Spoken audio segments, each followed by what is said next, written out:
also noticed pitchers when they go through injuries, especially like he did over the course of that 2022 seasons, you have to make adjustments at some point to how you pitch, what your arsenal looks like. And at 35 years old, still a dominant pitcher here in Major League Baseball.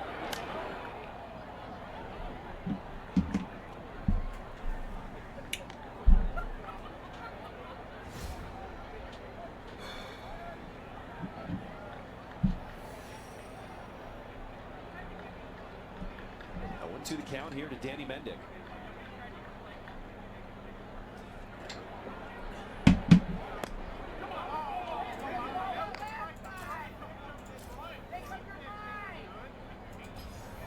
Bumps in the stands today.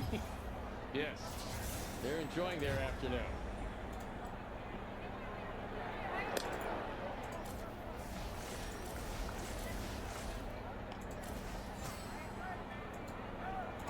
There was Sale thinking if he could just get a changeup in the neighborhood, he'd get him. And he missed badly with 2 of them.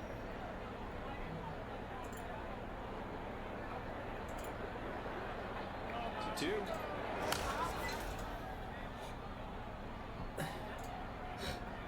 Just joining us, White Sox with a 1-0 lead. It was a solo home run by Luis Robert Jr. in the first inning. And this is a makeup game from an early April rainout. This will be the 3rd and final game in this 3-game series against the Braves. Team splitting the first 2 games. Got a little extra on that one, but inside, ball 3. He got up to 96 and thought if he could thread the needle on the inside corner, that would do it. But Chris Siegel is not giving the inside pitches. He's giving you an inch and a half away, but not inside. It's time now for a message from Power in Chicago.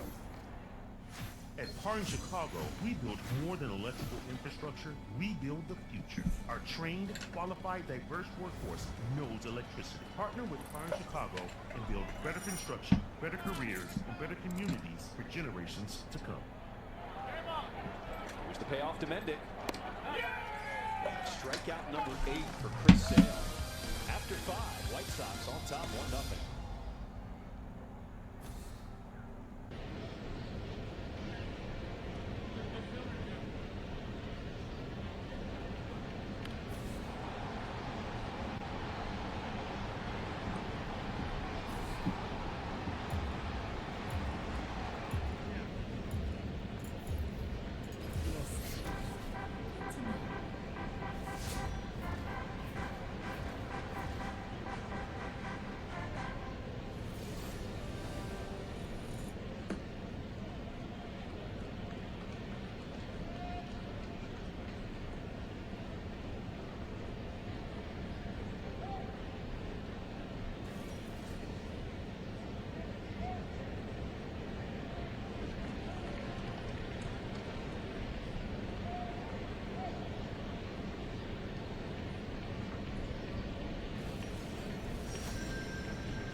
Insiders at NBCSportsChicago.com, presented by Nationwide agent Jeff Vukovich.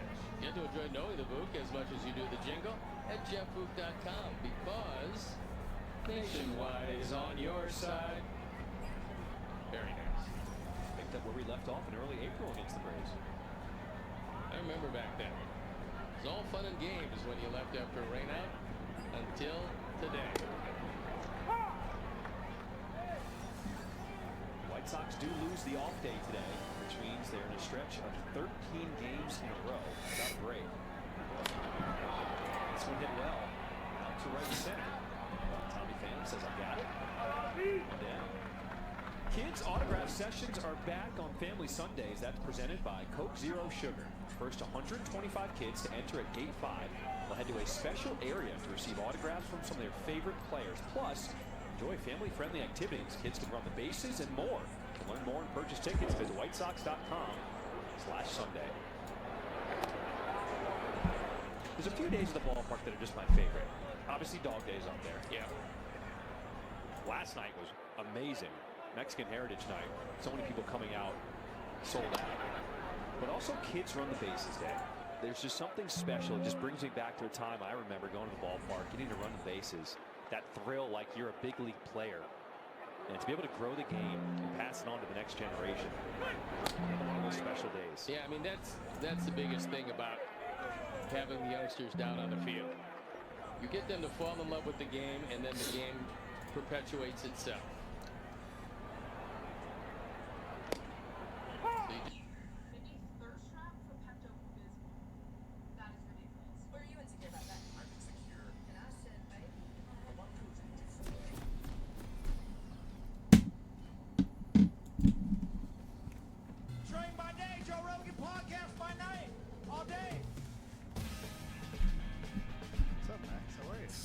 I know. What's cracking? Oh man, just first of all, honored to be here. Thank you. Love Honored to you have and your work, and yeah, I'm just national treasure. That's very nice of you. Go out on a limb and say it. But no, I'm super excited because I've been working on this documentary for the last 10 years of my life, and it's finally out today, which I'm super pumped for. It's called Little Empty Boxes, and we talked about it the last time I was here. And it's a project that means the world to me. I think it's the most important thing I've ever done, and it's the first ever dementia prevention documentary about the science of dementia prevention, but it focuses, it's a very emotional and personal film for me because it follows my mom, who for many years suffered from a rare form of dementia called Lewy body dementia, which is akin to having both Parkinson's disease and Alzheimer's disease at the same time. That's what Robin Williams had. That's what Robin Williams had, yeah. And it's a rare condition. It affects about 1 million people in the United States, but it's a dementia, and dementia is now a soaring public health problem. And there's a lot of controversy within the field. The last time I was here, we talked about fraud in the research space with regard to the prevailing hypothesis as to what causes Alzheimer's disease, which is the most common form of dementia. And actually, finally, over the past month, that paper was finally retracted. It took 2 years. But could you explain to everybody what the fraud was? yeah, so basically, among the dementias, Alzheimer's disease is the most common form of it, and that affects about 6 million people in the United States. And since it was first named in 1906 by physician Alois Alzheimer, the prevailing hypothesis as to what causes Alzheimer's disease, dubbed the amyloid hypothesis, has been that this plaque formed by a precursor protein called amyloid beta accumulates in the brain, and by finding a drug that can potentially extract those plaques from the brain, from the extracellular space around neurons, that we can essentially cure the disease. That the causal factor in the condition was ultimately this amyloid beta protein, which forms the plaque. And trial after trial has been a dismal failure, and it wasn't looking good until in 2006 a paper was published in Nature, which for any scientist published in Nature is like winning an Academy Award. And that paper, essentially, what that did was it allegedly identified this variant of amyloid beta that connected the plaque to the cognitive dysfunction. So the most important clinical feature of Alzheimer's disease, because for a long time it was known that cognitively healthy people accumulate plaque in their brains, and that plaque doesn't seem to correlate with cognitive impairment or anything like that. And so that was very deflating for researchers in the field until this 2006 paper came out. And what it did was it renewed faith in this hypothesis, which was always a hypothesis, and continued to send billions and billions of dollars worth of funding down this path. And what turned out to be the case just 2 years ago was that that paper was essentially fraudulent.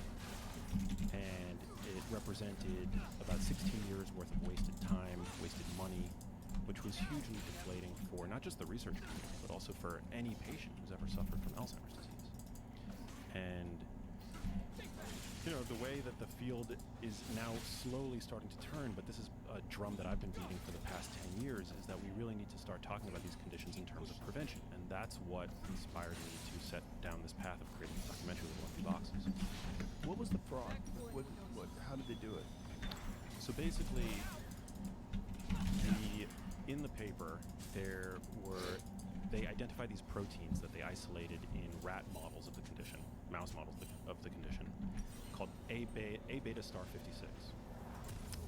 Again, amyloid is there at the scene of the crime, so to speak. So when you have Alzheimer's disease, somebody who's died of Alzheimer's disease, what they find inevitably in the brains of cadavers who've died from Alzheimer's disease are two features. They see this aggregation of these plaques, amyloid beta plaques, and tangled proteins called tau. And so it was a very seductive narrative that this plaque causes the condition, right? For years. The problem is they've succeeded at reducing the plaque in the brains of people with Alzheimer's disease, but that hasn't led to any improvement in the clinically meaningful features of the disease that we aspire to improve for sufferers of Alzheimer's disease, right? The cognitive function. And in tandem with that, we see that amyloid is produced naturally in all brains, and people who are cognitively healthy have amyloid in their brains. There's a degree of amyloid burden that seems to be inevitable as a just general phenomena due to aging. And so it was becoming very clear that amyloid is not the causative feature, that there is some other factor or factors at play which lead to cognitive degeneration. Until 2006. And then in 2006, what happened? This paper basically found this subtype that when injected into a mouse caused profound cognitive dysfunction. And what they did was they illustrated these proteins on what are called in what's called a Western blot analysis, which is basically a graphical depiction of proteins.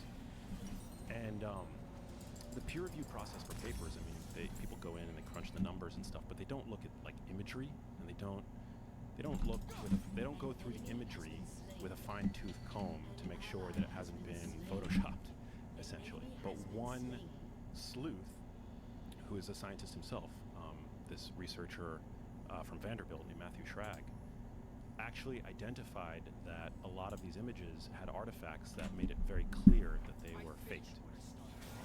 Yeah. So full on fraud. And by the way, it's been 2 years. It took 2 years for that paper finally to be retracted. Are there any consequences towards people that publish that paper? I mean, it's obviously they have a lot of egg on their face, so to speak. I mean, it's hugely humiliating.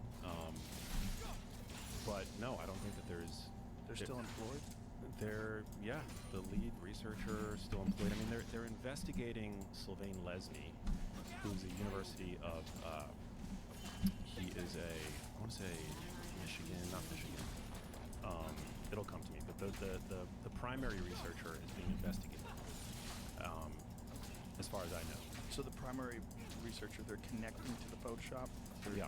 Saying this person might have been the one that released it? It was very clear. And that, that's... It's so dirty. It's so dirty. It's so evil for all the people that are looking for some sort of relief. Yeah. And that, you have this scientific paper you publish, and you knowingly release these photoshopped images in order to validate your paper. There's a ton of fraud, and... God. Yeah. It's so evil when you think about how many people suffer from this. So many people. And you're giving them this false hope just to boost up your academic career. Yeah. It's awful, the lost time. And by the way, that paper has been subsequently referenced thousands of times in the medical literature.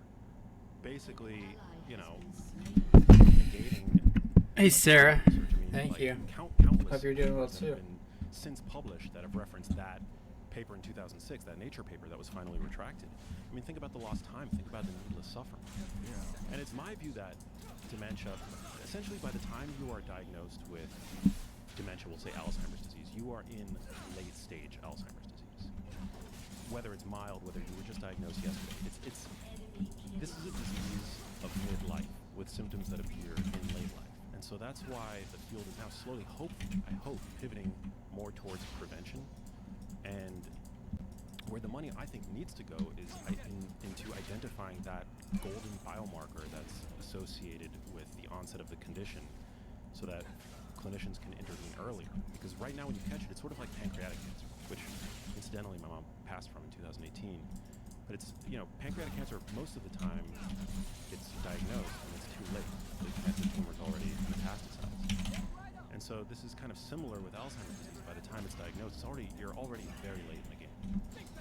There's widespread neuronal dysfunction, glucose metabolism in the brain is diminished by 50%. So it's, again, you're catching it in its latest stages ultimately, and that's why I think Alzheimer's drug trials have a 99.6% fail rate. Because by the time you catch it, I think reversing it is, impossible. I think it can be slowed with exercise, with a multimodal dietary and lifestyle intervention. But yeah, it's really sad. And so that's why 10 years ago, when I saw this developing in my mom, and I stumbled upon all this research and began really diving in, it became very clear to me that this is something that anybody with a brain needs to be aware of and talking about. And what's the factors when it comes to someone eventually getting Alzheimer's? Is it purely genetic? Is it lifestyle? Is it diet? Are there environmental factors and toxins? What is it? Yeah, so there are what are called risk factors. So the heritability of Alzheimer's disease is very low. It's like 2 to 3%. And the variant that is hereditary is early onset familial. But that makes up a very tiny proportion of overall Alzheimer's incidence. And similarly with Parkinson's disease, the heritability of Parkinson's disease is very low. I mean, and I definitely want to talk about Parkinson's disease because there's a lot of really interesting new research in that field.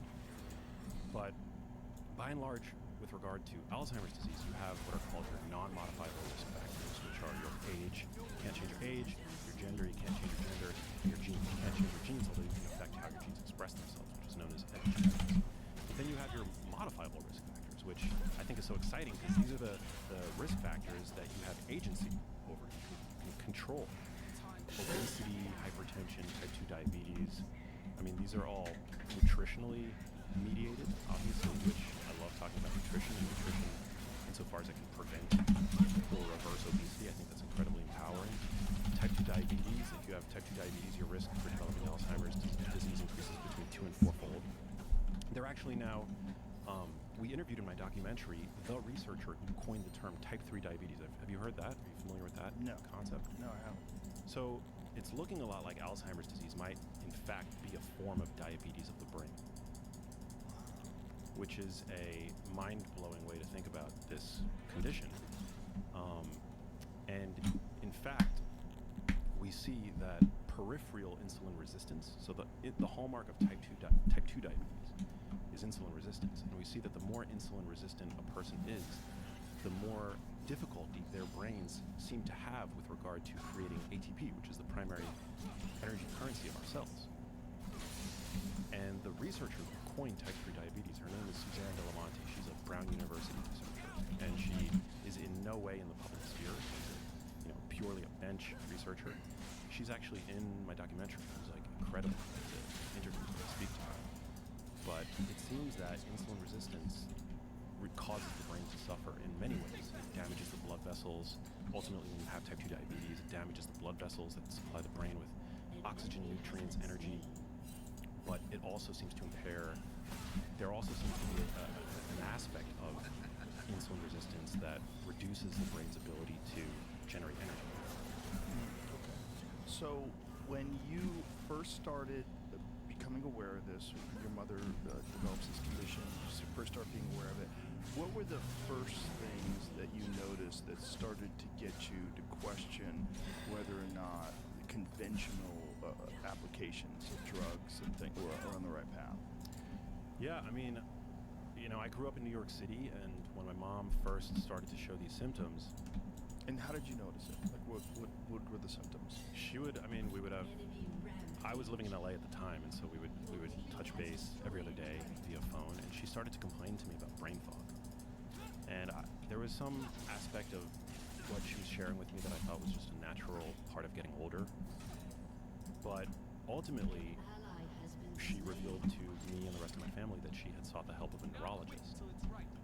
And that seemed odd. You know, why would my mom... I hadn't had any prior family incidents of dementia, anything like that. Why was my mom suddenly going to see a neurologist? But you know, like, I was still in LA living my life. I was in my late 20s at the time. But it wasn't until a trip to Miami, my family went down to Miami to hang out with my dad, because my parents had been separated, and my mom was in the kitchen, and she confessed to the family that she'd been having memory problems. At this point, so it had been described as brain fog.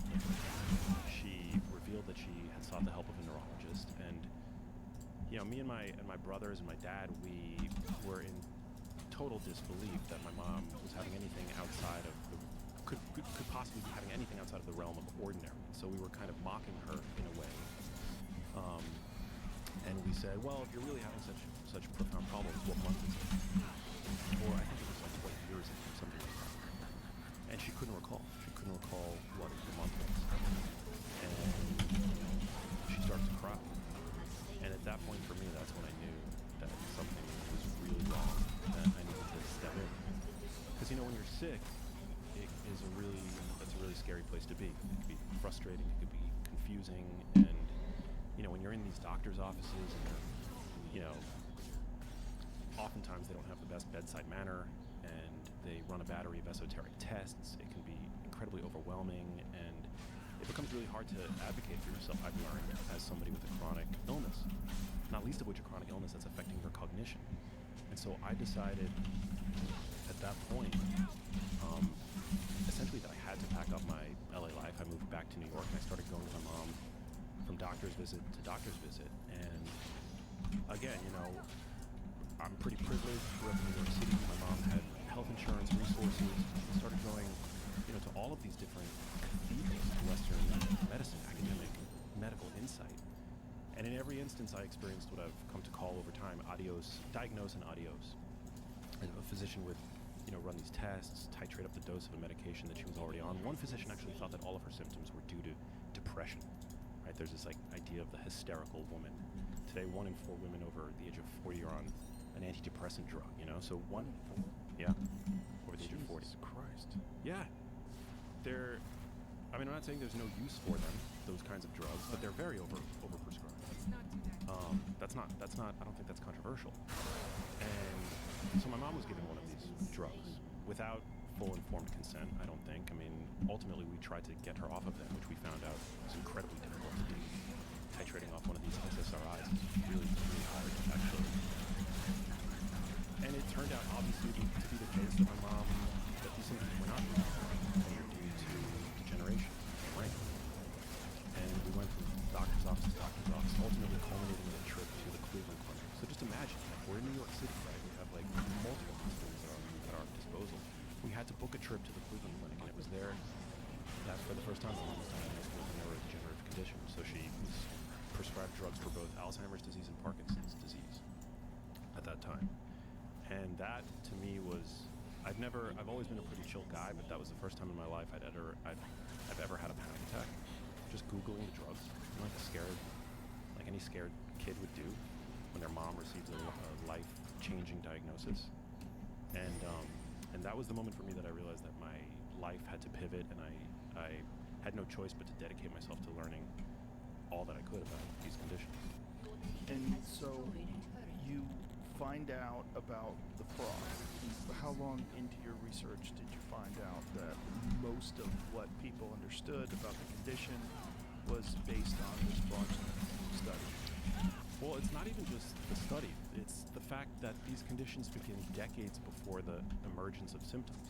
So, you know, again, it's a disease of midlife, essentially. Alzheimer's disease begins 20 to 30 years, if not more, before the first symptom. And so to me, it became very clear that we were approaching these conditions in the wrong way. You know, trying to acting in a reactionary way, something that had taken decades to manifest, and it just seemed wrong.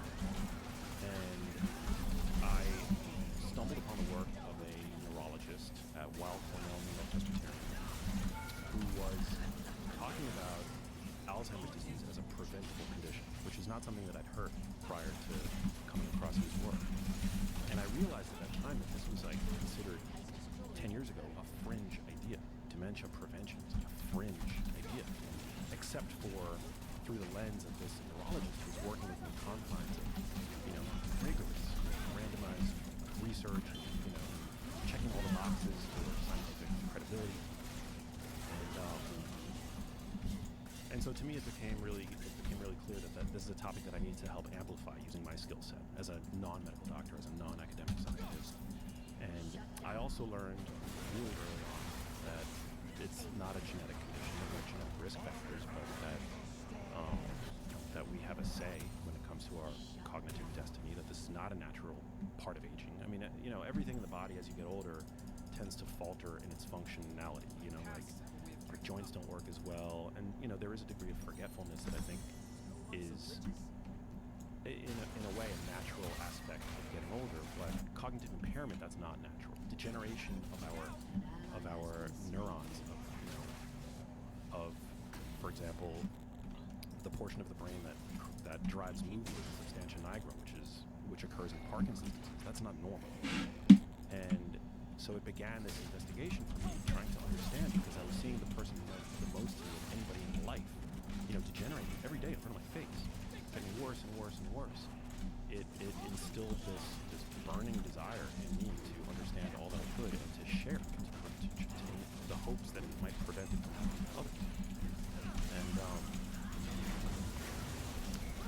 yeah, it was also very odd because my maternal grandmother did not have dementia, so it was really sad and surreal, in fact, that my mom was increasingly requiring around-the-clock care, while her mother, who lived in the same home and was 30 years older, was cognitively totally healthy. It was just the oddest thing. My grandmother, my mom's mom, was in her 90s and totally cognitively healthy, able to form cogent senses, and my mom was struggling to express an idea, to get out of a bathroom. And it just, to me, it was so shocking that it was traumatic. I mean, I still have PTSD, I think, from those days, but it's motivated me to do what I can to help. And I saw all in every, by the end of my mom's life, she was on 14 different pharmaceuticals. And I'm not anti-pharma. Like, if there was a drug that would have actually helped my mom, I would have been first in line at the pharmacy to fill that prescription for her. But the drugs don't work at all. And physicians are very quick to write a prescription, to add a new drug to the arsenal. They're very reluctant to deprescribe. I have never seen a prescription deprescribed to my mom, and by the end of her life, she was on 14 different pharmaceuticals. There's nobody on earth that understands how all of those different drugs are interacting in a system that's growing increasingly frail. It was just really sad.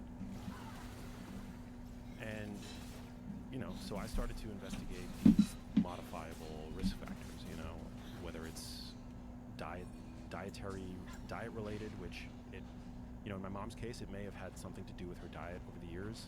It might have had nothing to do with her diet over the years. I'll never know. But also now we're starting to see that air pollution is a major contributor to neurodegeneration. We're starting to see now that, as of 2020, it was acknowledged that exposure to air pollution is actually one of these newly identified modifiable risk factors for Alzheimer's disease. So exposure to fine particulate matter, PM2.5, actually might cause Alzheimer's disease for some patients. And then, most interestingly, this is one of the things that I want to talk about with you, which I came across the work of a neurologist named Dr. Ray Dorsey, who's over at University of Rochester, who's done a lot of work publishing on the link between environmental toxicants and Parkinson's disease. Parkinson's disease is now the fastest growing brain disease. And my mom's condition actually had more in common with Parkinson's disease than it did Alzheimer's disease. She had Lewy body dementia, which has more in common with Parkinson's, even though they're both dementia. Lewy body and Alzheimer's. But there's data now linking exposure to certain herbicides and pesticides to Parkinson's disease dramatically increased risk, anywhere between 2.5 to 6-fold increased risk. Which herbicide? So there's a pesticide called paraquat.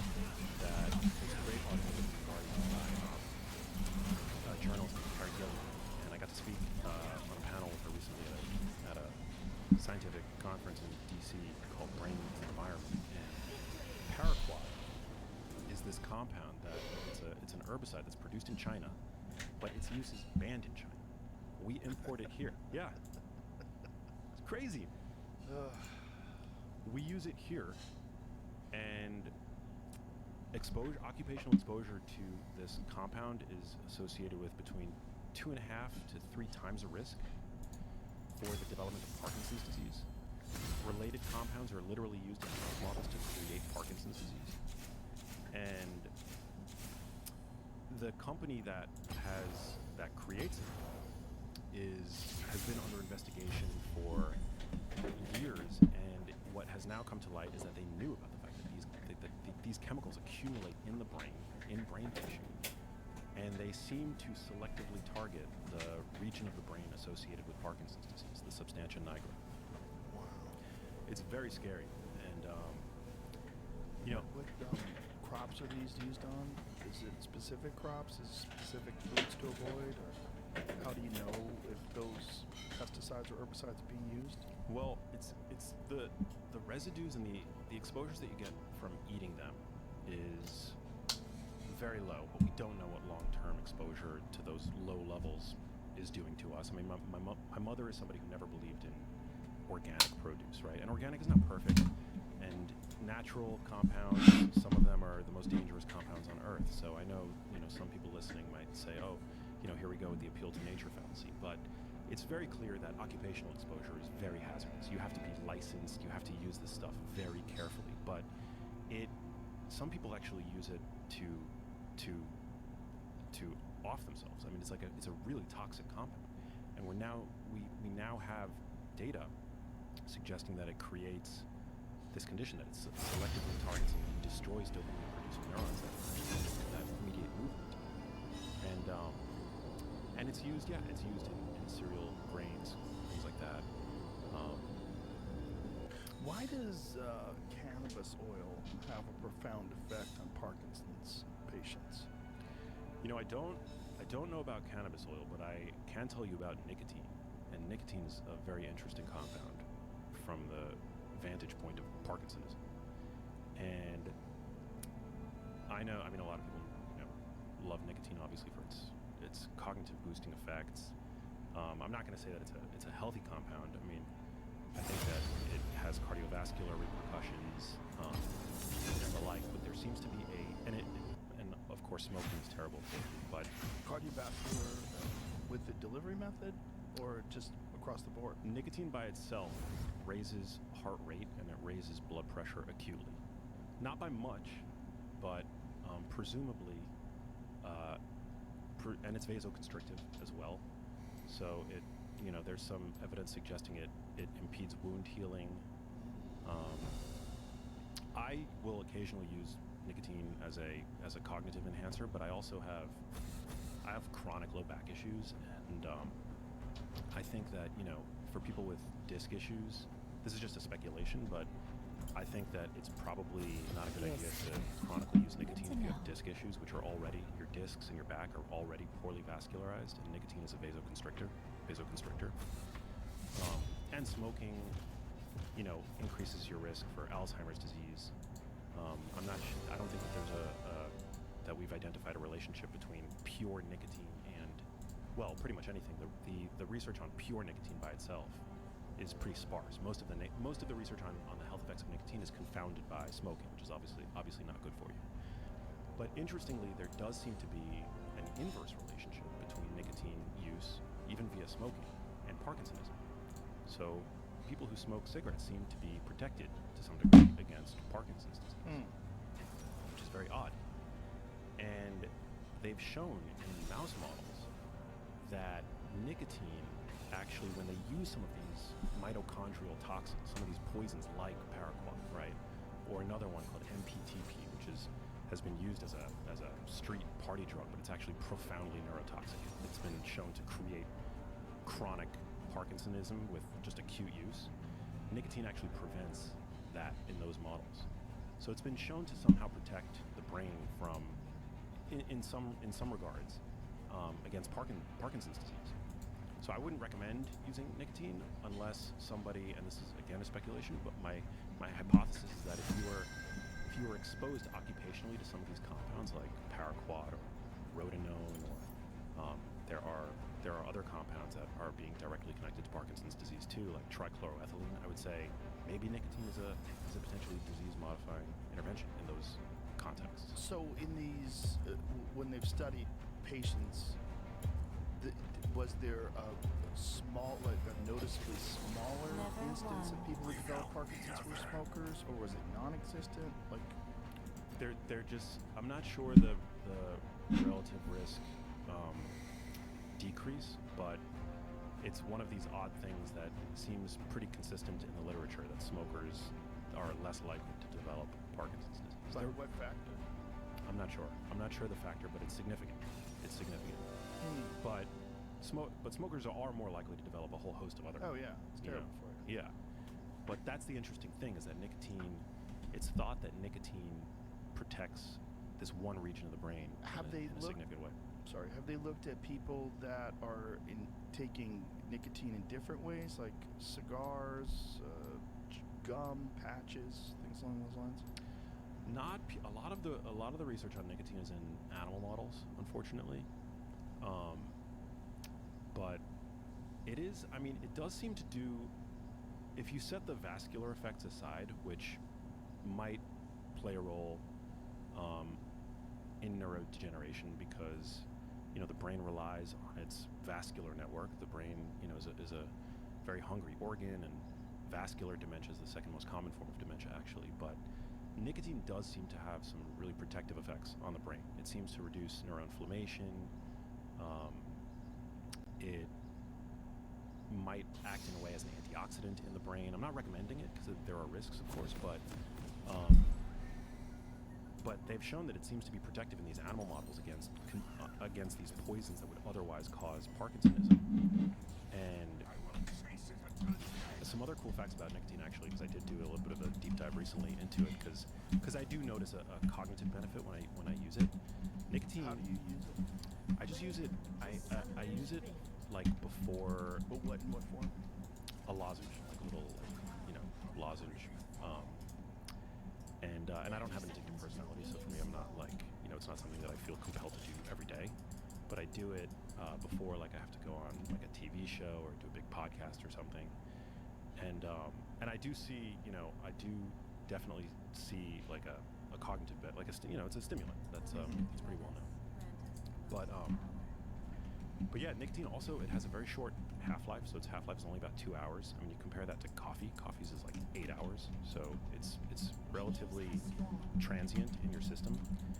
But then I think the more interesting compound is its primary metabolite, which is called cotinine, cotinine's half-life is 20 hours long. And it seems to also boost cognitive function, mental health, insofar as animal models can show us that these compounds boost mental health. Might even enhance what's called fear extinction, so for people with PTSD, it might play a role. So it's a really interesting compound, but again, it's highly addictive. And what is cotinine? It's nicotine's primary metabolite in the body. So when you ingest nicotine lasts in the body only about, the half-life's 2 hours, so it lasts presumably about 4 hours.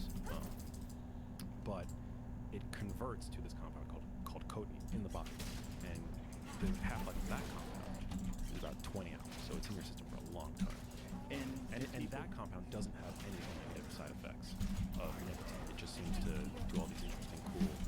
So it has all the positives and none of the negatives? It seems to. I mean, it's not a stimulant. Short and long-term effects. Oh, that's cotinine, bro. It's COT. I fell down the path. Different compound. Yeah, that stuff will fuck you up. That's some cough syrup. Yeah. Cotinine. Yeah. How do you spell it? COTININE, I believe. Yeah, it's super interesting stuff. And do people take this as a supplement? No, but your body readily will create it from. I don't know if it doesn't have the Cotinine. Yeah, there we go. Body after exposure to nicotine may be metabolite of nicotine. 70-80% of nicotine is converted to cotinine. Cotinine is often used as a biomarker for exposure to tobacco smoke. Can be detected. Cotinine can remain in the body a day or more. Nicotine disappears in a few hours. Yeah, but you can Google like cotinine fear extinction or cotinine cognition. That's really why people say the cigarettes relax them. Yeah, definitely. I mean, it's an anxiolytic. It reduces anxiety. Interesting. Yeah. See, I mean, it does seem to be this. It's like this really interesting compound where it does all these. You know, it has all these effects in the body that many of which I'm sure are negative, but it does seem to do some good stuff for the brain, which is fascinating. You know. So I think, again, I'm not promoting it, but if you're able to forge as an adult a responsible relationship with it, you know, then maybe it's worth experimenting with. If you know, particularly because of its, you know, its potential to. I don't want this to come off as endorsement, but its ability potentially to protect against Parkinsonism is very interesting. And so, when a person, you're saying, so this is something that starts to happen in midlife and then it really expresses itself in dramatic ways years later. What are, other than the environmental factors, what dietary factors contribute, except obviously pesticides and herbicides that are unfortunately a part of our food system? Yeah. I mean, here's the thing, like, organic is, as I mentioned, it's not a panacea, and today on social media, if you in so much as mention organic and that debate organic versus conventional, there's so much controversy, but, you know, I think as we've seen, right, with Paraquat and this Chinese company that has shrouded the data, and in fact, they've assembled internally a SWAT team to essentially suppress data suggesting harm due to exposure to this herbicide. Even though it's banned. Even though it's banned in China. Yeah. Wow. Just so they can keep selling. Just so they could keep selling it. But there was another article that came out recently in the publication ProPublica, written by, I believe her name was Sharon Lerner, another journalist who I connected with at this DC event that I was at recently.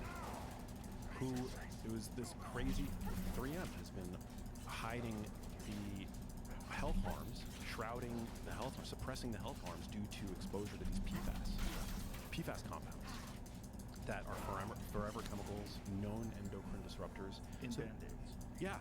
So there's like all this corporate collusion and shrouding of the truth, and I'm just like, I think insofar as you can reduce your exposures to these kinds of things and selectively, you know, if money is scarce, you know, selectively buy certain things organic, I think that makes sense. You know. Do they have organic Band-Aids? That's a good question. I don't know, but they recently identified these compounds. Yeah, I read the study about the Band-Aid thing, and I was like, Jesus Christ, is anything safe? It's not fucking Band-Aids. We've all got microplastics in our balls these days. Microplastics in our atheromas, right? Like they found in our arteries that the presence of microplastics was associated with two to threefold increased risk of cardiovascular death. So here it is, partnering with Environmental Health News and Consumer Watchdog sent 40 bandages of different brands to U.S. Environmental Protection Agency certified lab. The lab found that 65% of the bandages contain detectable levels of synthetic forever chemicals, or PFAS. Yeah. Wow. Yeah, and that is so crazy because it's an open wound. Yeah. It's like literally mainlining right into your bloodstream. It's nuts. And you talk about this stuff today on social media, and you're accused of fear-mongering, of being alarmist. You're not. Yeah, what is that, though? Is that trolls from pharmaceutical companies? I mean, that's something that I guarantee you corporations use. If nations use it, and we know they do, and we know we do, we know that there's troll farms in Russia, we know this is a real thing. Why wouldn't corporations use that too? Especially if they can farm that off and be removed from it as far as like being able to trace back the paperwork. I mean, we see it all I mean, even within our own, within our own government, the USDA, the dietary guidelines for Americans, 95% of people on that committee have had conflicts of interest with the pharmaceutical industry and the food industry. Yeah. At least 50% that I'm aware of today, working on the 2025 issue.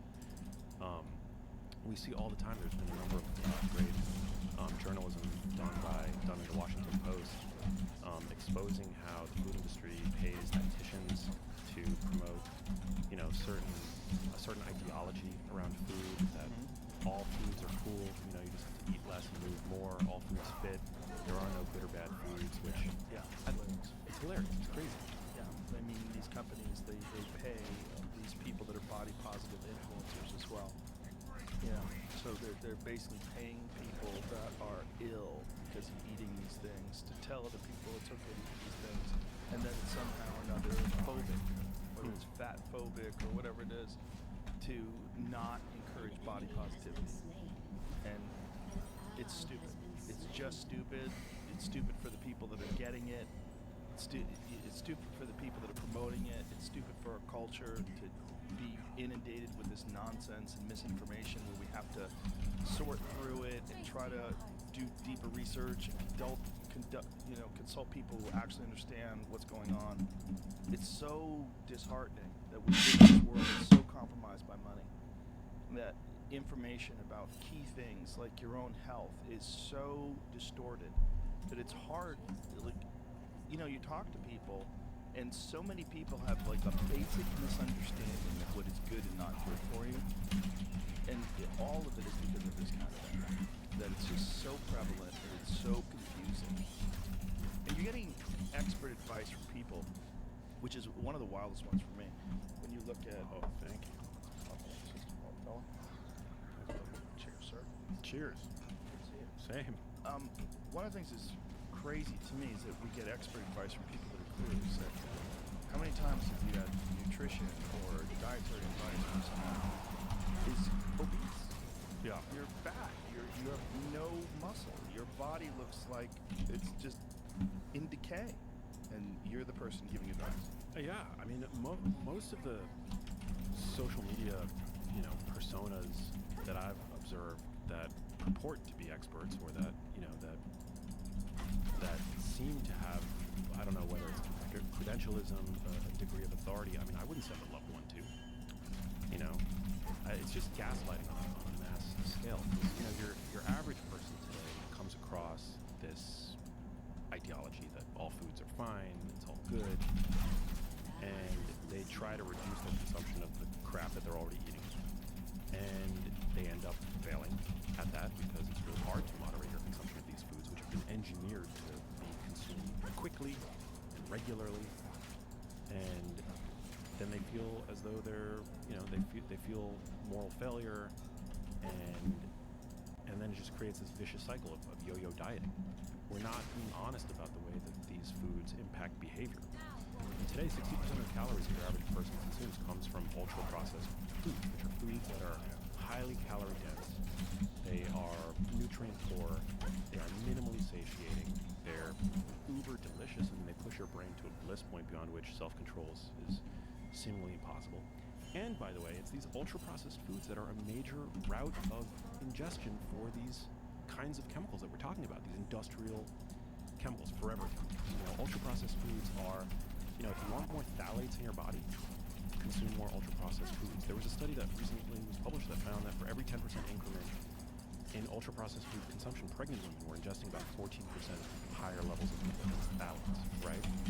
I mean, you did such an amazing episode with Shauna Swan a couple years ago, talking about the fact that our exposure to these chemicals are reducing the anogenital distance in boys, right? Which is a very easy, well, I don't know about if easy is the right term, but it's a very simple proxy to use to identify how these compounds might be affecting us, right? But that's only what you can observe. Like, how are these chemicals affecting us in other ways? Right. And so it's crazy. And these are the kinds of foods that we're just eating en masse, day in and day out. And 60% is the average. Children consume about 7% ultra-processed foods today. On average, Black Americans, unfortunately, consume 80% ultra-processed foods. And there's obviously, this is not all choice. There are systemic issues. Many people today still live in food deserts. Accessibility is an issue. Cost is an issue. I know all that. But the messaging that we're getting from our most trusted sources is essentially that it's fun. Just be less than Yeah, and it's so difficult for the average American to access information from people that they can trust or to figure out who to trust. You know, you get experts that tell you, oh, you don't need to take supplements, you just need a well-balanced diet. And you go, oh, vitamins are bullshit. And you have people expressing that. Yeah. It's just, how can someone say that when there's so much data on the efficacy of vitamins and the benefit of vitamin supplementation? Of course, vitamins, I mean, we need vitamins. Supplements can be really helpful, and I get asked this a lot, like who you know, who to trust on social media. I think a really good heuristic is, you know, somebody actually, I was giving a talk recently, and somebody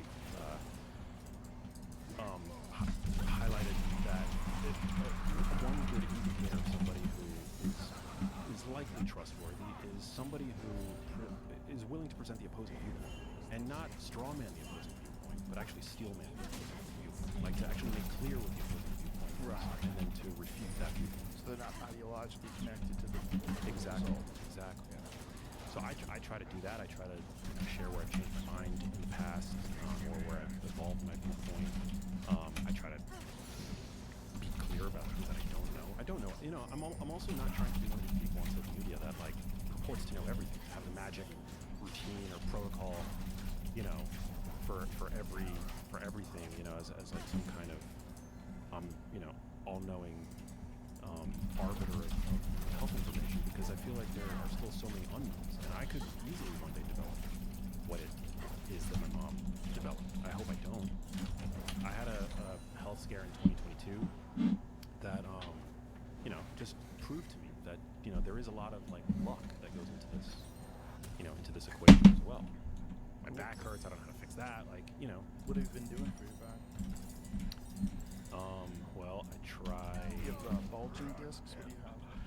Oh man, I have like mild, or it's probably progressed, but it's like disc desiccation between L5 and S1, and then so it's like basically a dehydrated disc, and which I got from just squatting properly 10 years ago. My back's like a little bit since. Have you ever used a reverse hyper? No, You don't know about that? no. It was a piece of machinery that was designed by Westside Barbell, Louis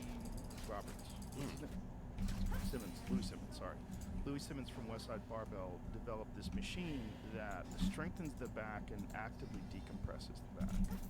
And what it is your body weight with your chest down sits on this bench, and underneath it you hook your legs to this thing that's like a leg curl, and you lift up, which strengthens your back, and on the decel, when it brings it down, it's actively pulling your back.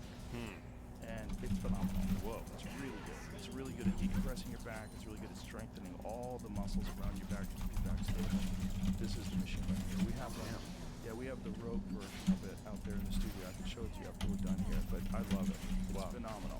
And it's great for developing leg strength and hamstring strength and glute strength, but really I use it for lower back decompression. Show a video, Jamie, if you would, so we can see how it works. This is Louis. He was on the podcast back in the day. He was an amazing guy and very innovative. So he was a power lifter and developed some back problems himself. But you see how on the downswing, it's actually pulling your back, and you can feel it pull your back. So you can feel it like separate everything. You feel like little things pop in there, and it provides relief.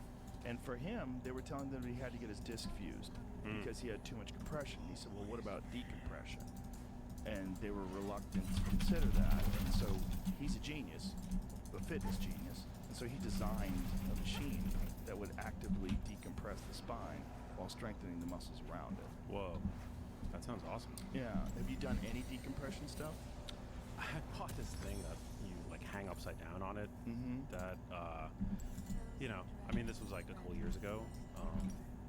I don't know if it helped that much. You know what actually has helped me a lot? What I took up during the pandemic boxing. Really? Yeah. Okay, so what's going on is it's strengthening your lower back, which is helping. That's helped, yeah. Yeah, you need to strengthen it for sure. This is better. Another thing, when you're talking about the hanging, you're talking about a teeter, right? Which teeter, I like that unit, but teeter makes what I think is a far better unit, which is the decks. Whoa! And so we have that outside too. And what that does is, instead of hanging from your ankles so your legs tense up and your legs resist the weight of your body, instead of that, everything hinges down from your hips, and you will immediately feel when you get out there, your back popping and decompressing. I use that every day. It's called the Dex DEX2. And, it's not expensive. You also do back extension exercises on it. It's a very versatile machine, but man, for decompressing the back, I've never found anything better. Changed my life. That's awesome. Yeah. And I also use those kinds of things with weight. So what I'll do is I'll hold two 20-pound dumbbells in my hands, and I'll do back extensions. So I'm developing strength around all those lower back issues. I've had a lot of back issues from disc degeneration from jiu-jitsu. 20 years of wrestling with men and getting your neck strangled, and it's like it does a lot of stuff to your back. It's not good. And you've never had surgery, right? No. Everyone that I know has had problems. I do not know anyone that has had back surgery that's like, that's the best thing I ever did. Everyone, like Daniel Cormier, UFC champion, he's like, I was never the same. Once they cut my back open, it was never the same. There's ways to also deal with it with stem cells. And one of the things they're doing now, because the FDA has such restrictive rules on stem cells, people are going overseas and other countries to do it. And I have some friends that run a clinic down in Tijuana, the Cellular Performance Institute. And I know many people, including a good friend of mine, my friend Shane Dorian, who is a world champion surfer, who's had pretty severe back problems. He went there, and they're injecting directly into the discs. And there's a very strict protocol of recovery. You're not doing anything physical for like a couple of months after that. You can walk, essentially. They don't want any stress on the back, anything that's going to impede the healing process. He said within 6 months after that, all of the issues that he had went away. Wow. Like getting up in the morning, it was always like, just stiff. No stiff, like a new back now. Wow. Wild. Yeah. Wild. And you could do that again, and you could do it again, and you could do it again. Like, it's not like a thing you could only do once, right? It's not like a surgery that they're going to go in and remove part of your disc. So they do that, the discectomy, they'll take a chunk of your disc out that's pressing against a nerve. But now guess what? Now you have less disc tissue. You have less cushioning in between your spinal column, which is not good. And this is a way that they're doing now that seems to work, and it's certainly at least worth a try. For people that are considering something that can have life-changing effects. Yeah, I mean, whenever I sneeze, I have back pain. Tilting over a sink, putting on my underwear, it's but I live with it. Like, I'm strong. I'm as strong as I've ever been. I'm in good shape. But it is sort of my Achilles heel. Do you ever do windmills, like kettlebell windmills? No. Another phenomenal lower back exercise. Great for the entire core, but it's you clean and press a kettlebell, and then you turn to the side with so if I'm holding the kettlebell up with my right arm, my left foot would be pointed that way with your knee bent, and you drop down Whoa, yeah. all the way up like that. And so it's on both sides, it's strengthening all the supporting muscles around your spine, and it just gives you much better range of motion. I can twist around when I do it. It's great. Whoa. Love it. Yeah. I'm going to do that. Yeah, Turkish get-ups, another one. You ever do those? Nah. Not a very sexy exercise, but phenomenal for your core and just your overall ability to move things. Because it strengthens all of the connecting areas. Instead of strengthening different specific muscle groups, it really is working on strengthening all the weaknesses in your system. You know how Turkish get-up works? Yeah. So you're lying flat on your back, you press this up, you sit up, you get to one knee, you post the other knee, you get up, you stand up straight, and then you lower your second back the same way. Very, very difficult exercise. Difficult to do, but phenomenal for the whole thing. Wow. And I think one of the problems that people have when it comes to weightlifting and developing problems, and I've certainly had plenty, is that you're overloading certain muscle groups, and then all the stuff that connects things together, the lower back, the neck, all these different issues, they happen because your whole system is not strong uniformly. Like you're developing strong muscle groups like quads, but how are the hamstrings? How are the things behind your calves? How are your hip muscles? How's your lower back? Like what's going on? What exercises have you done to make sure that your spine is protected? I find that unilateral movements are really helpful, like Bulgarian split squats. Oh yeah. As painful as those are to do, I find that those help a lot. Aggravate my lower back at all. Like I can't barbell squat. I can't even really because my range of motion is now so limited. Do like leg presses, like on the machine. Your range of motion for your back? Well, Do leg presses? it's just limited in the sense that like I don't know the terminology, but it's like hip mobility or something. Like my legs only get to a certain point where I get that butt wink thing, like my lower back starts curving up words on the leg press, and that's like strain. Do you do slant board exercises? No, I don't know. What is that? Okay. There's a guy called the Slant Board Guy that made this dope product, and one of the things I love about go to Slant Board Guy's page. One of the things I love about his is his has these little hooks on the side where you can add bands to it as well. Whoa. And so what a slant board is a board that you do squats on where the back of it is raised, so your toes are pointing down, your heels are pointing up. And what this allows you to do is get a very deep bend of the knees. And you get your knees that push out over your toes, and you really lower, ass and heels. And what I do with those, that's it right there. I have that one at home. You made one of those. So you can do this. They're doing it with different exercises here. These are just calf strengthening exercises.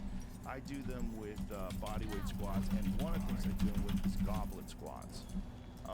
I have very strong legs, but I never do deadlifts, and I never do like regular squats. The heaviest thing I squat with is a 100-pound kettlebell. So I hold a 100-pound kettlebell in front of me, and then I do goblet squats on that. And what that does is it strengthens, when you have a heavy weight, like a 100-pound kettlebell, and you're holding it in this position, just to hold it there, your whole body wants to go forward, right? Because it's all this weight out in front of you. So you're stabilizing it with your lower back, you're stabilizing with your abs, and then you're dropping down very deep into this body weight squat, and then up for this goblet squat. And I do it on the slant board. Phenomenal, and it doesn't put a lot of strain on your back. That's awesome. I've noticed that front squats, or maybe I guess I've used dumbbells to do goblet squats. Those are great too. Yeah. A lot less load on the spine. Mm-hmm. So that's helping a lot too. And really hard to do. Yep. So this is it right here. This gentleman's doing it right here perfectly. So he's doing a bunch of different variations of it. So he's doing, he's going side lunges. So the goblet squat is there. So he's got, who's this guy right here? Oh, it's on the Slant Board Guy's channel. So Slant Board Guy, like I said, he sent me that, and he's been doing this. He made these quite a long time ago. And I think it's just a phenomenal piece of exercise equipment that I have in every gym. I have here, I have labs. That's freaking awesome. Yeah. Yeah, I mean, fitness is a huge part of my life, but it's I've been limited for the past decade. Because of the back. Because of the back, yeah. After this podcast, I'm going to take you next door and show you that reverse hyper, and you get to experience that DEX. Yeah. Just those two things alone, I think, will provide you tremendous relief. So excited. And the DEX you just have in your house. It's like simple, easy to set up. So down. Yeah. Yeah, I mean, there's a lot that I obviously don't know, but I know what I know, and I know that from a nutritional standpoint, from an environmental exposure standpoint, your average American is inflicting self-harm unwittingly on a daily basis. Yeah. Via the foods and the exposures. So we just constantly take things that give us inflammation. Yeah, and our circadian rhythms are all dysregulated. We're more sedentary than we've ever been. We're exposed to, I believe it was the Environmental Working Group identified 217 industrial chemicals in cord blood, of pregnant women, or just for being exposed from every which way, and it's not necessarily that it's like one compound that's causing all of our problems, but it's cumulative injury. It's like our bodies are resilient, but they can only contend with so much. So you throw all these exposures against the backdrop of widespread nutrient deficiencies, unprecedented sedentary behavior, chronic stress, poor sleep. And it's a recipe for chronic disease. I mean, it's very clear as to why so many of us seem to be suffering. Yeah, and it's very difficult for someone who's swimming in a sea of that to figure out how to course correct. Yeah, and to quote unquote detoxify, which has become one of these contentious words now on social media. Granted, maybe possibly for good reason because it's used to sell detox supplements and things like that. But I mean, our bodies can detox. We just have to make sure that we're giving our bodies the right raw materials to do that. And that's actually one reason why I think, I'm not a carnivore dieter. I'm a big advocate of consuming grass-fed, grass-finished meat, huge protein diet. But I do think dietary fiber plays an important role in helping us, detoxify, release some of these compounds when we go to the How does dietary fiber play a role in detoxifying? So the three primary means in which a body detoxifies is via peeing, pooping, and sweating.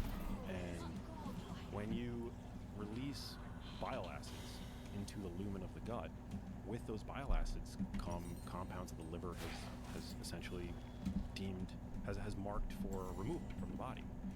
And dietary fiber, soluble fiber specifically, sequesters these bile acids, and because they're absorbed by the soluble fiber, they disallow reabsorption, and so you poop them out.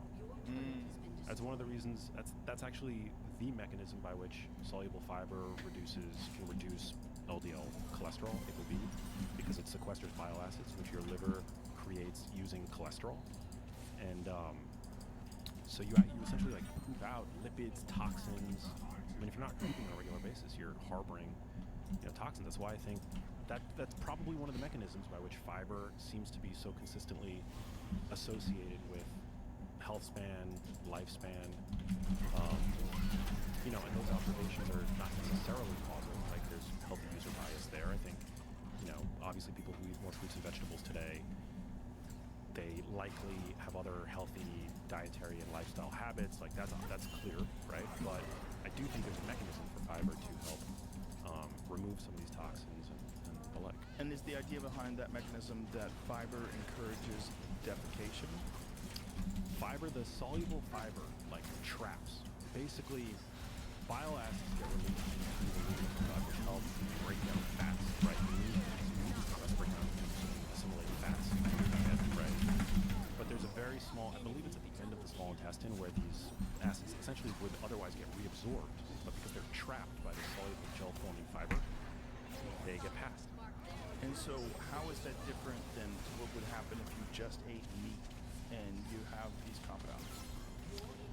That's a big question mark, but I think that's something that is not often discussed and should be discussed. One of the potential benefits of fiber is the fact that it helps trap toxins in the gut.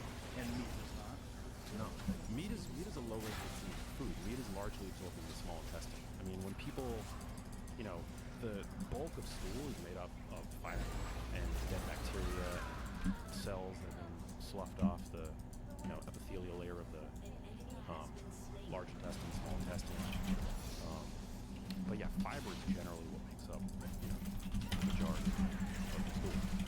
And if you just eat meat, then what is your stool? Well, I've never personally done a carnivore diet, and I'm not a gastroenterologist, but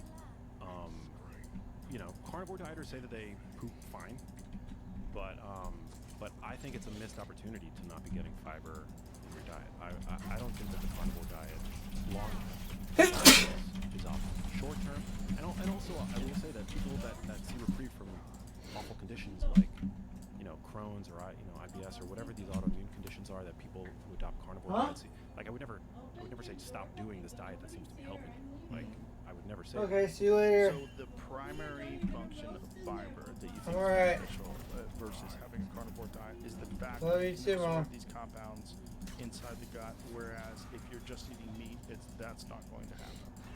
Correct. I think that's one of the benefits of fiber. I think fiber has a few benefits. So for one, fiber is satiating. It's not as satiating as protein, but it does mechanically stretch out the stomach, which turns off the hunger hormone. Sarah ghrelin. Jacks. So fiber is fiber-containing foods are satiating because it's are beneficial because they're satiating. Two, for this lipid regulation, hormone regulation, toxin removal function that fiber plays. But then three, fiber seems to promote gut bacterial diversity. There are some studies that suggest otherwise, that it's not necessarily the fiber, it's fermented foods that play a larger role in promoting gut bacterial diversity. But we know that fiber feeds gut bacteria, and as a result we get beneficial postbiotic compounds like sodium butyrate, which is anti-inflammatory, feeds cells in the gut that use it as a fuel source. So I think there are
betting here. Has to charge everything and everyone. He's still in there? Now, Yaki's in an interesting spot here because he might think, okay, Negroni has ace king, ace queen, stuff like that. We're now chopping, right? So I'm going to call here and continue. I'm beating some bluffs like the king queen. 4 million in the middle. 9 of hearts hits on the river.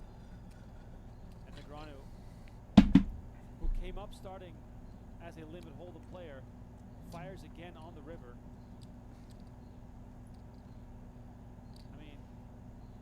I sort of called it. Limit hold'em. What a game. 4.5 million in the middle up for grabs here. Negroni with the check mark. Let's see if Yaki thinks that Negroni could have an ace here, trying to bet him off a chop.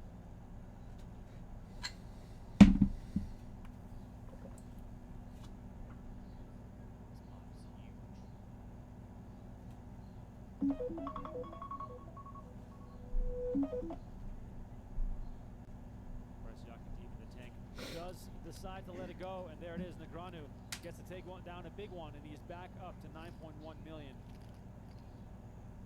Good discipline there from Yaki. It's often easy in the limit games to see the price that you're being laid and just flick in a call.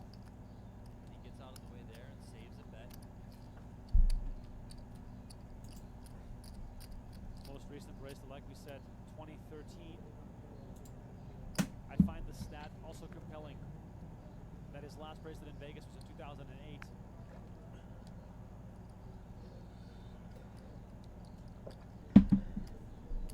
Just about 15 minutes remaining here in our 1-hour free preview.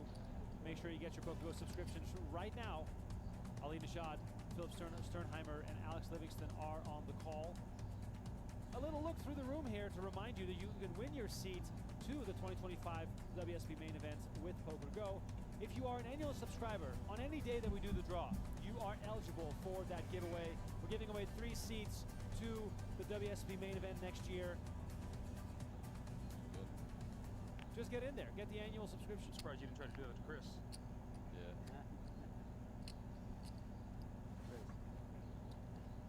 Oh.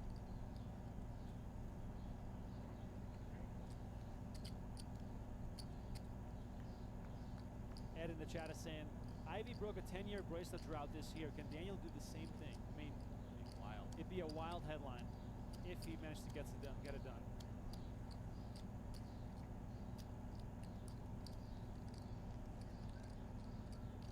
Yaki bets the 7-6-6 flop. Brewer comes along with king high. Jack on the turn. That puts Yaki out in front.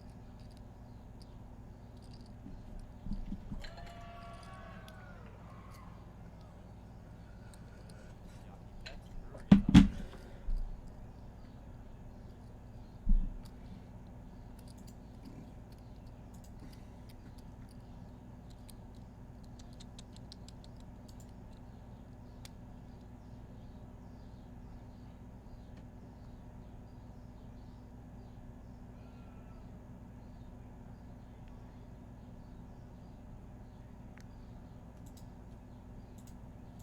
Base.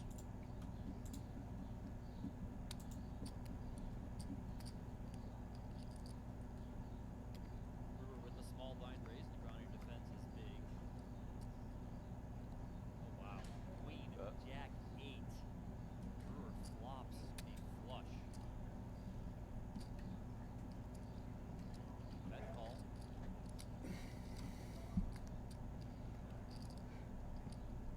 Three on the turn. Pairs Daniel. Another bet. Daniel getting sticky here. 4 on the river.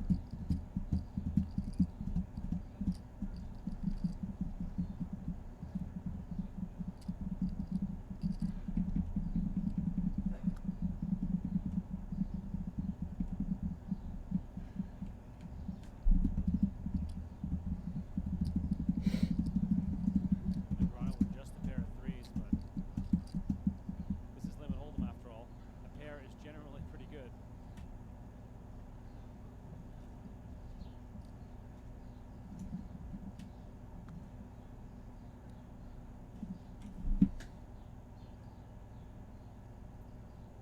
Flush.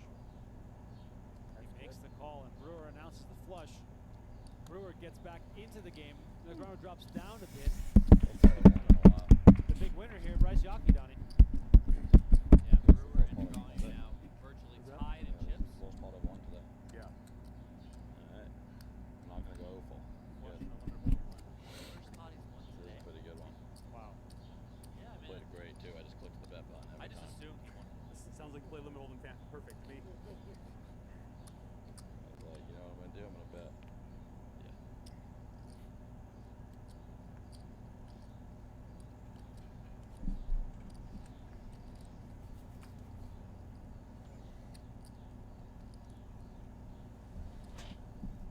The swings of these games are absolutely incredible, and Negroni was down to, I want to say, 2 or 3 bets last night. Yeah, I think he had 2 or 300K in one game. It's like one day. So W just get 8 to 1 and never win. Every spot. A full spot. Thanks.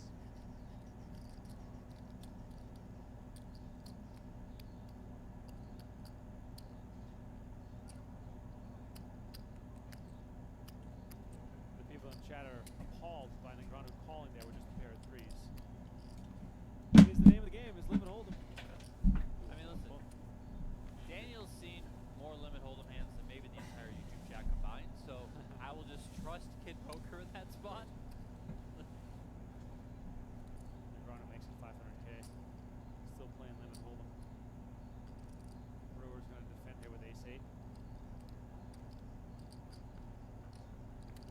Bronny James to the Lakers. Jack 5 deuce 2 hearts. Brewer has the ace of hearts. Let's go. Gonna come along. That's an important card for him. Backdoor straight and flush draws. And speaking of backdoor draws, Brewer now picks up a third heart. Negreanu has scored, of course, is going to keep betting nines, even though a jack and a 10 are out there, are going to be good a lot of the time. Brewer with some equity here. The river pairs the board or the 10. Good card for Negreanu.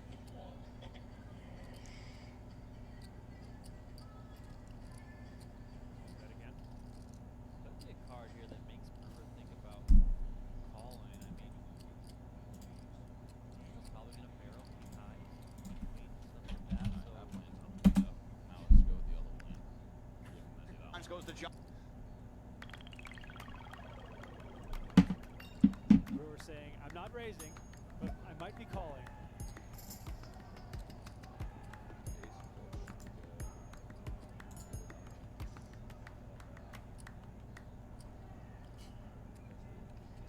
No one was allowed to have art before AI. As we all know.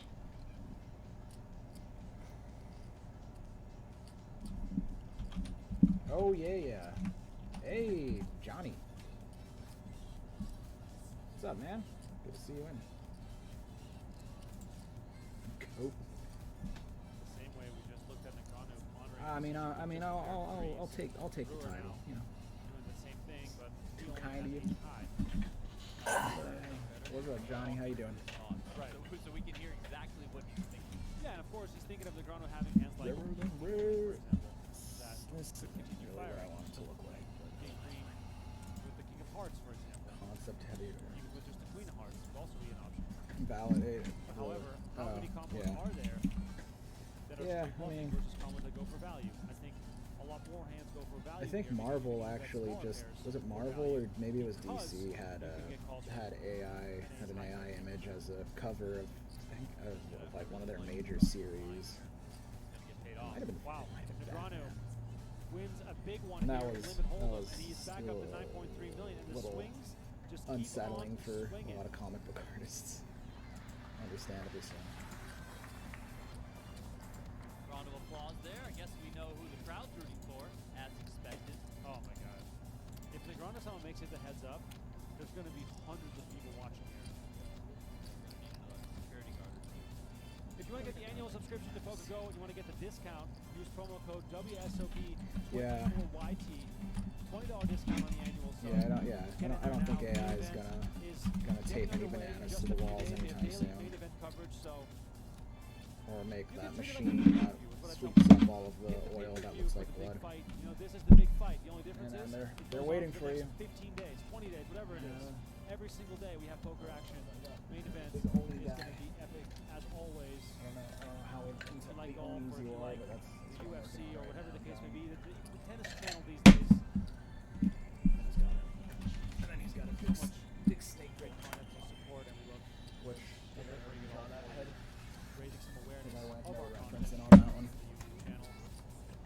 Enjoy our YouTube I coverage. think so. I think they. The I know it was Million Table today as I well think I on might YouTube. throw in some red on the Oni, but I'm contemplating. I want to keep it. Definitely want to It's keep actually it about like. 2 million. It is. It doesn't really make Wow, you fucking really called me out on that one.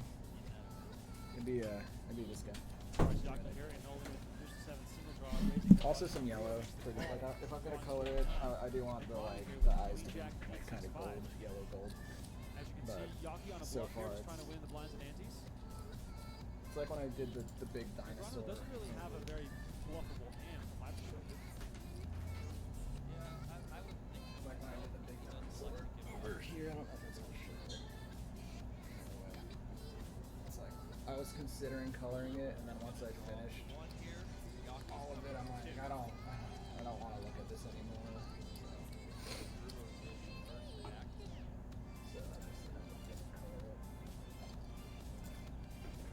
But yeah, we'll get a splash of Jack Red.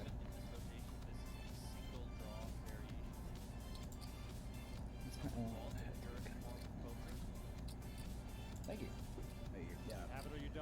problem with black and white drawing, especially when I'm trying to sell them look 'em in the eye. at like events and stuff, is a lot of times people will just be like, "Oh, look, cool color too. Like, oh, do you have colored version?" And it's like,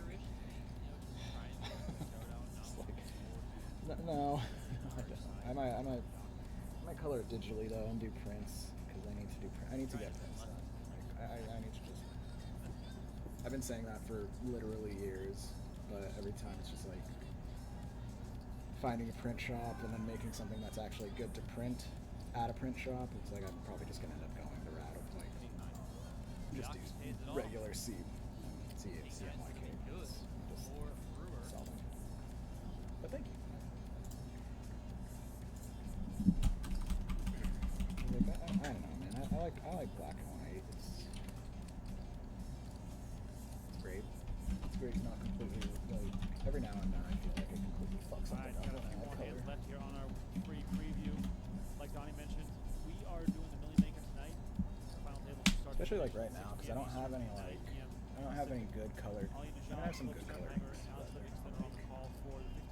I don't have a lot of them, so I have to do a lot of like color mixing and making to get what I want. I think I have a decent green and red and yellow, but other than that, I'd have to mix everything from those. That's just time consuming and like very fuck upable. I want this to be like a mean cat or like a anime cat. Not an anime cat, but like a cartoon cat. Still playing No Limit Juice. The name of the game is to make the lowest possible combination. Don't make a straight, don't make a flush. 7-5, 4-3 deuce. I guess since last time I streamed, I do have a. There's 2 rounds of betting. It's no limit. Very volatile game. Little guy. Whatever. Hey, yo. What's up, man? So that's Just at home, chilling, watching Jack stream on Twitch. Which I do miss him on the pad. The same way I feel when my favorite team plays. It was slightly probably more. Nice, dude. being on the outside than being on the inside. It wouldn't sit level. Okay, you want me to film? And it, I don't know. Just drive me a little crazy. Okay. Well, I don't have my whip right now, so I don't have it at the moment. So yeah. I'm stuck at home at the moment.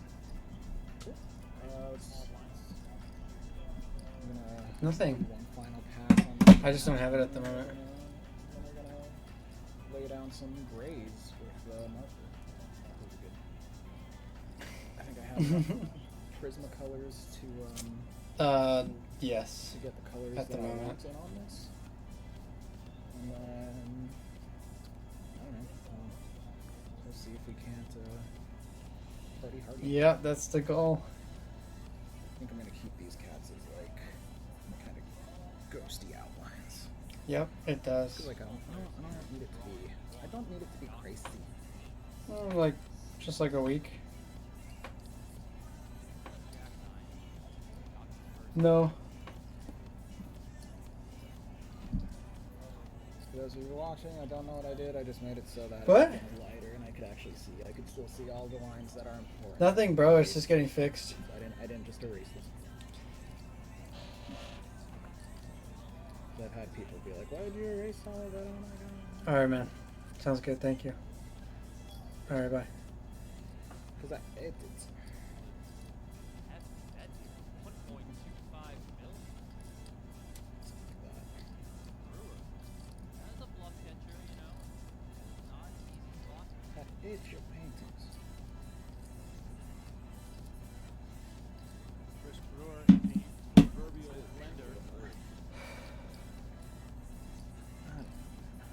And then after this, I'm gonna hop into probably Illustrator Oh my God. and make Bryce a. Yockey fans out make my the quilt at winner Memphis. in this up to 14 million chips. And so far this first hour, it is the Bryce don't think I'll Yockey show. Absolutely on a tear.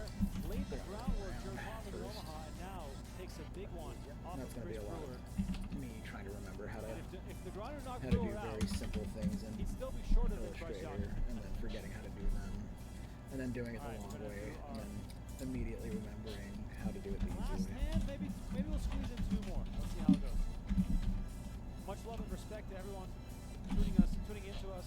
And I don't need that. I don't need that Join us level on of ability broadcast. Okay, we will have the Millionaire Maker live stream at 6 p.m. Pacific time, 9 p.m. Eastern. That final table will be on our YouTube channel as well. Donnie and I myself will be on the call. 2 players will win at least $1 million on that live stream, so should be a fun one as well. And then you can check out our schedule on PokerGo.com/schedule. You can see everything else we have coming up in the next 2 days. This final table will be live on PokerGo for the remainder of the night. Fingers crossed. Ron is going for the bracelet, so it'll be quite an epic one. So if you gotta make We'll try to join you guys all in the chat as well. Go watch it. Where's the eraser? There's the eraser. This is a quick one. Little homework. All right, final hand of the preview coming up.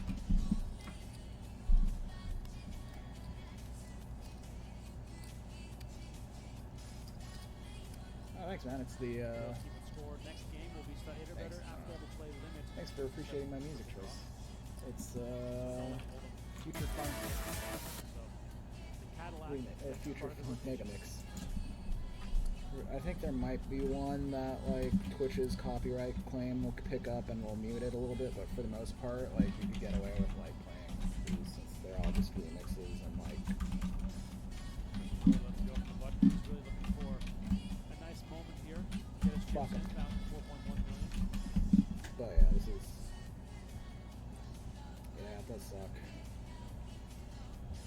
Especially like I don't often, it doesn't happen to me often, but like randomly I'll like get I'll end up on like a music review channel and they'll like be listening to it, but like they can't play it because it's like a new released album or something, and they're just sitting there listening to it, like commentating on it, like while they're listening, and I'm like, I can't hear the song. Like obviously I can't hear the song they're playing. This is ridiculous. I feel like I want it to wrap around, but like, I don't know, does that cat work? It's like I realize like as I'm putting the foot down, it's like this looks awkward as hell, dude. I think I gotta figure this one out a little bit more.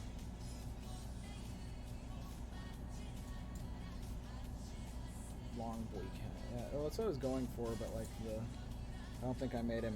I don't think I made it look intentional enough that he's like wrapping around.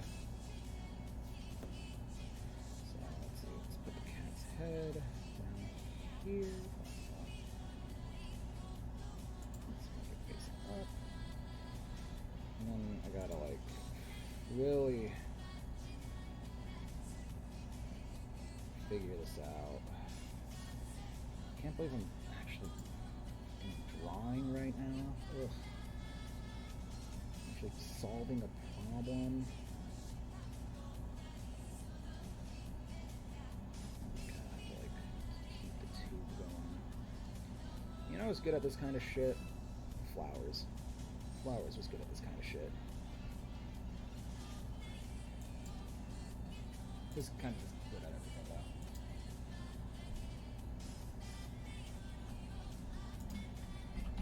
He was good at keeping the form on like awkward tubies.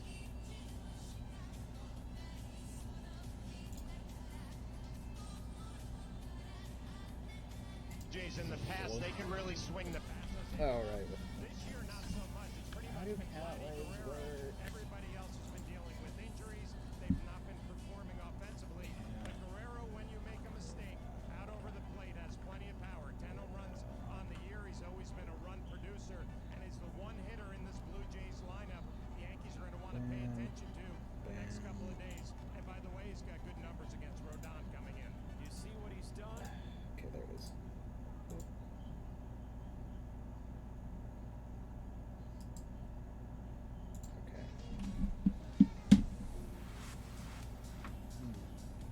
Yeah, now it just looks like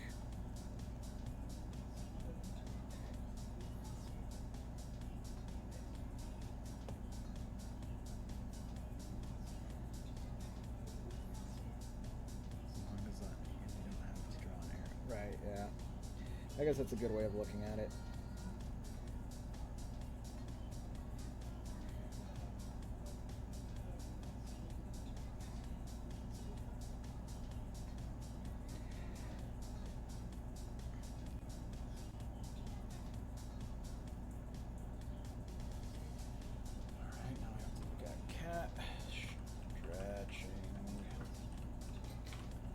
where we just hit the wall. Oh man, I forgot how dramatic cat stretches are. I like looking at them, and it's just like oh yeah, it's like a shoe. It's like a high heel shoe. Platforms. Like this is all on the ground, and then this is like way up. I guess that's the problem, or the problem with trying to draw cats is like, you know, you think you're drawing like creature that is like that has a shape, but they're kind of they're just formless. They're just formless.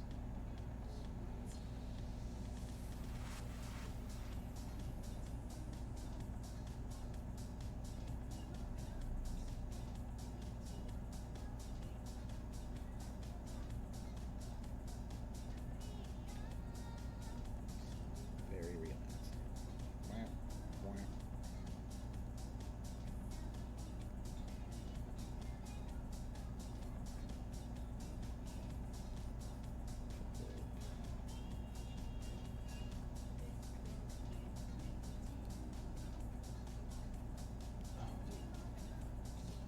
Oh wow, yeah, that's how the skinny black cat used to do it.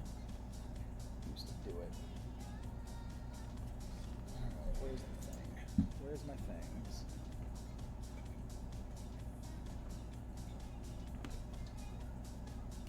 I want to like make this cat have like those like eyes. I think the little like half circle cat eyes are my favorite, where they just like look like this. Like that little guy. Probably my favorite. My favorite cartoon cat. Tiny and adorable. Alright, we got my Copics that a friend gave to me for free, so that's nice.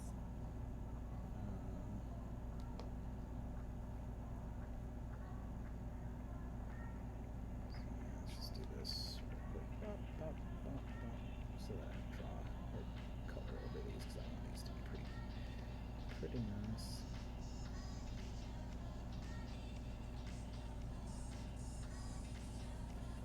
Yeah, probably could stand to be a little bit more consistent with those, but it's fine. What is this for? Although I did use these a lot, so they might be running out. Come on.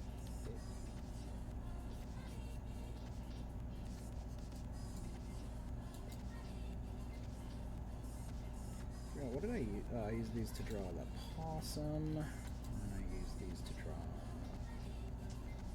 I think I did something that I ended up redoing in a different thing. Okay.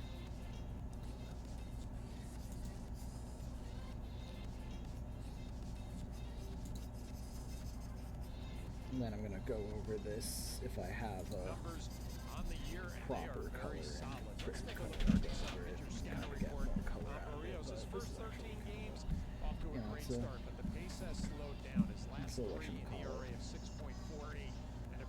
why the K rate is down and the home run rate is up. He's given up 17 home runs. That's second in Major League Baseball. Has been throwing his changeup a little bit more, and it's a good if he pitch were a for him. French grade, it'd be better for the Browns. Batting average against.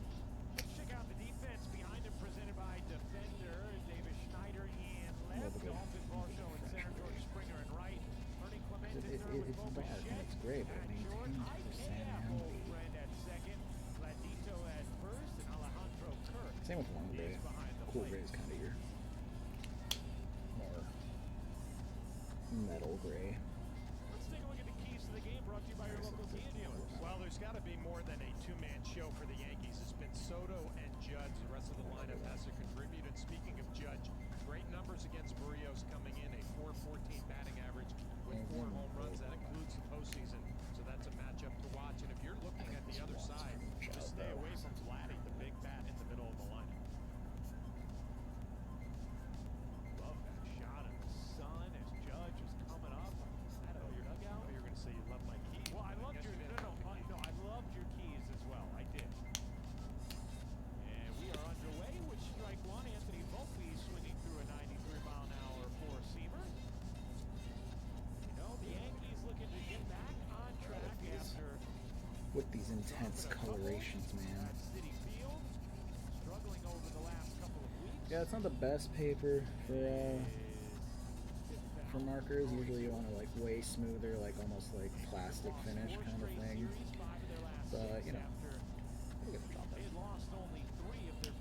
But also I like the like having the kind of like the strokes shining through.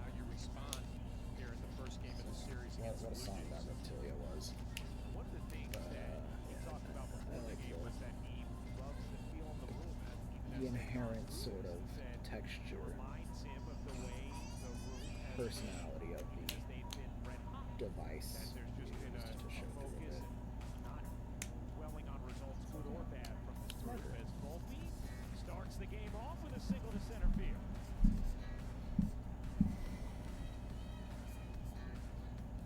Eats marker. I said in the keys, it's been a two-man show. Soto and Judge. Well, Volpe has contributed with a nice piece of two-strike hitting there and a slider down and away, just flipping it right back up the middle. Yankees have gotten off to quick starts in the first inning the last couple of days, but have not been able to cash in.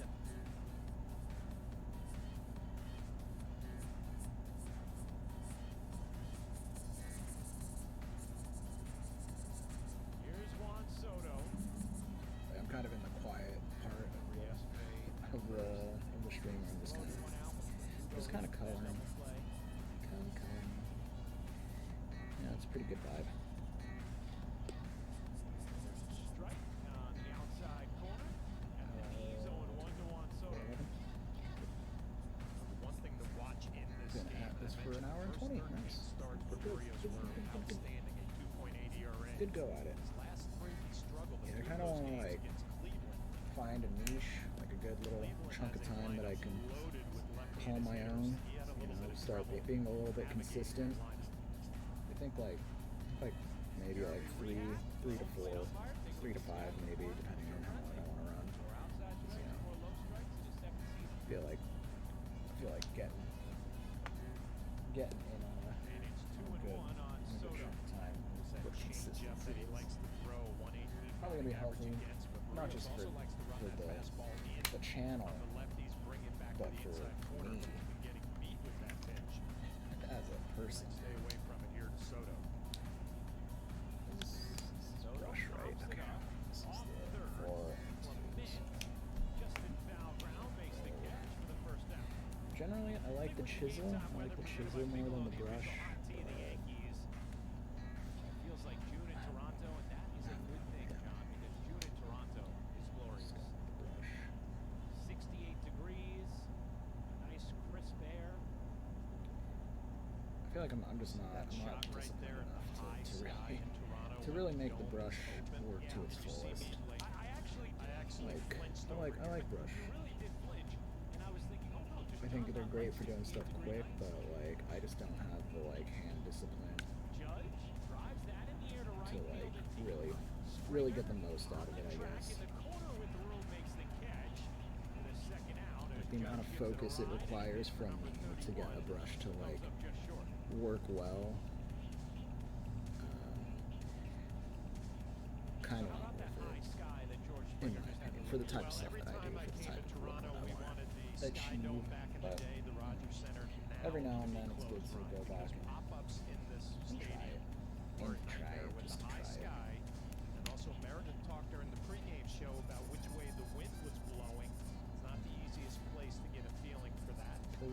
So I feel for Kirk behind the plate. Like I have a few like Pentel brush pens, and like they're really good for like sketchbook stuff, but like or Pentel like pocket brushes, and they're like really solid brush pens, but like I feel like it could just be that I've used like crow quills forever, and I'm glad you brought that up, Ryan, because the Yankees really need him to get going. They need Labor to get going when he gets back in the lineup. And they need protection, especially for Aaron Judge, because it's getting to the point. Why would you pitch when you're an opposing pitcher?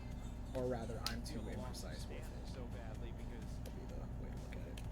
Because yeah, I've seen so productive as that there's a bopper lurking in the lineup. the comic book artist. Obviously, early in games or maybe late name's so games hard right now, and he's super you come famous. right at him. But if there's any big spot, middle to the late innings, you to just expand died recently. He died like last year, I think.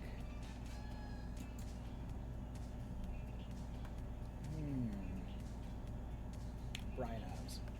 Brian Adams? Verdugo has Yeah. been having a really nice, solid offensive season before this skid over the last week or so. After he had that huge game in Boston and his return to Fenway.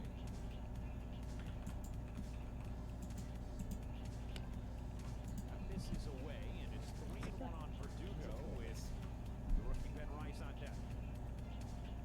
Something Adams. See if Anthony Volpe's on the move here with his 15 stolen bases. Trust What is his Verdugo name? if he gets it fits the light, put it in play. If not, you take your walk. Well, now I'm like, now I'm in it. Takes his walk. Verdugo on, and the Yankees once again Neil with a Adams, couple of Jesus base Christ. runners in the first. Brian Adams is Now the it's first and second, two Blazer. out. Ben Rice coming up.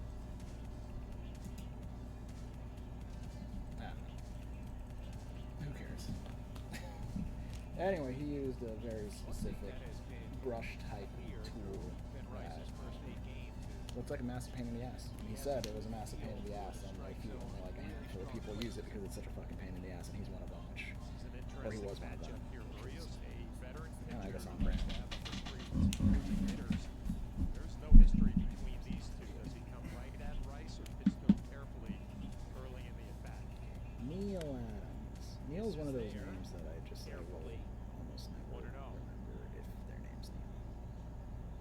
There's Ornery, and that's about it. That's the only Neil I have in my brain space.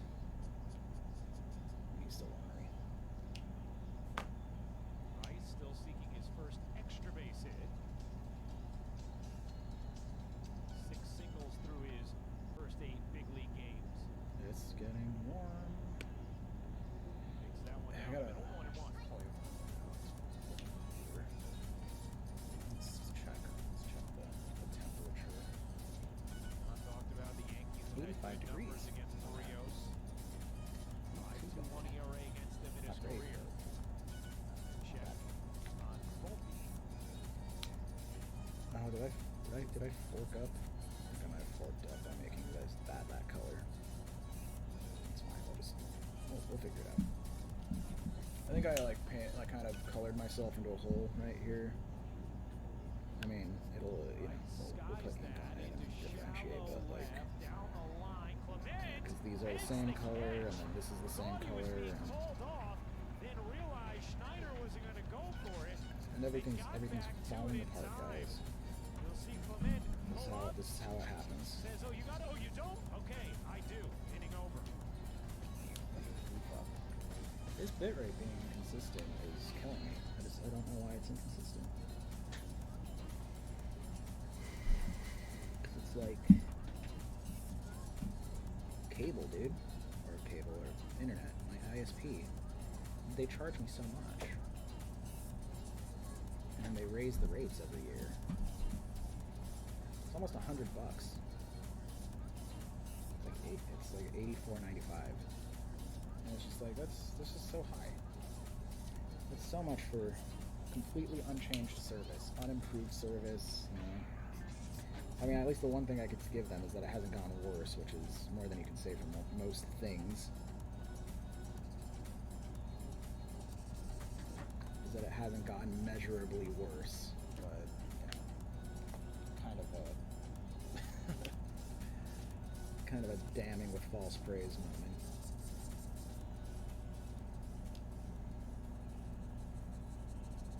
I'm gonna color that yellow too. I don't know. I just kind of want to. Sometimes you just want to do things. Sometimes things just you feel them out and they feel good.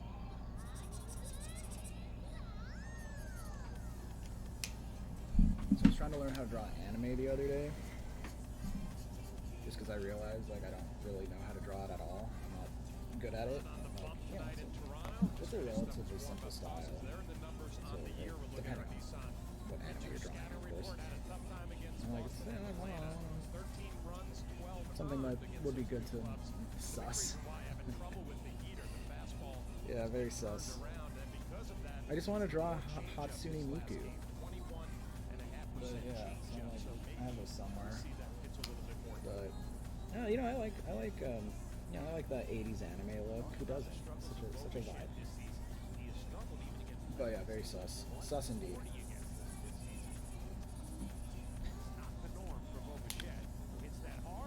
But yeah, and like I keep like not doing it right. Like, I was just trying to draw like pretty simple Sailor Moon, and I'm just drawing the eyes too not big enough, not in the right spots. Mouth is too big, jawline isn't correct. It's just like, of course, you know, I think that's just because I'm trying to copy a style that I don't draw in. I'm not super duper. I was also drawing anime boys. I was also drawing a Goku. Not like a Dragon Ball Z Goku, because I don't really care for it. I watched a lot of Dragon Ball Z as a kid because I was a boy in the late 90s, early 2000s. But, and you know, of course, like, the big dudes fighting each other was cool when I was little, but like, as I've gotten older, and I think this is a kind of a feeling a lot of people get, like Dragon Ball, the charm of like the original Dragon Ball, where he's doing the Journey to the West thing. Head. Is that just Dragon Ball Z in Canada, in the UK? But yeah, like I mean, you saw a lot of it going around when Toriyama died earlier this year. But just like the machines in Dragon Ball are so good. I think I've said Dragon Ball Z before. I don't know if I knew consciously that they actually called it that. But Blue Jays set up here with first and second, nobody out. And the way the last two outings have gone for Rodon, this is the last thing you want to see happen here. A two-strike slider off the Zed's I like Zed. It's a fun word. First and second For Z. for the hottest Blue Jay hitter in the lineup. I think it's fun to say Zed. I can see why they do it. You're scouting about Vladimir Guerrero Jr., and this is the one guy you want to avoid. Hard to here with first and second, nobody out. Like, I'm not gonna do it all the time, but like, I mean, you know what we're just gonna do? We're just gonna say fuck it. We're gonna go highlighter. The first action. You know, it's crazy. I have a million sheets of paper all around me at any given time. Cutter up in the zone that actually looked bigger than we've seen from Rodon, so coming around it a little bit more, Ryan. Actually, bam. Monster hack and a miss on 97 upstairs, 1-1. I just need to make sure that the tip of the highlighter wasn't like all gunked up. Some of the colors. As happens. Yeah, just having these little moments of color. I like doing this because like sometimes when I'm like going from like grayscale like this, it helps inform like, oh, I don't need to put as much color in other spots because the yellow will inform in different areas. So in doing this, it's kind of like, yeah, we get the colors that we know we want. Later colors. It is an RBI broken back double for Vladimir Guerrero Jr. and an early 1-0 Toronto No, we lead. don't have yellow. Well, this is just the way that it's been going for Carlos Rodon, and I guess you could also say the New York Yankees lately. A slider, a shattered bat, a good pitch, soft contact, and perfectly placed down the first baseline. It's going to be extra bases. The Blue Jays get on the board. Of course, the problem with using highlighter is it does fade. Here in the first against Rodon. Think about the way this In a few years, this yellow will be dull. ground ball But Volpe nearly fields. who cares? A hit batter on a 1-2 pitch on a back leg breaking Who cares? ball. It'll look good. Infield in Glad with to second and third, nobody out. And ball one from Rodon. I gotta figure out this cat It's human nature if you're Rodon out of the I don't know how I'm thinking, feeling here about we go again. Right, my last And I probably won't know how I feel about him until off to a tough start like here, a but few you weeks gotta from find a way to when it's regroup, completed. make a pitch in a big I'll just be spot. like, you know what, that cat, that was a good one. That cat had fun. Slowly down The way I first rendered it, I rendered it baseline. right. Yeah, that's just the way it's going.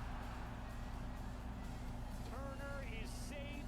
So I kind of fucked up yesterday. I was like, I'm gonna go get a Dr. Pepper. So I went to 7-Eleven, and their POS system was down. And I was like, well, maybe this is, you know, maybe this is the Lord telling me I don't need that Dr. Pepper. So I was like, all right. So as I'm driving away from 7-Eleven, being like, all right, well, no Dr. Pepper, that's fine. I'll just drink I'll just drink water and, you know, just go with it, kind of thing. You know. Dr. Pepper was not in the cards for me that day. And to get home, I drive by the local In-N-Out, and this was like in the middle of, this was like at like 11:15 or so, and the In-N-Out was completely empty. Like there was like 2 cars, and they were both in the like right lane. I was like, well, I'm not gonna not. Yeah, I hadn't eaten too, so it's like, all right. So I went and got a double fries and a large Dr. Pepper. So I kind of turned the Lord telling me to not get Dr. Pepper into kind of getting more shit. But man, it was so good. Even talking about it right now, I want to go there. I want to go back and get more In-N-Out, which would be a waste because I just had it. But that sounds good. So does one. I think I'm just hungry actually. Everything sounds good. Mall spot ramen sounds really good. The place that opened in our local mall. It's like a Michelin star place, and how this ramen spot is so good. That's it. That's all I got. I'm devolving into just talking about food. And now the exit velo from Springer, who squares up another fastball. It's been a common thread the last 3 games for Rodon. Well, I guess that's good. Better than being like massively caffeinated. I don't know. Is decaf coffee bad for you? I'm not a. I don't know. Like, I don't know what's happening. What do we?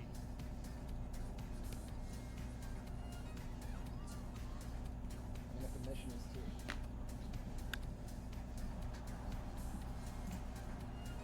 The only question was, would it stay fair? And it certainly did. Nothing had really been hit hard this inning prior to that.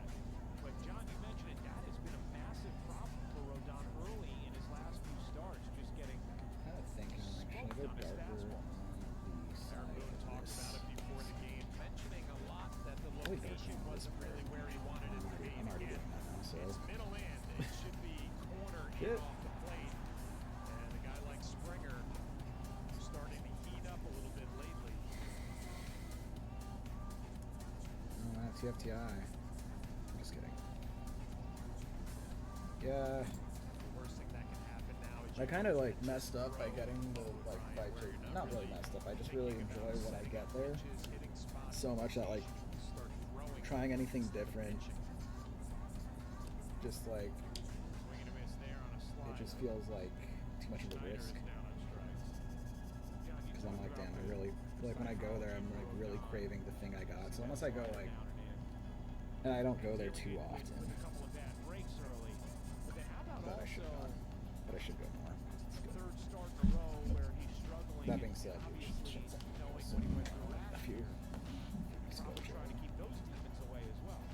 Yeah, I would hope that those demons aren't coming back because of the strong start that he had to the season, kind of put all those away. But there's no doubt whether you're a hitter or a pitcher. Yeah, that's kind of what I was thinking too. Because it's like, I mean, their regular one, like their normal, like medium spot is so good.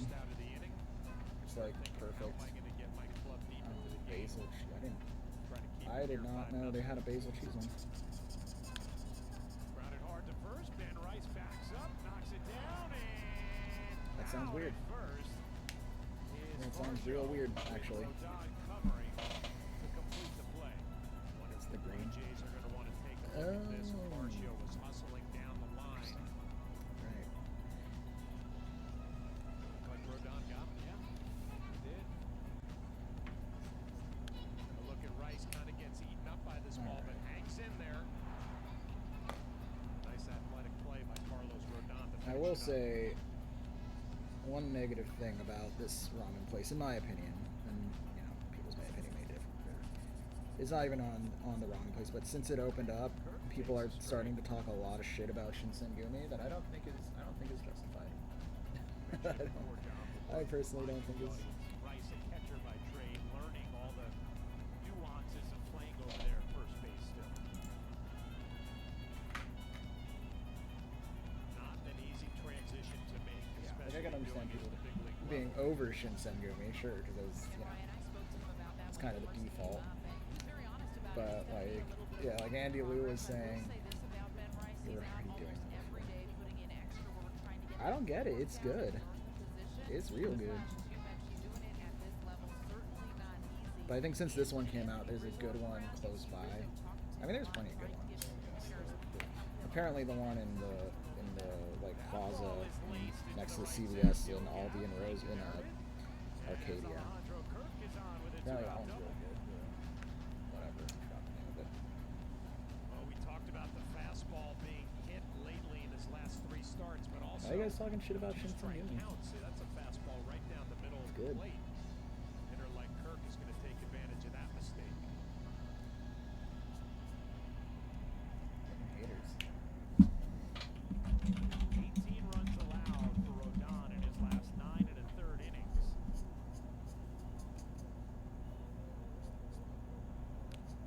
His first 14 starts had pitched to a 2.93 ERA. Fucking haters, yo. Into this one, a much different Where are the story. Mariners? Ninth hitter of the inning is Ernie Clement. He rips Yeah, that I mean, to that's what I've field heard. and I base hit. don't. Kirk is going to have to I've only stop heard at recently third. people talking about And runners it. on the corners now as the Blue Jays have batted around. Matt Blake has to come out and give Rodon a break here. 30 pitches already. Number 9, Yeah, Kirk it's gets the too dark start. on that one. Rolls down and in. Moved it in left field. Yeah, I don't. The Shio is decent for a liner. Okay. It's a word I don't know.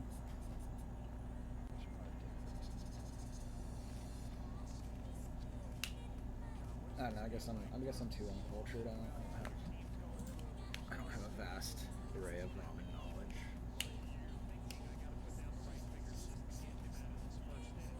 I mean, I guess I've tried a few places.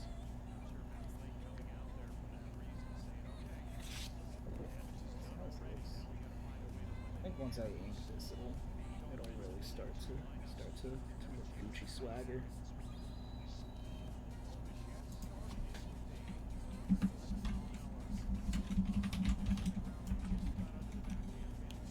I think like the awkward part is just how this kind of thing looks like it's like kind of ribbing Gucci swagger.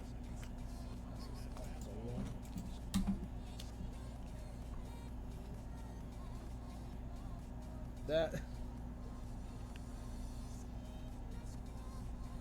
That cookie is not garbage ramen. I was just being a hater. That cookie is good.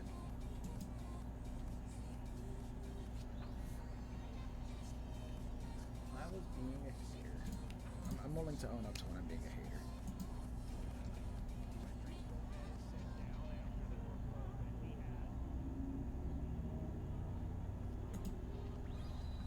I do want to go back there though. I want to update my, I guess my, whatever you call it, my opinion. This is good. I think that was the first time I had like a soft egg in ramen, so. Okay. And I wasn't. I'm still not like super into the soft eggs. Like if given the choice, I'll pick a hard-boiled egg. But and I hated them really hard.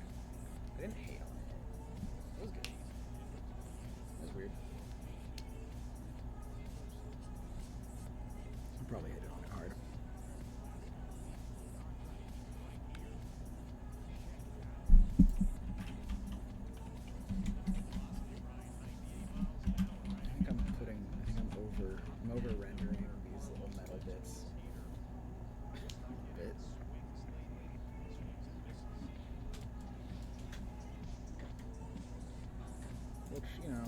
worst thing in the world to do, but it's just like, the problem with over-rendering is it's like you have better shit to do than over-render this.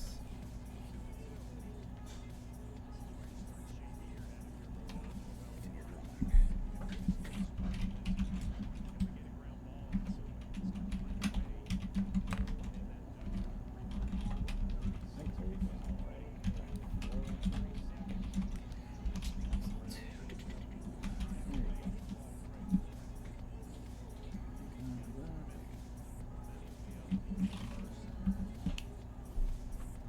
Drawing the cats and the little Dutchman dudes. Oh, not that one. Is this 2? This is 40. I think I'm starting to like get a little warm. I'm starting. I'm crossing the threshold into mild discomfort with the. It's not really the heat; it's just the lack of air circulation. My ceiling fan is like messed up, so like I don't want to use it because I think it's gonna fall. Yeah, it's gonna fall. So I'm gonna fix that. And by fix that, I mean I have to ask my brother to fix it. 'Cause I'm not doing it.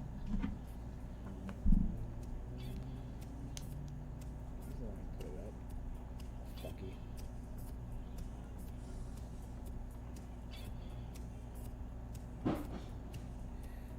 Yeah.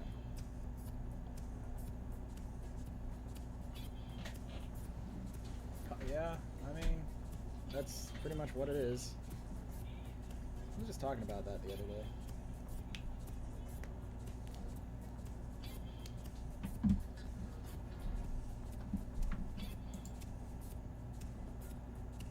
Alright, I'll stream more. Hi Nino. You missed your favorite song. It came on and I thought, hey, it's Nino's favorite song from the Future Funk Megamix.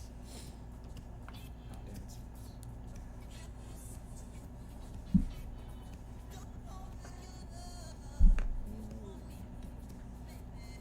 Nino the Spoon Beano.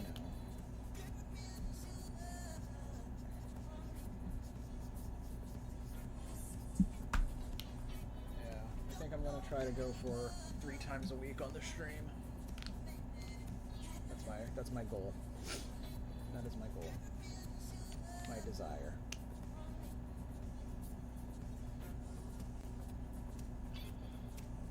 Back. Back indeed. That's facts. Speaking of that being facts, kind of getting into that skibbity Riz. The other day, we were at a bar, restaurant thing. Me and 3 of my friends, 2 of us, and the young one, the 21-year-old. I was talking about skibbity Riz and skibbity toilet, and you know, glizzies and gooning and yachts and all that, and what have you. And we're talking back and forth, saying all this shit, and the 21-year-old, he's like looking at us, like kind of with a look of like kind of semi-disturbed, like, but also like, what the fuck? Alright, catch you later, Nino. And thanks for dropping by. And as we're saying it, we're all saying it, like just saying a bunch of random fucking Gen Z, Gen Alpha, like brain rot bullshit. And he's just like, you guys are 30. And as he wasn't right. He wasn't wrong. I mean, I think all of us are like 29, but like, yeah, it shut us up really quick, and we just started laughing. But I will say, like, the skibbity brain rot shit, it's so like, it's so stupid. I love it. It's like whatever came before it was pretty like pretty. Like, it didn't resonate with me. It wasn't stupid. It sounded like people. It sounded like, you know. This sounds. I think there's enough like distance for me on this one. Where it feels like made up. I mean, of course, made up, but it feels like someone made it up writing like for a show or something. just fascinated. I'm in it. I'm in the sauce, guys. I'm cooked, chat. I'm so cooked. We miss you, Susan. Feel better. Anyway. Know she's watching. So let's like lap this out real quick. So if the green light is going, you're not cooked. Oh, thanks. Appreciate that, Johnny. Thank you. I'm not. All right, let's just in chat. I'm not cooked. John and I will pick. No. You can take care of that. John will figure out the rest on his own. Lucky for you, Bo. So if the, Self-sufficient, so I'll be I mean, this is just a cat sign. By the way, great It's just article it. in Boston Herald Breaking today news. about Susan as a Boston Uncooked. Celtics fan that after 50 years in New York, she Raw, still in needs fact. Celtics brain. Awesome story, and I know she does because whenever I do a Celtics game, I Alright, always get a text from Susan. If they're cold from 3, I usually get home So a text. let's get it going. Can get that going.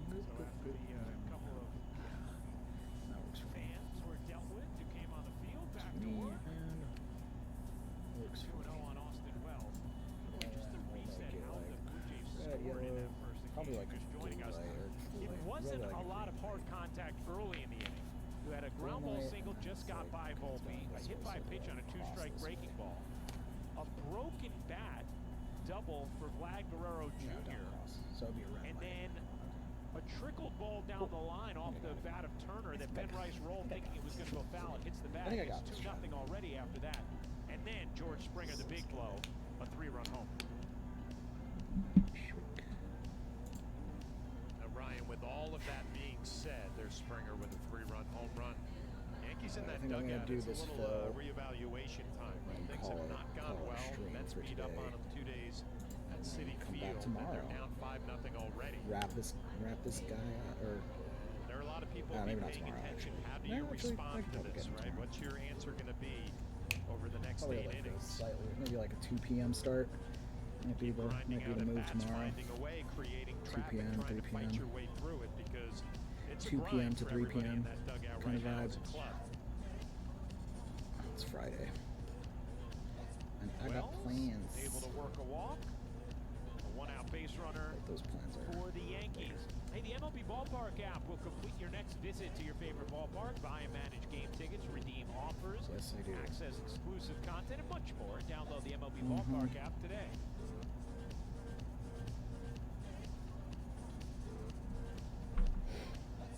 Here's Oswaldo Cabrera.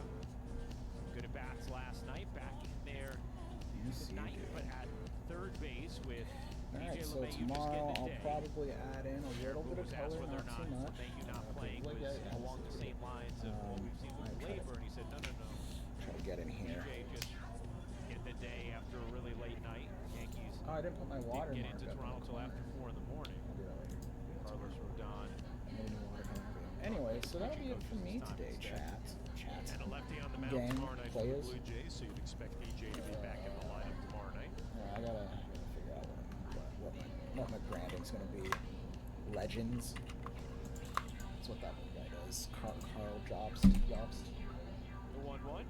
You absolute legends. 1-2. Anyway, yeah, I'll be. Yeah. That's what's up. Little skeleton guys. Skeletons in the chat. Or skulls in the chat. Anyway, I will be back tomorrow to finish this guy up.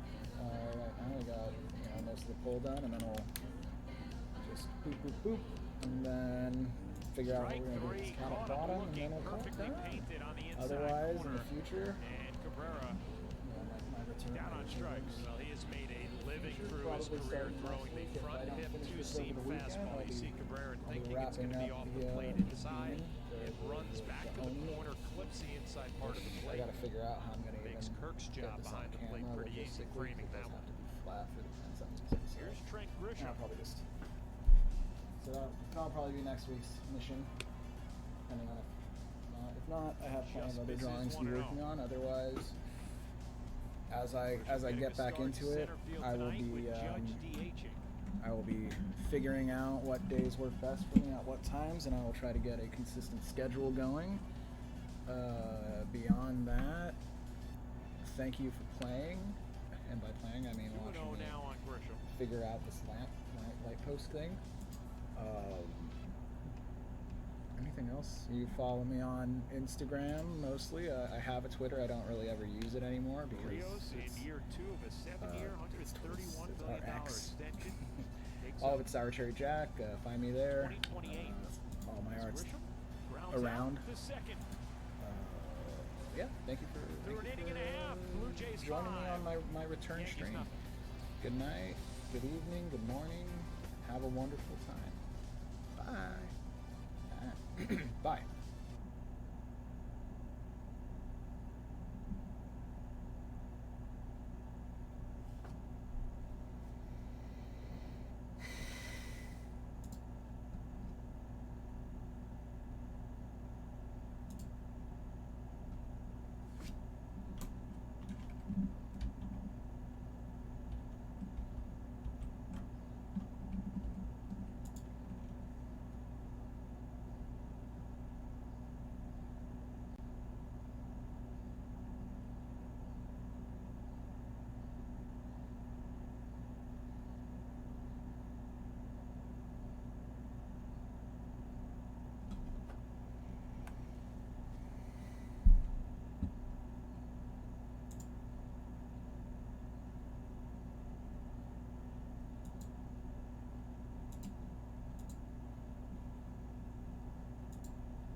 See the fastball for the home run on the inner half.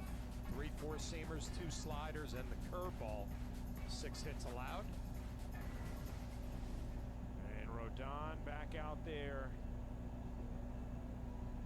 for the second with the Yankees trailing 5-0. 8th straight game that the Yankees' opponent has scored first.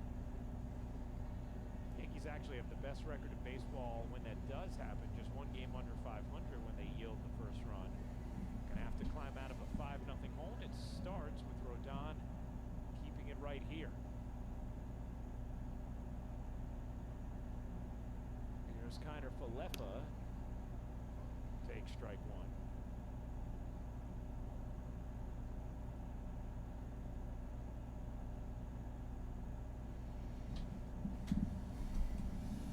1.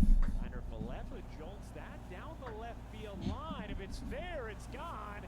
It is foul.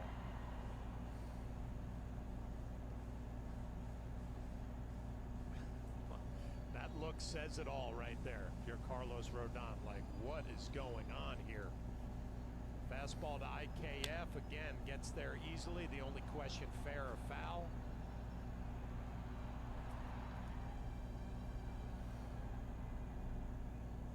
Didn't miss by much.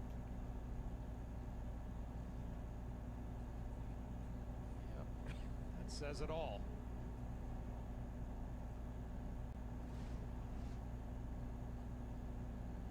Is Toronto challenging this?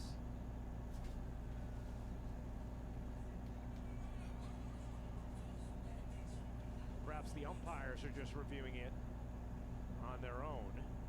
Yes, I believe that is the case. If this gets overturned, then I was gonna say, if that gets overturned, Carlos Rodon's like, you got to be kidding. What's going on here? I walk back to New York.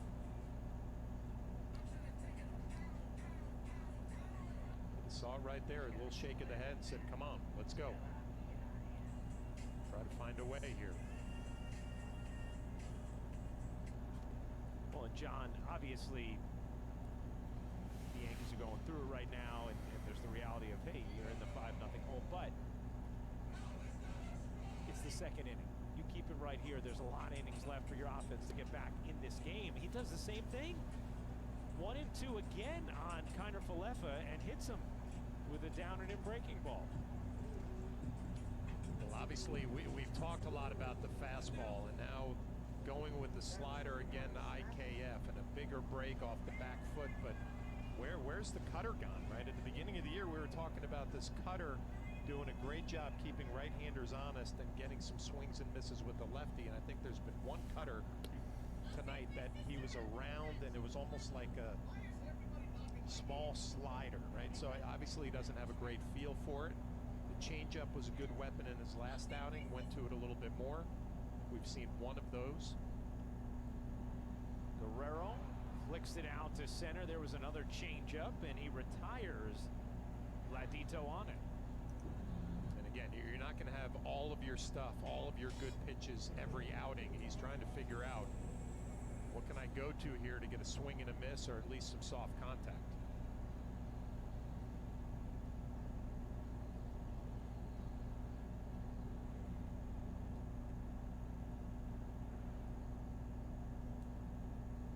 Here's Turner. Nearly hit him. Able to skip over it, 1-0. How about Rodon's ERA from those first 14? 2.93, jumped to 4.32 after the first inning tonight. 2 starts in 1 inning.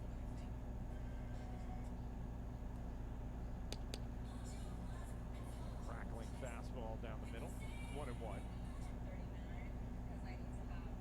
Turner would be a great guy to double up here. You see the Yankee rotation the last 8.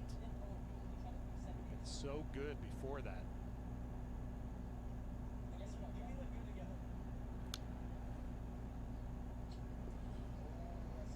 But I'm thinking up here, Ryan, okay, you got Turner at the plate. Let's try to get a double play ball and get out of here, keep the pitch count down this inning. Does Carlos Rodon have a pitch to get a ground ball consistently, right? He's more of an elevated fastball guy, a swing and a miss at the slider, down and in. Changeup might be a pitch to get a ground ball. Cutter.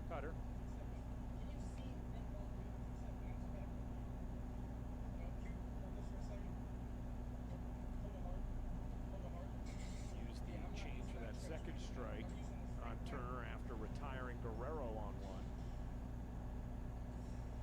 IKF leads off first, the 2-2. And the count is full. 3-2 on Turner. We'll see if Kiner Falefa might be off and running.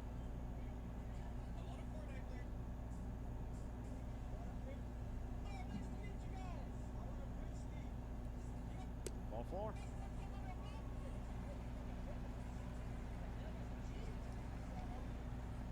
So 2 on with 1 out now here in the second.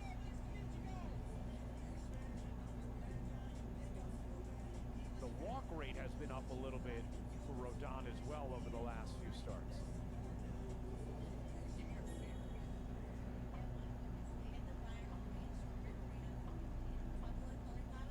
Springer, a 3-run homer. The big blow in the first. He's had a really tough season. 2 on from here with 1 out.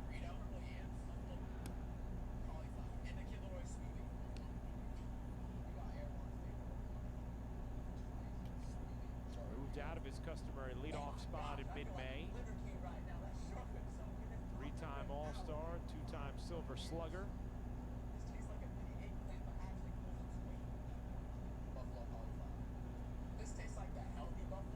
Springer hit a home run the other day at Fenway Park going the opposite way, so trying to get his season back on track. Adding on with that first inning home run tonight. Well, got into another one. Second 3-run homer in as many innings for George Springer. And Carlos Rodon is going through it right now. 8-0 Blue Jays.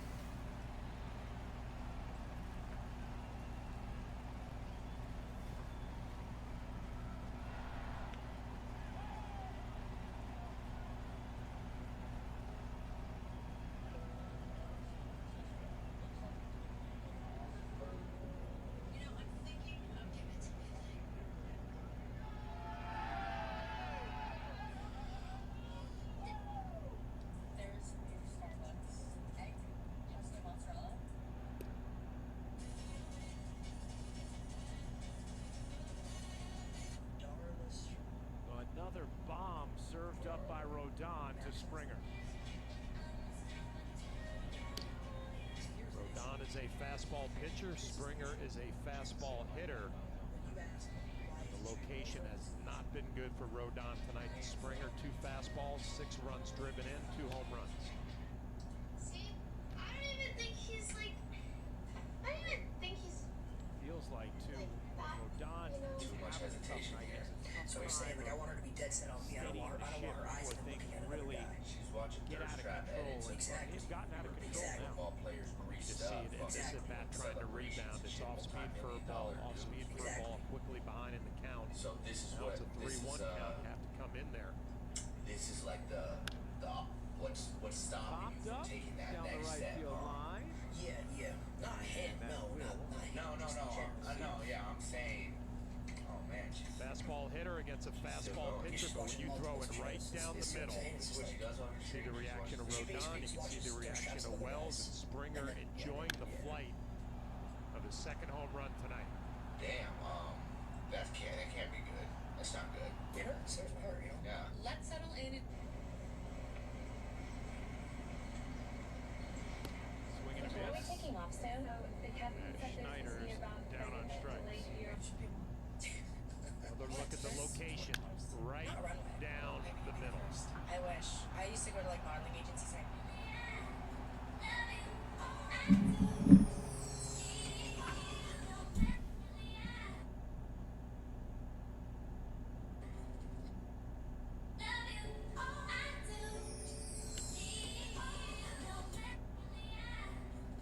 Strike to Varsho.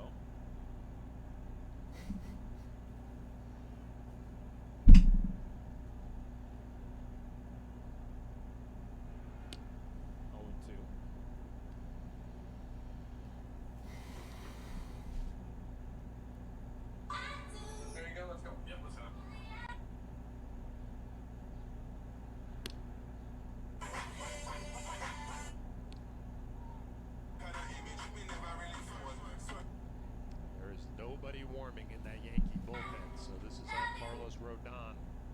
Figure out a way. Strike 3. There you go, let's go. Varsho down, looking for the damage done. Another 3-run shot from Springer, 8-0 Toronto.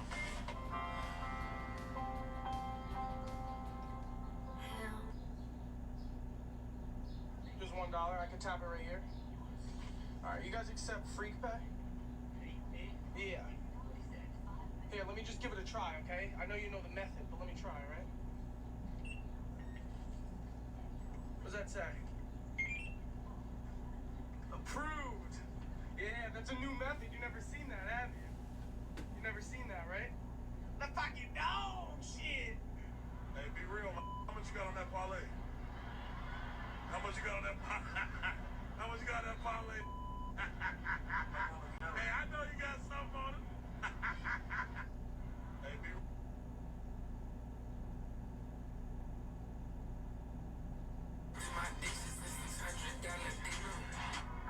we could go back.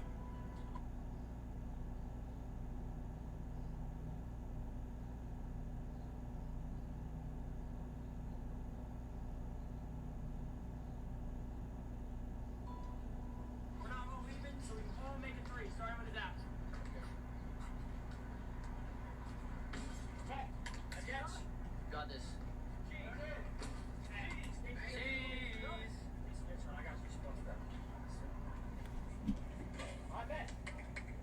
Alright, how long? Over under 60 seconds. I'm taking the over.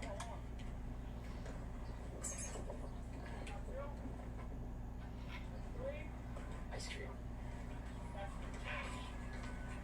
Ice cream! Yo, Scream! Wait, we have to get ice cream, bro. Yeah, low key.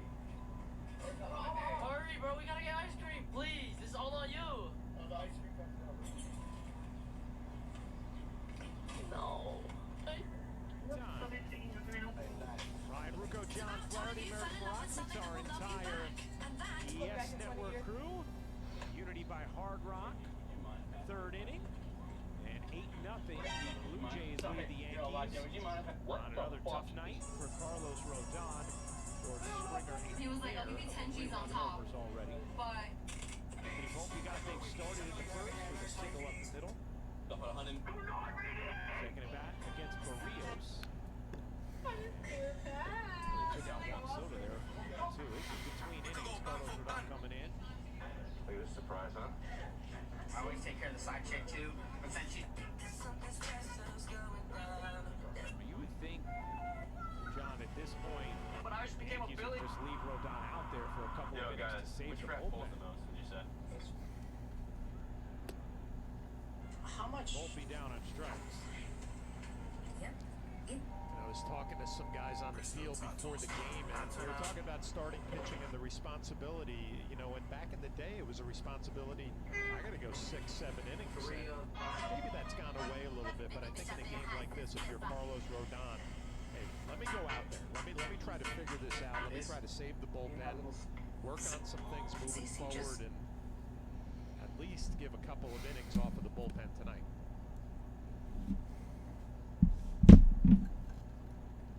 Yankees have not lost 4 straight games yet this season, but if they cannot overcome this 8-0 hole, that will happen tonight.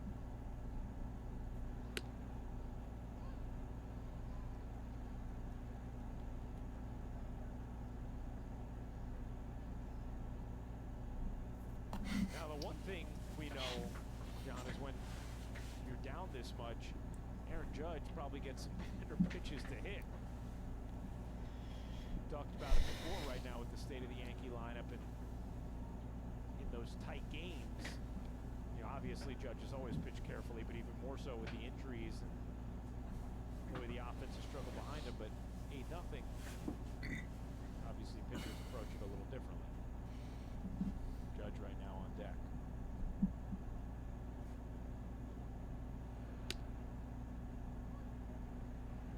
Well, Ryan, you talked about it earlier. You know, Aaron Boone's saying that the personality in the clubhouse is the same. Everything's good. Well, you look at nights like this if you're Aaron Boone, and not just Aaron, I think everybody else around baseball, to how did your club react moving forward the rest of this game? Soto down on strikes. Barrios is getting his changeup going. I mentioned in the scatter report that's been a plus pitch for him his last couple of starts. But it's, you know, yes, you want to come back and win this game, but you also want to see that fight in at bat to at bat, pitch to pitch, where you're making it difficult on the opposing pitcher and make him earn it. Judge flew out to the track in right his first time up after hitting his 30th home run of the season last night. The numbers over his last 53 games are just astonishing. Last 53 games entering tonight, a .380 batting average, a .496 on base percentage, a .908 slugging, 26 homers and 64 ribbies in those 53 games. 64 RBIs in 53 games. It's sick. And listen, I know the game has changed a lot, but RBIs mean something to the old school guys. You're driving in runs in the big spots, and to have 30 and 77 at this point after the first month of his season is incredible. It's unbelievable.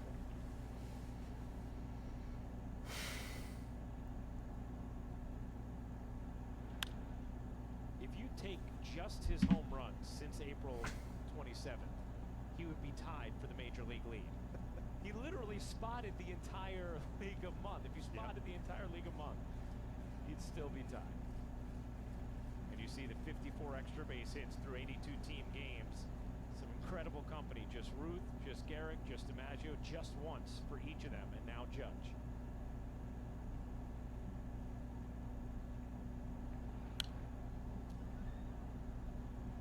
You talked about it, John. How are you going to take your at-bats? How are you going to handle things when you're down 8-0? He obviously takes no at-bats off. Battling here. Yeah, you could say, you know, Juan Soto, we've been so impressed how he doesn't take a pitch off. You'd say the same thing about Aaron Judge. I mean, locked in every pitch, every at-bat.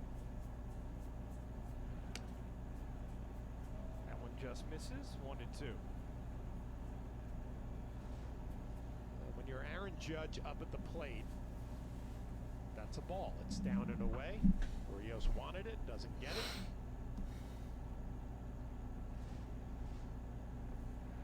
Check swing off the glove of Barrios. Right to Kiner Falefa. 1-2-3 third for Jose Barrios. 8-0 Blue Jays through 2.5.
These conversations, not this exact one, but what does this look like, feel like, sound like? This is not normal. There's no precedent. This is not normal. I mean, there's nothing to this. It looks clearly right there like Rob Pelinka's making that call to Ronnie James, or maybe calling the picket to the league.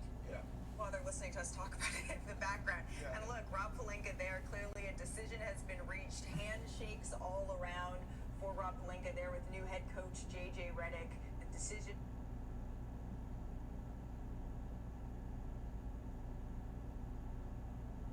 Of the Yankees. Tonight's picture was submitted by Erica. Her son Angelo is always ready to cheer on the Yankees. What up, Angelo? Use the hashtag Toyota Pinstripe Pride and mention yes in pictures you post to social media to reflect your love for the Bronx Bombers. We might spotlight you in a future game. Bottom of the third inning. Unity by Hard Rock third. Oh yeah, that guy's catching all the action. Jersey's draped. Blue Jays an 8-0 lead on the Yankees after some bad luck for Carlos Rodon the first few hitters, and then everything falling apart. Ronnie James, a 3-run homer. He served up to Springer, and then Springer hit another 3-run homer in the second.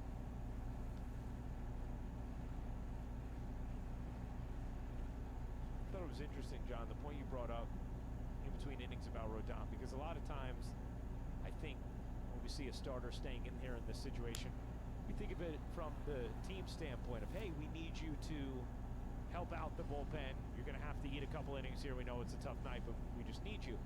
You were talking about it also from Rodon's perspective of, hey, I want to help the bullpen out, and I want some more innings to try and figure some things out here. Yes, you would hope that there was a conversation in the dugout like, hey, let's maybe get our cutter back to where we want it to be. Use it as an opportunity to take something positive out of this outing. They struck out 3 straight hitters now as Kirk is down looking.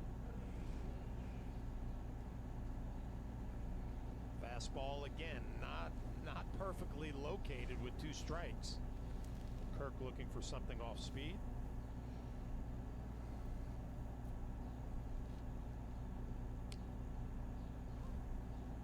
Good change up there, and got Clement to go around.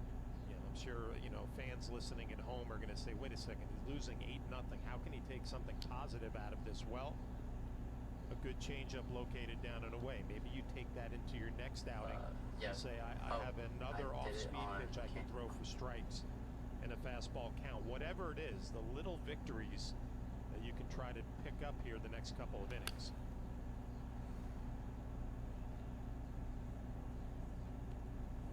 Right, nobody is sitting here saying, oh, there's a macro win to be had in a start like this. Of course there's not, but those micros, maybe you pull something out and build on that moving forward, because clearly Rodon looking for answers right now. Well, the first thing that I would be thinking if I'm Austin Wells behind the plate, we got to do a better job locating the fastball. That's an 0-2 heater. It's middle of the plate, up a little bit. But the location with the fastball, and every pitcher will tell you this, is the key to everything else falling into place, and that's what's been missing the last couple of outings from Rodon. Swing and a miss. Backdoor slider that Clement chases, and 4 straight strikeouts from Rodon. Fastball middle, and then a backdoor slider. And again, we've seen a changeup down and away for a strike, a backdoor slider, so some positive signs that he might be able to take into his next start. There's Bo Bichette. Started off the Blue Jays offense in the first with a single. Quarter hour played. We've lost about 6 minutes in total. Now there's a coming together off the ball. The Blue Jays could be open to dealing either of them. They're set to be free agents after next season. That's a fair ball. This team's struggling as much as it has thus far this year. In it comes for Robinson. He flicks it along. Weston McKinney running forward. It's a heavy first touch. He gets back to it. McKinney can he get around the corner, get across in. Pepe! Right at the... I can't get no sleep. I'm at Best Buy right now and I just found it crazy. Wait till I get my money right. Bichette has said he would not be surprised at all if he was traded. Today, I'm ordering But pizza GM from Ross Atkins has dismissed that notion as he chops it slowly to third. Bare hand by Cabrera across in time. Ski looking for Nifty space. play So here's something by Oswaldo Cabrera Your for long the distance. final out of the third. Realized he didn't have time for the glove. Took a weird hop as well. He said no problem. What do you mean don't say shit?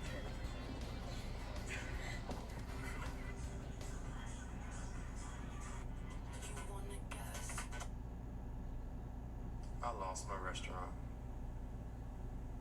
I lost my restaurant, y'all. I'm Dex Flamin today. Quick math. Let's say they front you 5 minutes. How was Dubai? You know what happened to me there? You don't know what happened to me there. What? You're almost yourself.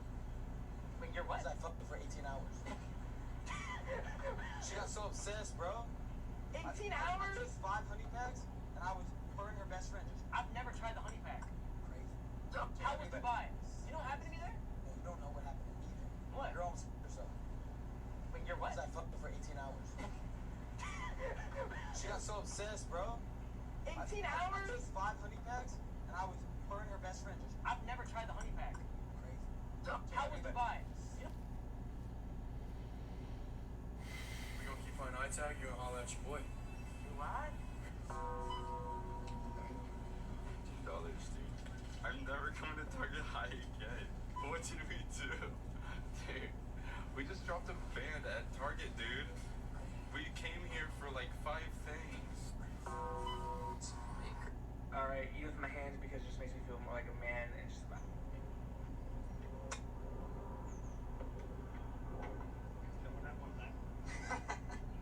Definitely not.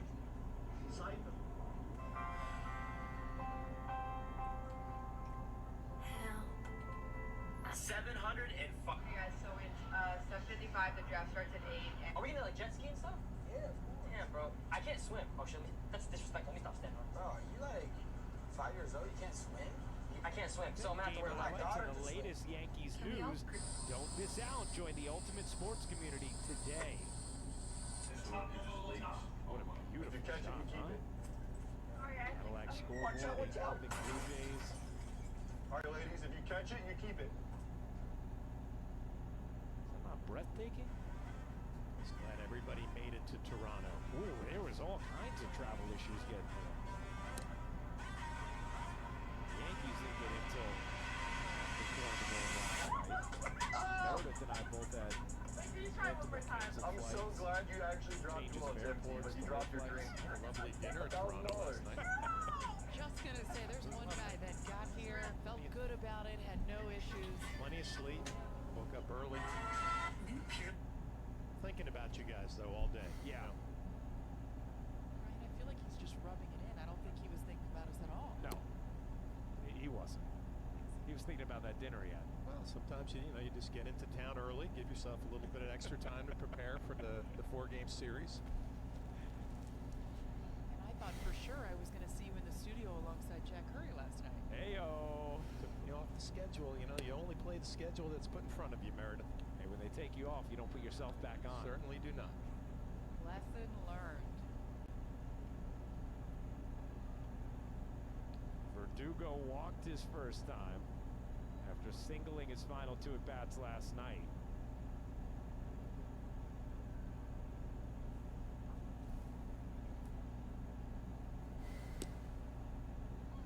Catches the bottom of the zone, 3-2.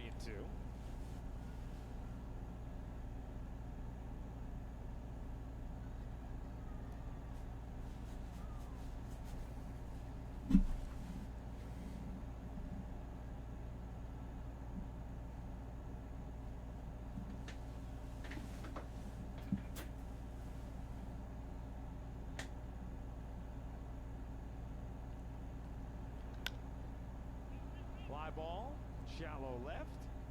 Schneider in. 1 down. A Yankees fans, fireworks night is back again this season.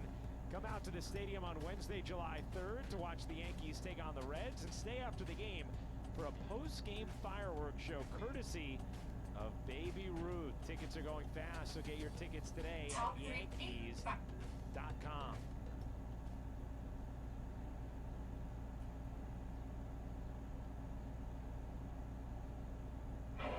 Up. Yeah, go ahead, please. Slurve. Backdoor gets in the outside corner for strike 0-1.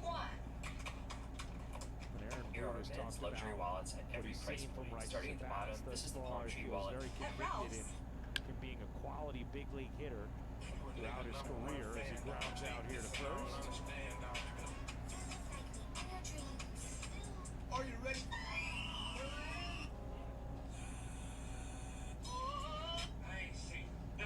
The Yankees have offensively, they're going to need a Rice or someone else to step up and take a little more of an offensive load than they otherwise would have.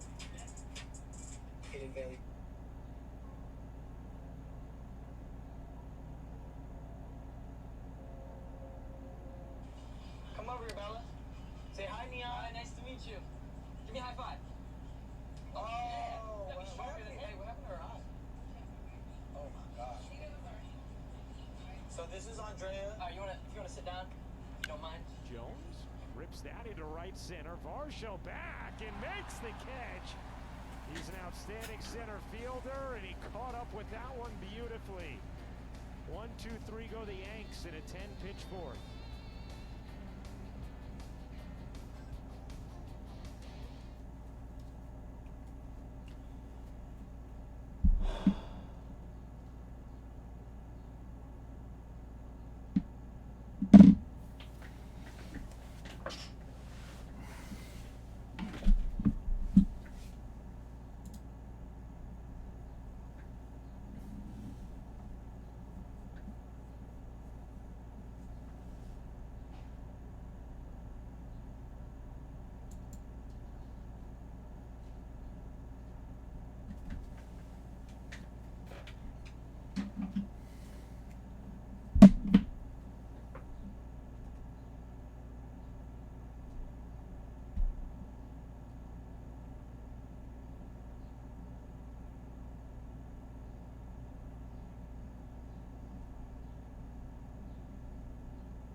Decisions presented by Sage. Now we're going to take a look at these home runs for George Springer. The fastball to Kirk, a fastball up out over the plate, another home run to Springer, 96 right down the middle.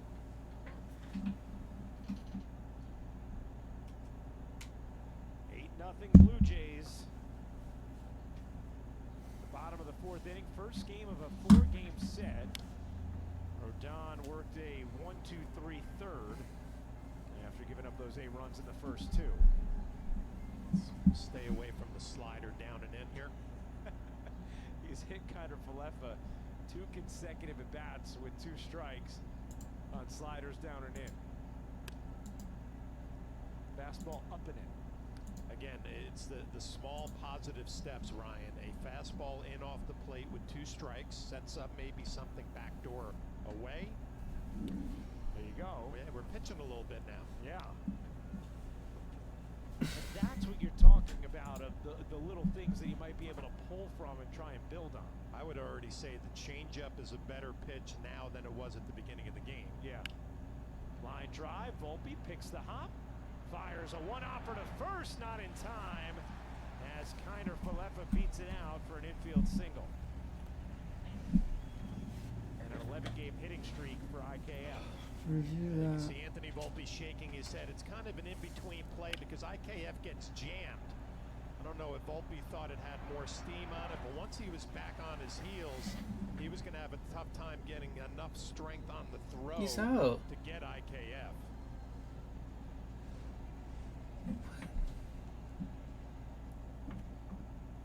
They're not reviewing that? Vladimir Guerrero Jr. chops one to third, should be 2, on to second for 1, and there is the 5-4-3 double play. Well, we were talking about what pitch could get a ground ball for a double play. It's a 4-seam fastball. Easy play for Cabrera. Over to Jones. And a nicely turned.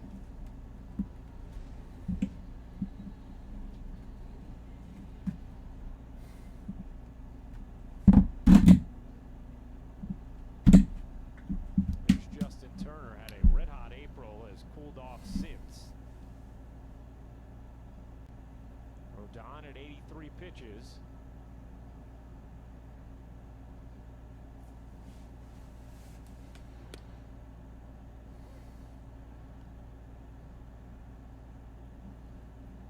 Gleyber Torres sitting for a second straight day. Aaron Boone said he thought he probably would be back in tomorrow.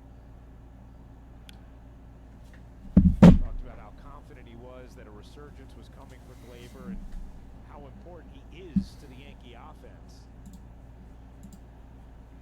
I thought it was interesting. Aaron Boone was talking about it. Did a little work in the cage yesterday with the hitting coaches. And, you know, there's a fine line when you get a couple of days off. Do I just completely stay away from it and not do any work? That might help me.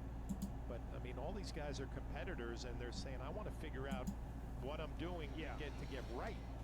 So Gleyber took a few swings yesterday. I'm sure he did the same today. Strike 3, backdoor slider, catches the outside corner. A sharp fourth for Rodon. Blue Jays lead at 8-0.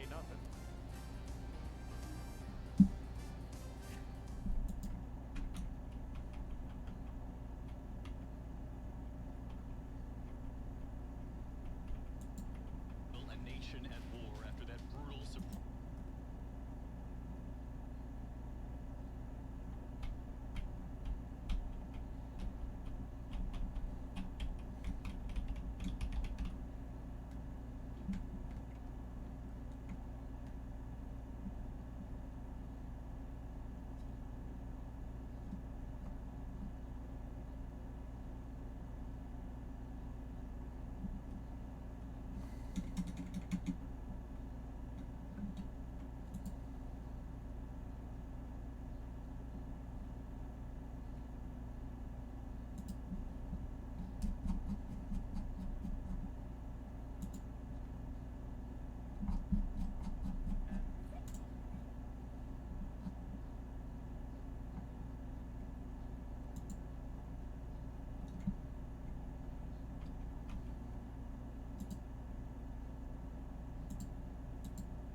Yankees and Blue Jays play the second game of this 4-game set here at Rogers Center. Coverage begins at 6 o'clock with Audi batting practice today, and the pregame with first pitch scheduled for shortly after 7 on Yes and the Yes app. Scoreboard, 8-0 Blue Jays as Wells rolls over on the first pitch. Look out. $11 free. Here in the fifth.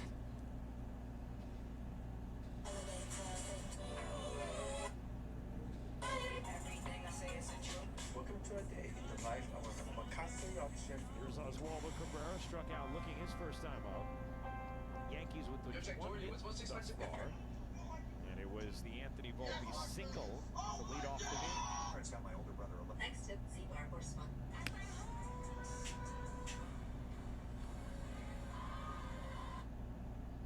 I still have a good time. Okay. Look at the tweet. It says men. There will be no audience, just the 2 moderators and 2 candidates. Cabrera gets it. Yankees have a 1-out base run. I'm sorry. Well, if you think back to Cabrera's first at bat, he got caught looking at that 2-seamer that was in and ran to the corner. This one just stayed true. Catches that elbow guard.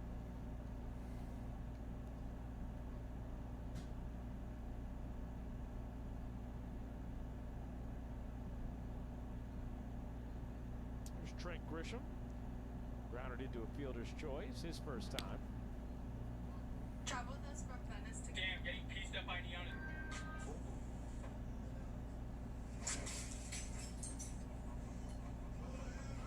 I totally saw it coming. I'm so glad I got that on video.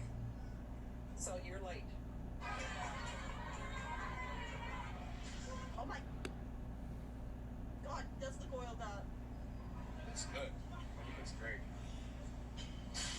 Now, this is my first time checking out the new Corona rooftop patio out there in right field. Very nice. What do you think of all the improvements or the changes? I think it looks great. They did a good job. We should broadcast the game from there. Grisham drives that in the air to left field and deep. Schneider back at the wall, and that is gone. A 2-run shot going oppo for Trent Grisham. His fifth of the year. It's an 8-2 game. If you could buy one shot. She made over $1 million from. Well, Trent Grisham going to get more playing time with Giancarlo Stanton out of the lineup for a few weeks. And the one thing that he has shown through his brief Yankee career, he has some pop. The ability to drive one the other way on a fastball that's elevated the other way, a 2-run shot trying to get the Yankees back in this one. I mean, you're right, John. 5 home runs and the amount of at-bats he has, just 68 at-bats. That's not a bad number. You talk about a gold glover in center field defensively and the ability to drive a ball out of the ballpark the other way, hitting 9th in the Yankee lineup. Now Volpe skies that into right and deep. Springer with room just before the wall makes the catch for the second out. Listen, that's what I like. 35 winners on that one. 3-2. Breaking it down with James Rowson, hitting coach. Right to you, though. You've been a... What's going on, bud?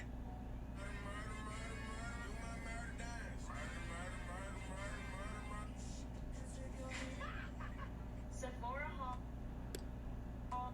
Okay, are you ready?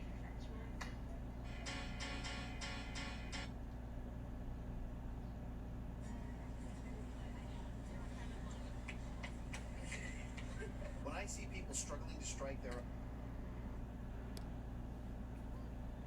There's a strike that Burris couldn't handle. 0-2. Breaking Bad for $5. Hank works for which agents look down.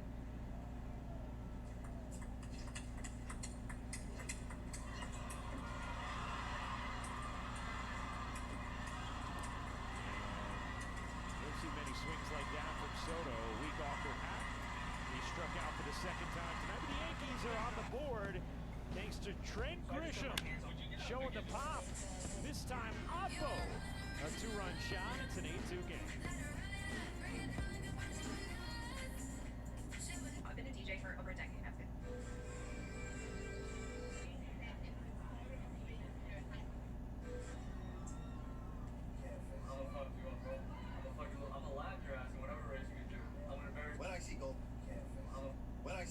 struggling to strike. Hi, excuse me. I'm Jean, aka Sabai.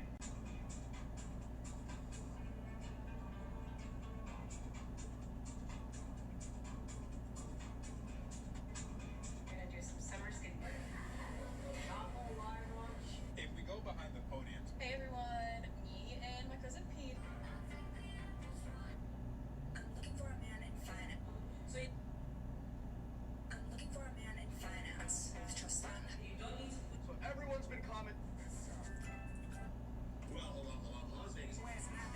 Hey, bro. Dude, I saw you. You all know. You all know. I don't need to tell you because you know. You know. You.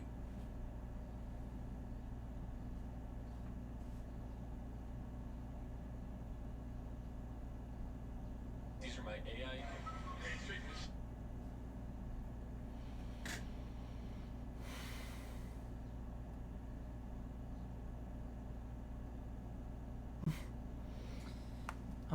I mean, I'll post the VOD. I'm size 12.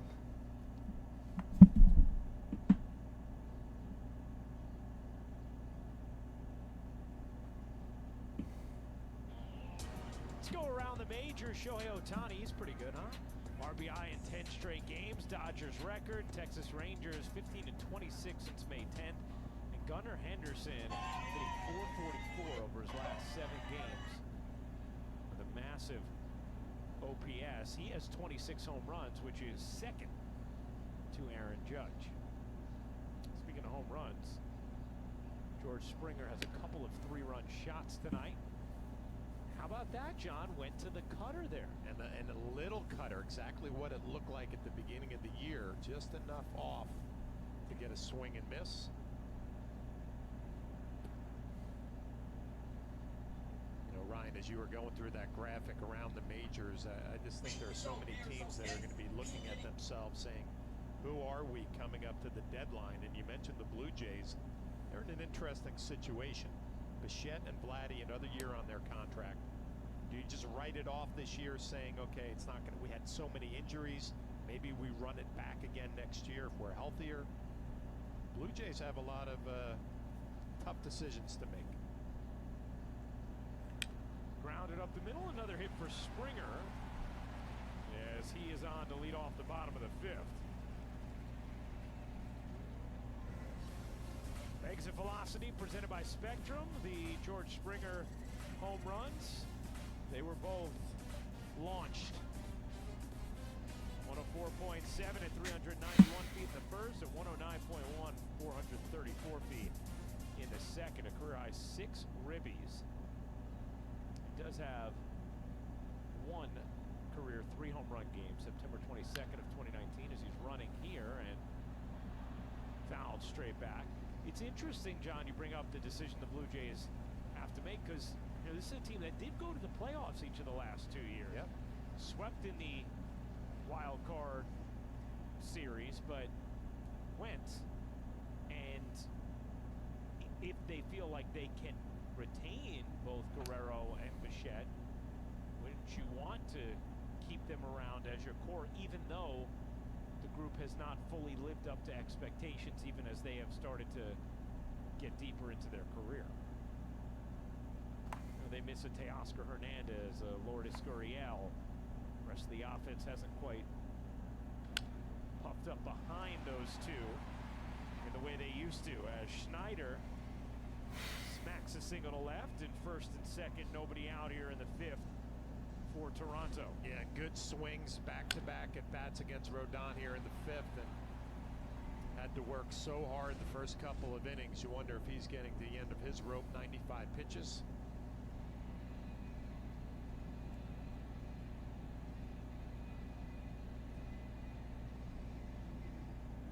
And then, John, if you don't think you're going to re-sign one or both of them, then you in theory would get more value for them now than you would waiting till next year.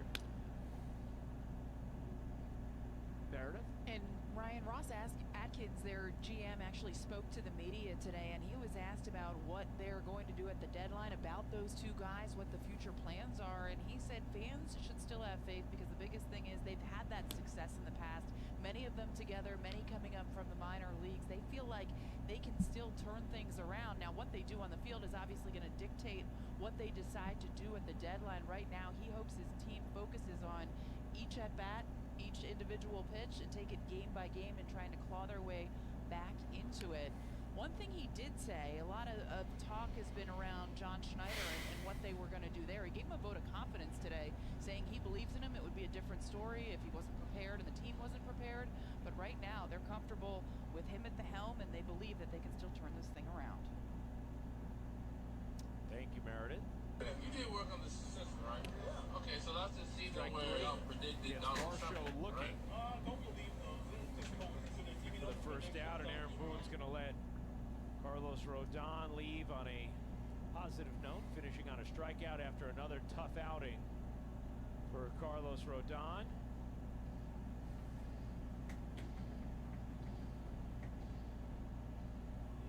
That looks like he wants another batter. Yeah. Oh, and Aaron Boone saying, all right, fine, you stay in there. You got it. Oh, wow. Oh, we got somebody running in from right field. Bill Bickford a little early. He's running back. It's not your time yet, young man.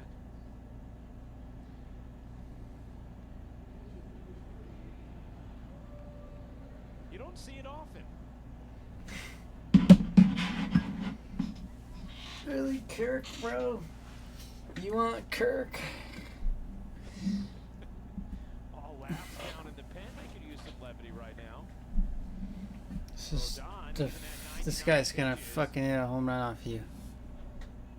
Saying, hey, I want to stay in here. I want to try and get through this dip. This is not the guy you want. First 2 innings. Boy, I'll tell you what, John, you are ready on every foul ball that's hit back here. It's probably after your heroic performance in Seattle a few years ago. That was like 2 decades ago. Is that how long we've known each other now, John? Time ago.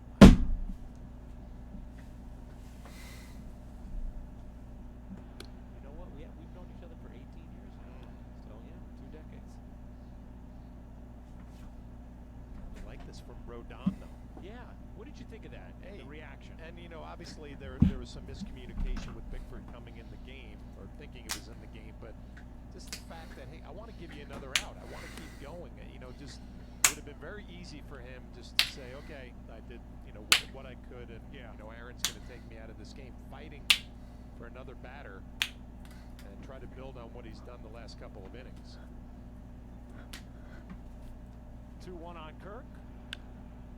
Popped up. Jones at second. Infield fly is called. 2 away. Something you take note of as a teammate as well when you see There's no doubt about it. You know the guys who go out there who they don't have anything and they just mail it in and say, well, I'll get him in 4 days, and you hang out the bullpen to dry. Or a situation like this where he very easily could have just said, okay, I'm done. You know, let's go to the dugout and look forward to the next outing. But he wants to finish this 5th inning. As a teammate, you will definitely take notice.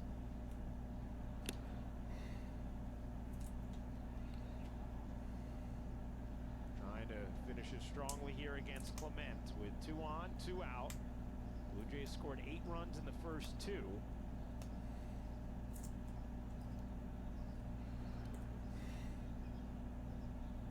Blocked by Wells.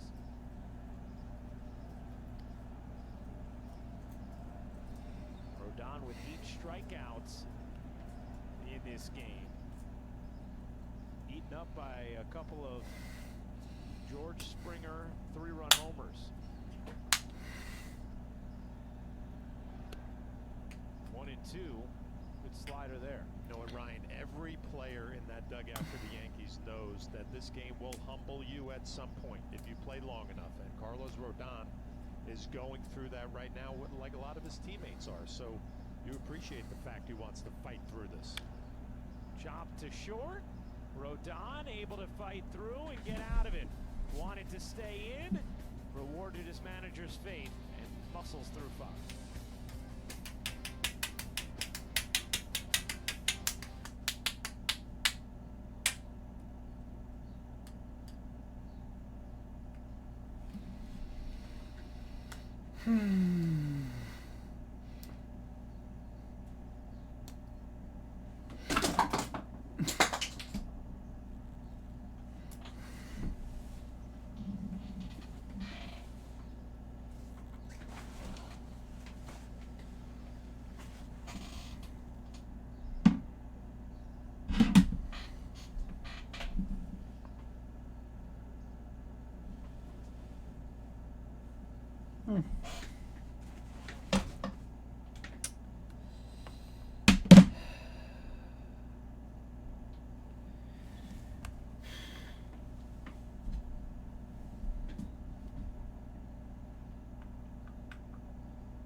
Bob, thank you very much. The fifth Yankees strikeout is brought to you by Audi and the 2024 Audi Q5 is your local Tri-State Audi dealer. Today, you see the fifth inning recap with Carlos Rodon, Jose Barrios. And Barrios has been locked in from jump, made the one mistake to Grisham. Rodon really struggled those first two innings. Bullpen up in both of them, looked like his day might be done, and he grinded through the last three innings. And John, obviously the outing's not a good one. He gave up 8 runs, but maybe, as you said, in those last 3 innings, he was able to work on and pull some little things out that can help him moving forward. Change up is a positive. The cutter got better. The fastball command got better. And I think the most important part at the end of this was telling Aaron Boone, I will get you through this 5th inning. And the reception that he got from the coaches and his teammates in that dugout, that will go a long way towards building some confidence to his next outing.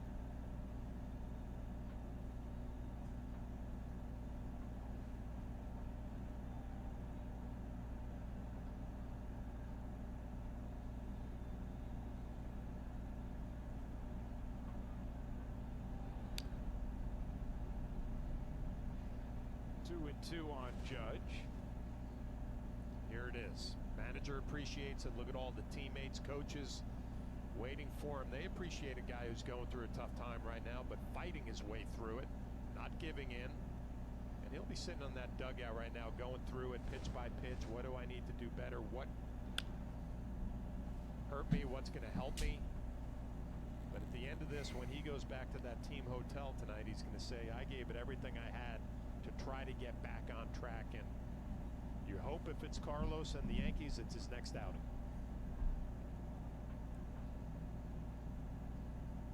Two and two on Judge. And strike 3 as Judge went around. He didn't even wait to see whether or not the check swing was called. He knew he did. Judge down on strikes. Well, look from the side, and you can see Aaron knew that he went too far.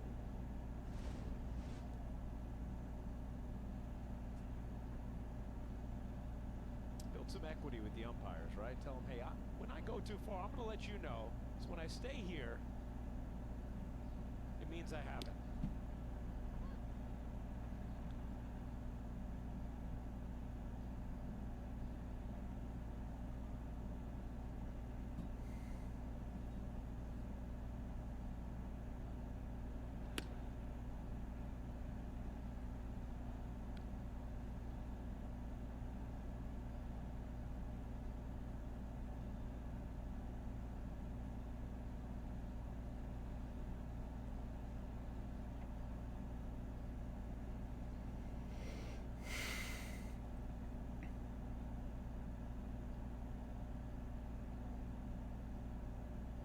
0-2.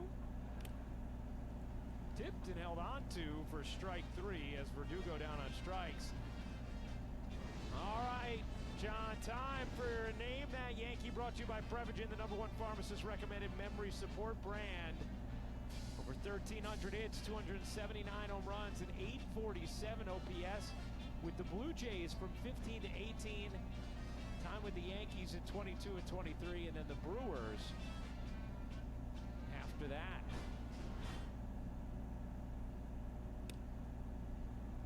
And now retired. Retired after the Brewers? Seems so. You got a beat on any of it? No. And it was only a 3. Yeah, I know. Well, it's recent. Recency plays a big role in the difficulty scale. Someone who was with the Yankees in 22 and 23 and then moved on to Milwaukee.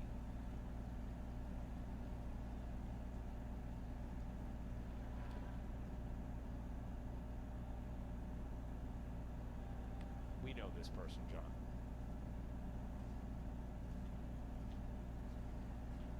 I have it. You will have it soon, too. The Brewers part of it is throwing us off.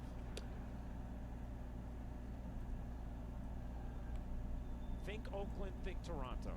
Prominent in both those places. I'm letting this game breathe, Brian.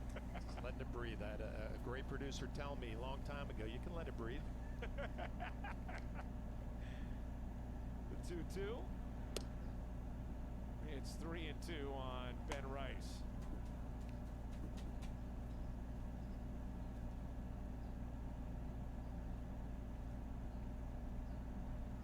Jones on deck. 8-2 game.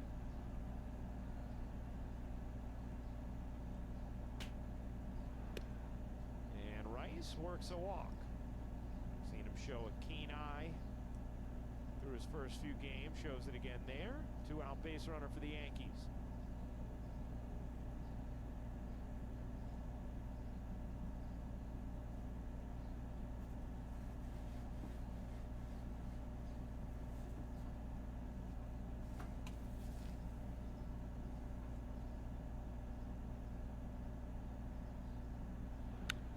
Jones pops it up, center of the diamond. Vladito down to make the catch and end the inning. We go to the bottom of the 6th.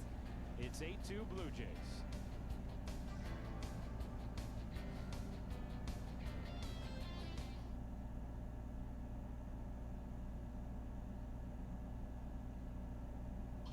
Oh yeah, I got one of these.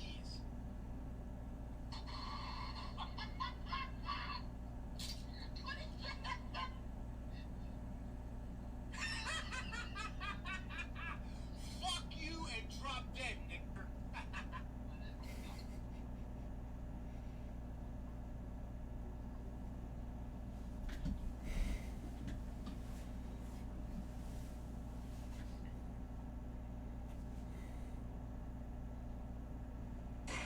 Bring it! Bring it!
By Bet365, whatever the sport, whatever the moment, it's never ordinary at Bet365. and by Hyundai. With a brand new Hyundai, there's joy in every journey. Oh, Big Daddy and then John Olerud. A little boomer as well. Some of the gentlemen who have worn both Blue Jays and Yankees uniforms throughout the years.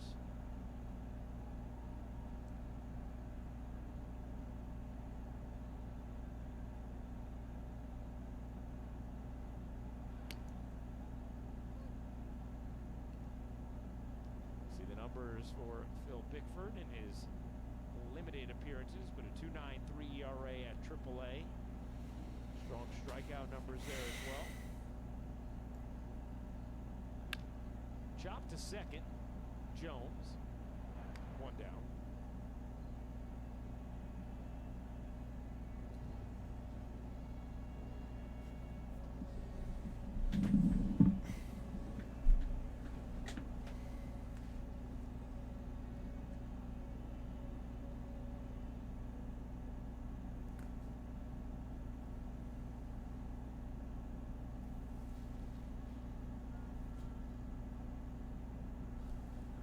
One of those guys getting a chance with the Yankees bullpen having a lot of turnover over the last week or so.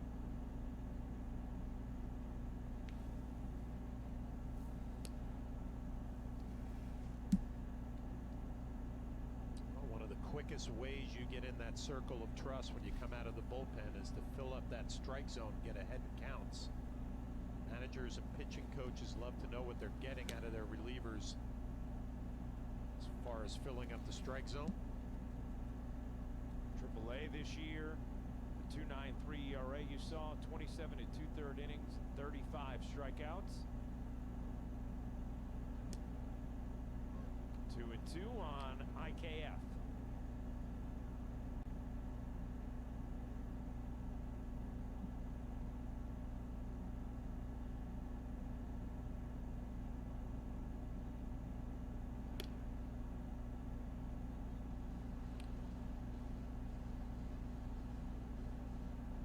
Guerrero Jr. on deck.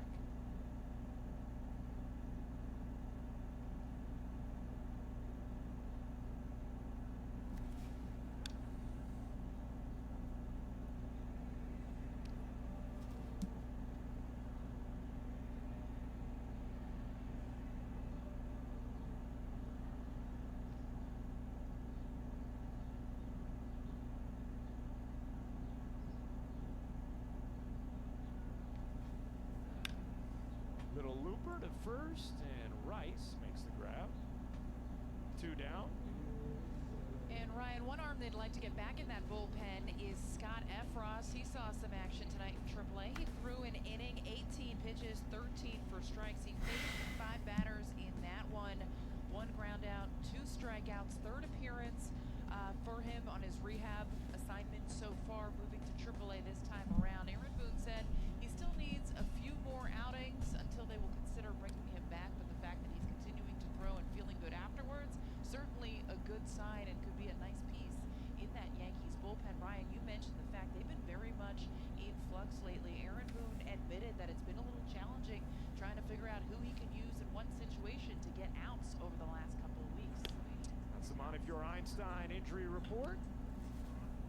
Montefiore Einstein, the official hospital of the New York Yankees. Yeah, I mean, the Yankees will take any of those relievers they can get back to try and provide some more answers there. I think one of the other positive developments lately, John, has been how good Tommy Kahnle's looked over his last 7 outings. Obviously, you've gotten great results this year out of Weaver and out of Holmes. Tonkin and what he's done.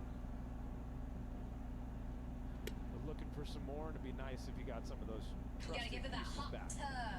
as the pitcher is set and he's ready to in be June, the that is bullpen rounded has to certainly short. struggled. We're gonna. Well, hello. Las Vegas. Well, we see the stories from the Nevada Independent. The Nevada Supreme Court has rejected. You're not even lying. I just took a 12-hour road trip and I'm phenomenally gonna be. Listen, if you're Boys at school. Says no, no, we no. have a phase, like a phase. Think showering and Saying no, and also waving his finger. I don't think that's going to go over very well. He's probably got a good point. Yep.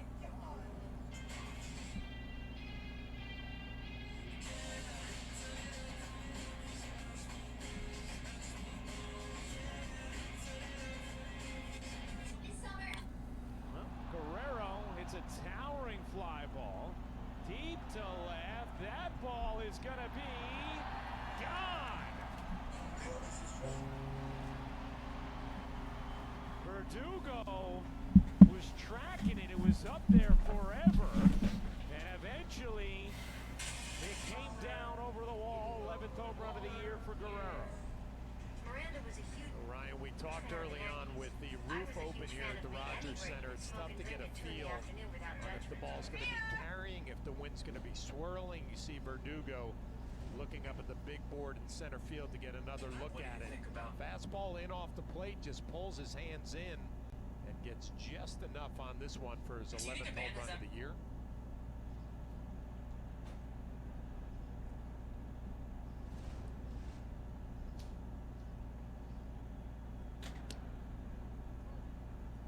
I guess he's okay with that pitch being called a strike instead of a ball.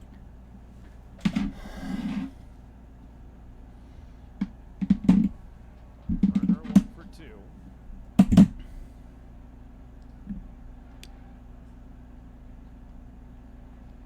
1-1 on Turner.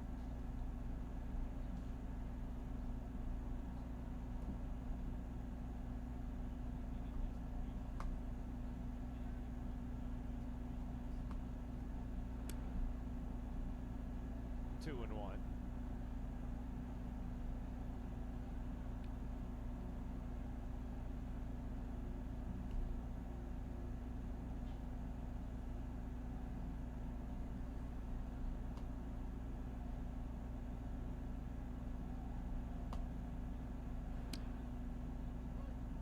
Catches the outside corner. 2 and 2.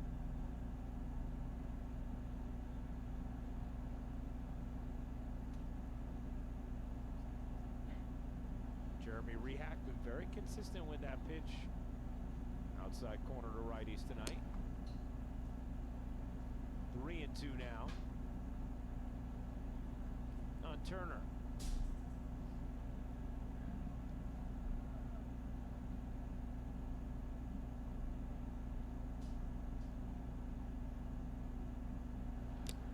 Tipped into the glove, hung on to by Wells. That'll do it for the 6th.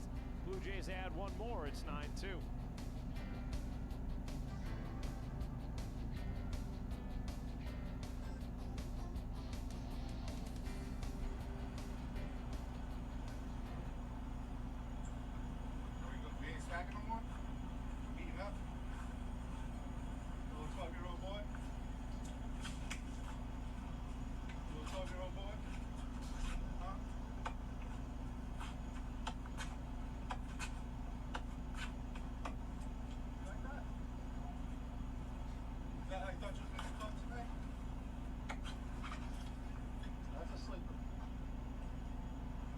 Sleeper.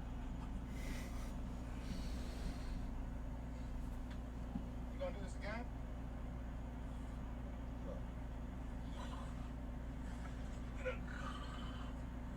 Shit. Hey. Get up, fuck. Quaaludes 10 to 15 times a day for mine.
I'm John Flaherty, Meredith Morakovitz with you. Our entire crew, appreciate you hanging out with us on a Thursday evening. Yankees trailing the Blue Jays 9-2. Top of the 7th inning. Carlos Rodon gave up a couple of unlucky runs through the first 4 batters of the first, then served up a 3-run homer to George Springer, made it 5-0. In the second, allowed another 3-run homer to George Springer to make it 8-0. Rodon stayed in the 3rd, 4th, fought his manager to stay in the 5th. Aaron Boone went to pull him out, said, no, I want to get through this 5th, and did. Well, the Yankees trailing 9-2 now. Let's go back to Name That Yankee. Brought to you by Prevagen. All right, John, has it come to you? He was a right-handed hitter who was prevalent getting the baseball in the air. Yeah, bringer of rain, Josh Donaldson is the answer to Name That Yankee. I don't want to do this. I have to be the bringer of the truth, Ryan. Oh, okay. Go ahead. I think Flash might have had an assist on that. I did have help. Okay. Hey, who would you have help from? Well, I can't give away my sources. Actually, 2 people reached out to me to help me with this answer. Okay. One of them you guys know and maybe works in our studio. Jack Curry. Why, what, you don't think it's Bob Lorenz or Dave Alley? I just think Jack is more quick to lend a helping hand. And the other is a buddy of mine named Brian Kiblahan, who's a golf buddy of mine, which I can't believe he got the answer to this one. What's Brian's handicap? He's about a 5. Wow. Brian's a heck of a golfer. Let's not get carried away. 5 is strong. Wow, you can't do anything here without Meredith just diming you out. Wow. You know what? Now I know for the next 3 days.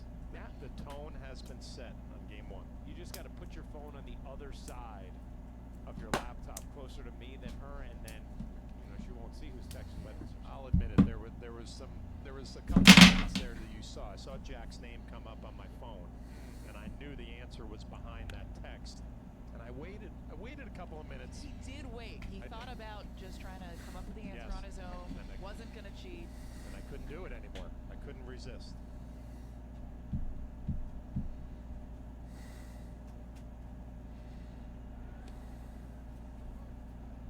I appreciate the honesty we have here on this broadcast. And, we all ended up in the same place, which was Josh Donaldson.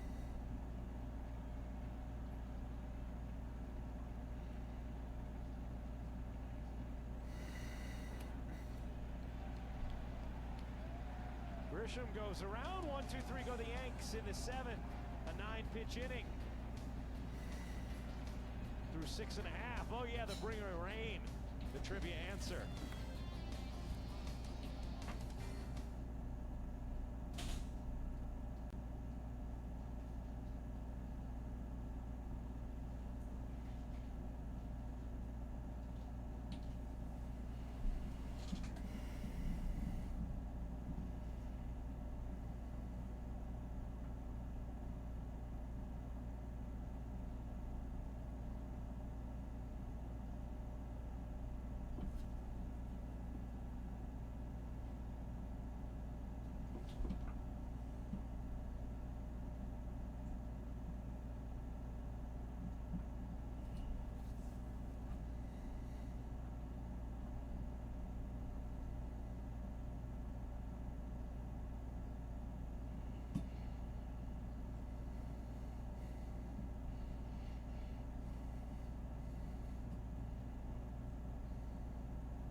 guys. Yes, another tough night for Carlos Rodon. Allowed 8 runs in those 5 innings. Trent Grisham, a 2-run homer, the only Yankee offense. Jose Barrios been great, back on track for the Blue Jays after he was roughed up his last few starts. And a monster night for George Springer, who leads off the 7th. 2 3-run homers and a single. Well, Ross Atkins, the GM of Toronto, was saying they could find a way to get back in it. This man right here, yeah, could play a big part in that if he can get hot at the right time. Right, they've had a lot of talented players just underperforming this year. They've also had some of their trusted, talented relievers either get hurt or underperform. Yep. Some of the starters they felt good about as well, just coming back to earth a little bit or being a bit inconsistent, like a Gosman. Catcher's interference. Well, George Springer finds another way to get on base. Well, this seems to be playing a bigger part in the modern game, with catchers trying to get up there and receive and frame and steal strikes.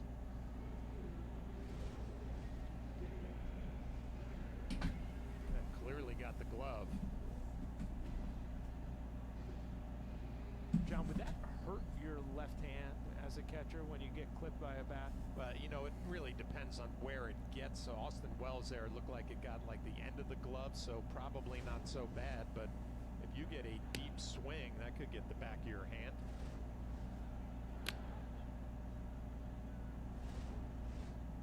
You can hear the bat at the glove. You can hear the catcher's interference call.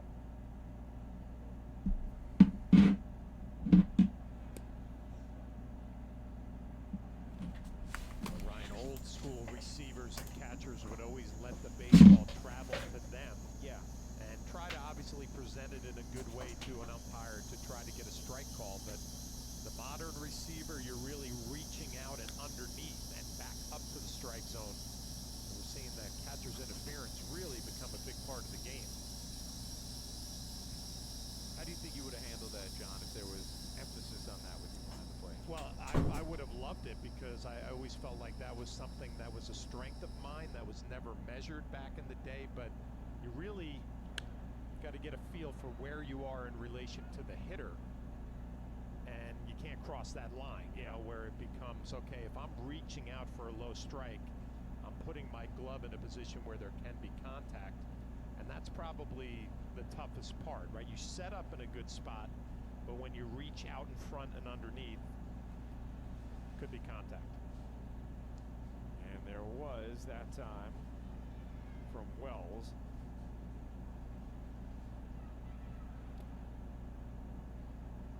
Two and two.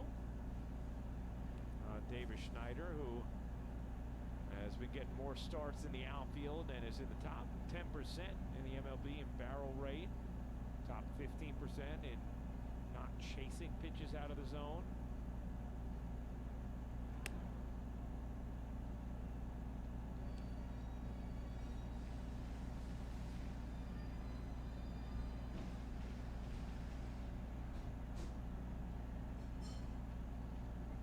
Debuted last August with an incredible first 25 games. Chases here and is down on strikes.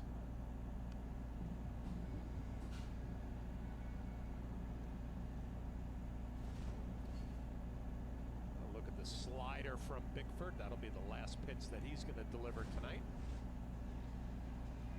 So Bickford's night done. Cousins coming in. 7th inning action. Blue Jays leading 9-2.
happened, chat?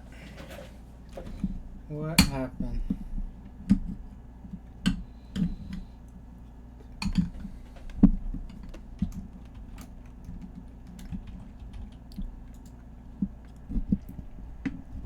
Pretty excited. I haven't eaten much at all today, so I'm starving.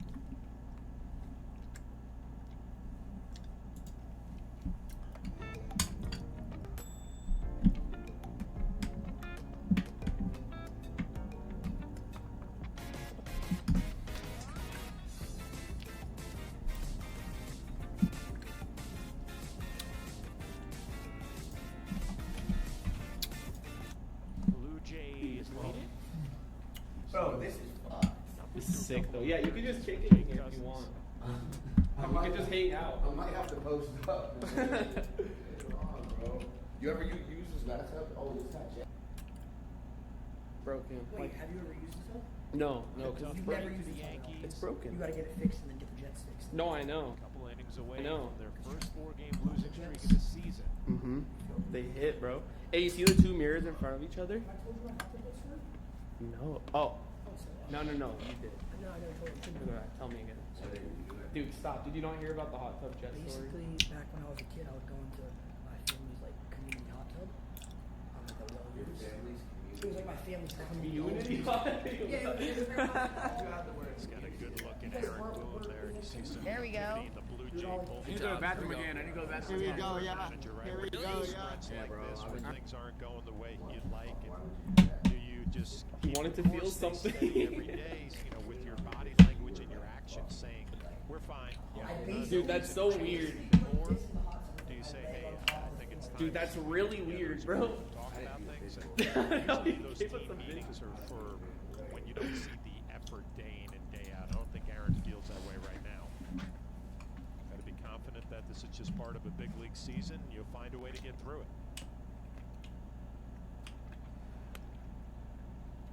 How easy was it for you as a player, John, to parse the difference between what we need right now is steady calm and what we need right now is a little kick in the back? Yeah, I always like the steady, calm confidence in your group. Yeah. Swing and a miss for the second out. Well, the Audi Electric Moment. Experience a fully electric Audi vehicle, your local tri-state Audi dealer today. 1 out in the 5th after Carlos Rodon gave up a couple of hits. He says, hey, I want to stay in here. I'm at 99 pitches, but I want to get the final 2 outs of this 5th inning. And Bickford was already almost to the infield and says, hey, I got to go back because Rodon's staying in. Stay in he did to get those final 2 outs of the 5th. Well, we found out tonight that Bickford's not one of those guys who jogs out of the bullpen. He's ready, a full sprint ready to get on the mound. Head down, get to the mound. Ryan, but getting back to your question about that steady confidence, I always felt when you were in that clubhouse and you go through a winning streak, you realize we're not as good as our streak right now, and when it flips the other way, you're like we're not as bad as it's going right now. But you kind of just keep showing up every day, going through your preparation and waiting for it to turn around and get on that hot streak again. Sometimes when that team meeting is called, it's like, uh-oh. Yeah. Not panic's not the right word, but just go about your business day in and day out. Have confidence knowing that you have the group to go out there and get it done. Boone chatting with the Yankee captain right there. I guess my point is they know they're not as bad as it looks right now. Right. They know that. And you know you're going to have tough stretches over 162. As that ball is flipped into right, Soto makes the running catch to end the 7th. To the 8th we go. Blue Jays by a touchdown.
fantasy camp at George M. Steinbrenner Field in Tampa, Florida.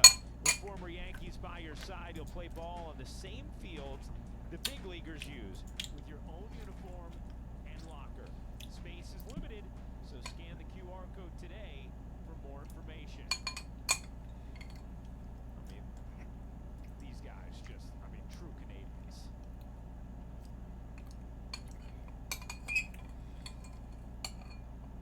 Zach Pop. Great game into the game. You've done fantasy camp, John? I have. I was an instructor 1 year in fantasy camp. Had a great time. Time for you to go back.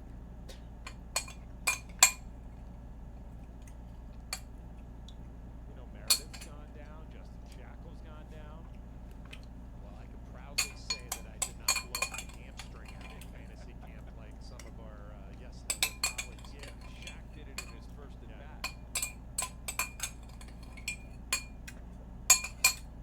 Speaking of Canadians, by the way, Zach Pop, a Canadian. Grounded to short.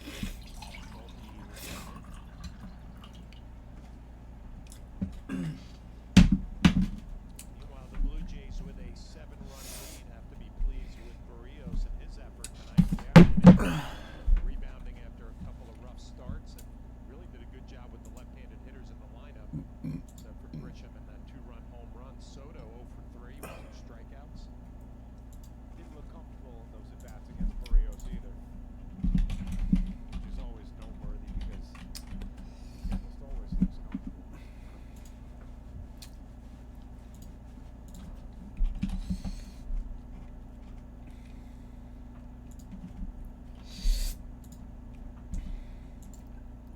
Oh shit, like we really interacted with spirits and like just the vibe of everything is different. Like literally the exact thing we did last time. Yeah, the thing is, bro, like I want to get new ghost equipment cuz like I only have like 3 to 4 pieces of ghost equipment. How much fucking ghost equipment There's is out a there? lot, bro. And I think this time we can do the Estes method. Do you know what that is? No. Ooh, I did Yes. that. What is that? You did it? Yeah. Did it work? Wait, what is that? So, bro, okay. So you're gonna blindfold yourself, Participated in it and then you're gonna. about 40 years ago where he got to bat while Willie Mays was catching. Catching? Yes. Willie Mays decided to catch, and his father was hitting with Willie Mays back there catching. Mike has an awesome photo of it.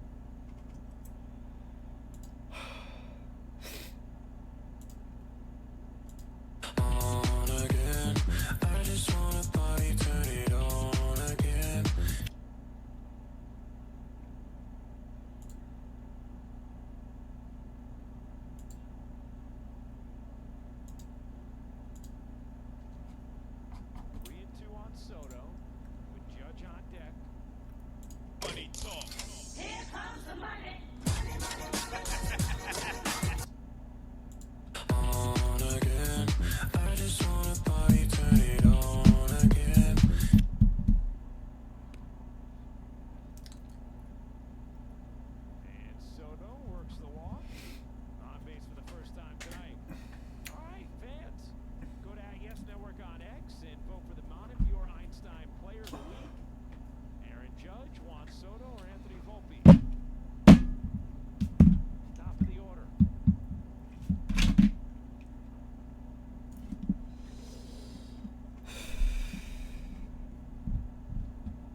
walks in this game. Leadoff single from Volpe, and then the 2-run homer from Grisham in the 5th. And that's it.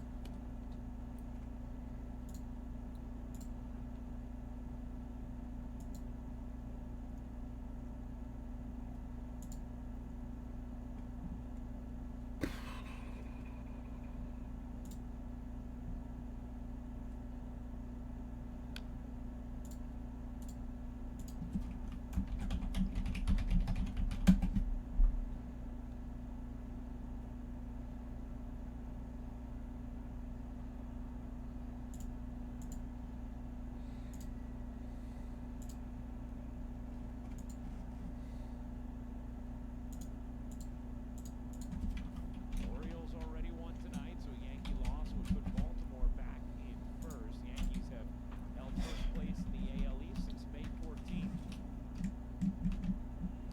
Verdugo tips it into the glove.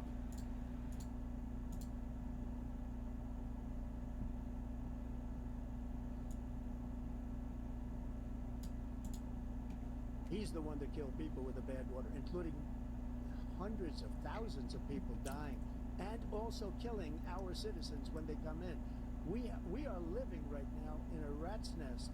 They're killing our people in New York, in California, in every state in the union, because we don't have borders anymore. Every state is now a border.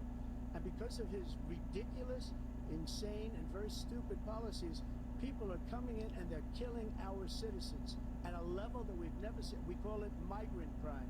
I call it Biden migrant crime. They're killing our citizens at a level that we've never seen before. And you're reading it like these 3 incredible young girls over the last few days. One in the Venice One of them I just spoke to the mother. And he just had the funeral for this girl, 12 years old. This is horrible what's taken place. What's taken place in our country, we're literally an uncivilized country now. He doesn't want it to be. He just doesn't know. He opened the borders. Nobody's ever seen anything like it. And we have to get a lot of these people out, and we have to get them out fast. Because they're going to destroy our country. Just take a look at where they're living. They're living in luxury hotels in New York City and other places. Our veterans are on the street. They're dying because he doesn't care about our veterans. He doesn't care. He doesn't like the military at all. We had by far the veterans. Nobody been worse. I had the highest approval rating for veterans. Done all these great things that we did. He has the worst. He's gotten rid of all the things that I approved. Choice that I got through Congress. All of the different things I approved, they abandoned. We had by far the highest, and now it's down in less than half because he's done all these great things that we did. And I think he did it just because I approved it, which is crazy. But he has killed so many people at our border by allowing all of these people to come in. It's a very sad day. France, every single thing he said is a lie. Every single one. For example, veterans are a hell of a lot better off since I passed the PACT Act. 1 million of them now have insurance, and their families have it.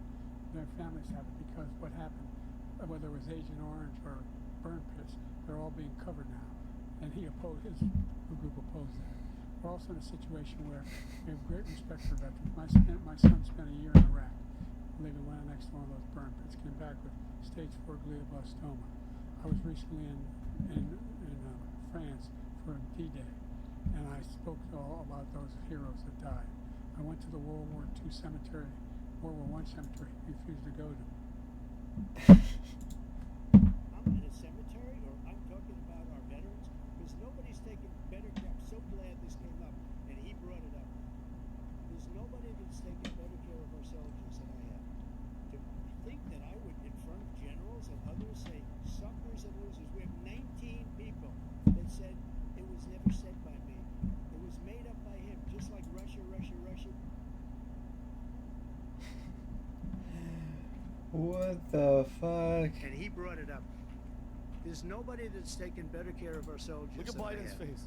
To think that I would, in front of generals and others, say suckers and losers. You said it. Period. That's number one. And number two, the idea that I have to apologize to you for anything along the line. We've done more for veterans than any president has in American history. And they now are their family. The only sacred obligation we have as a country is to care for our veterans. Oh my God. That's what the VA is doing now. They're doing more for veterans than ever before in history.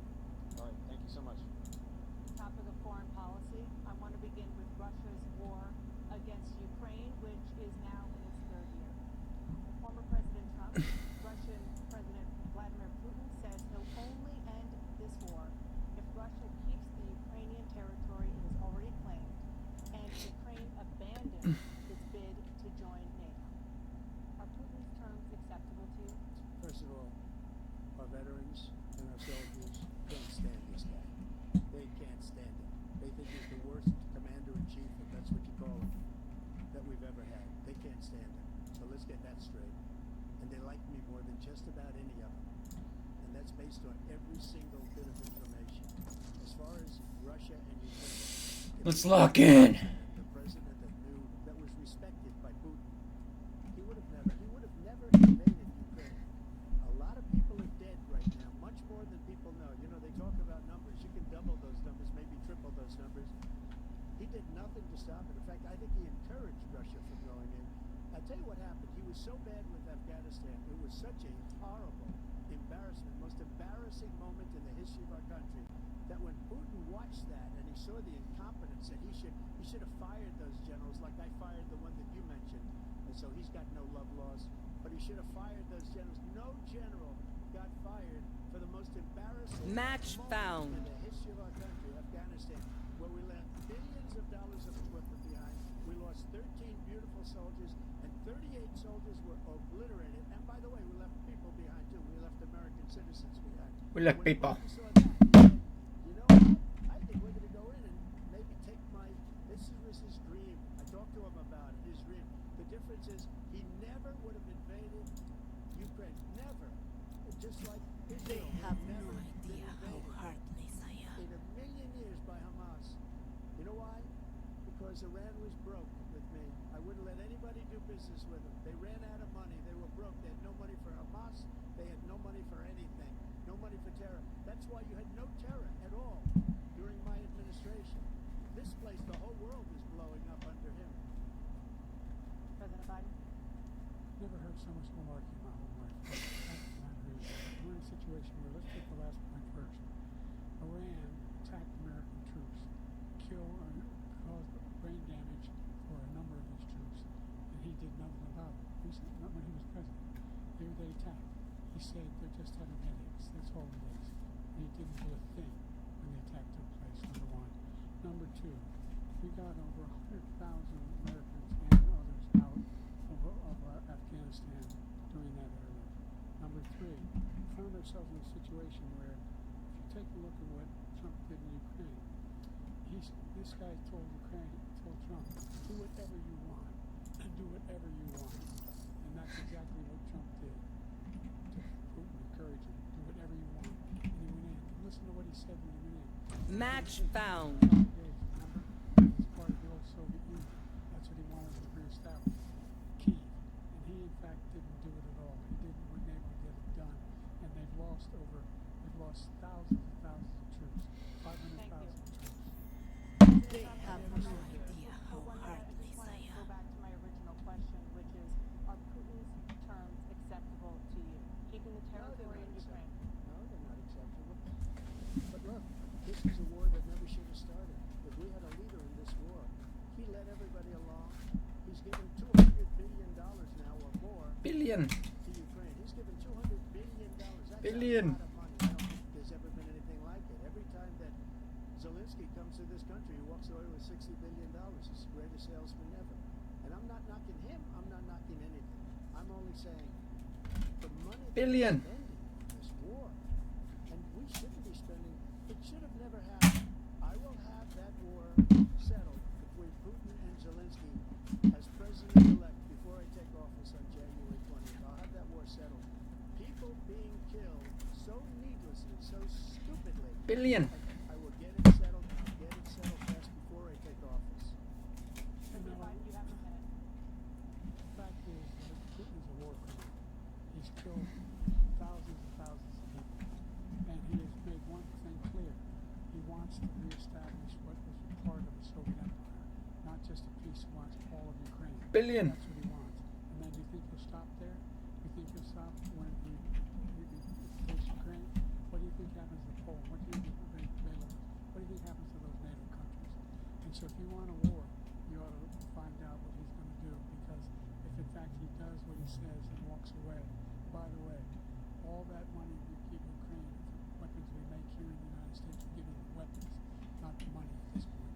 It doesn't matter what this place used to be. Produce as much Now it's just another funding for graveyard. Ukraine as we have. That's why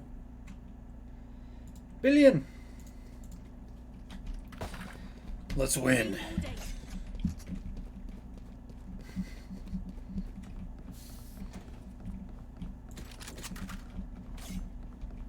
Billion. That shit's entertaining, Lucky.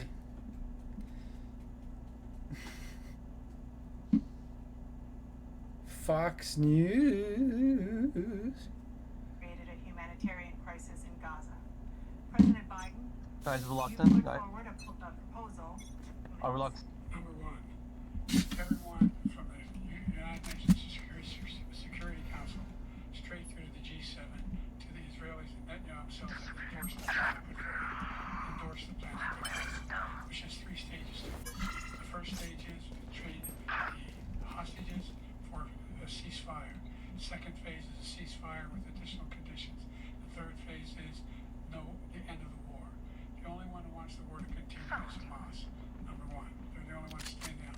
We're still One enemy remaining. Spike down A. Lock in. You have to be locked in, guys. You have to be locked in. If they want to go A, they have to pass through me. By the way, I'm the guy that organized the world against Iran when they had a full-blown intercontinental ballistic missile attack on Israel. No one was hurt. No one Israeli was accidentally killed and stopped. We saved Israel. We are the biggest producer of support for Israel of anyone in the world. And so there's 2 different things.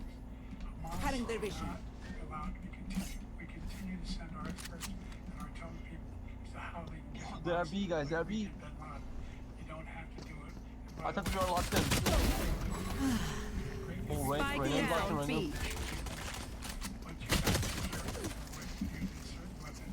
Among population centers.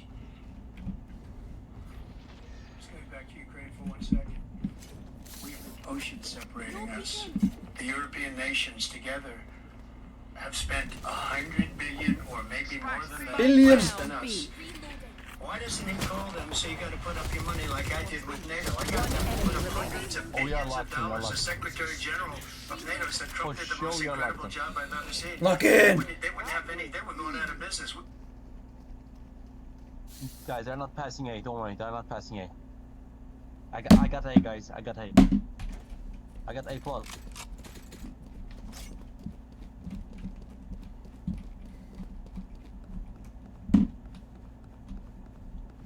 Billion. I got this, guys. I got this.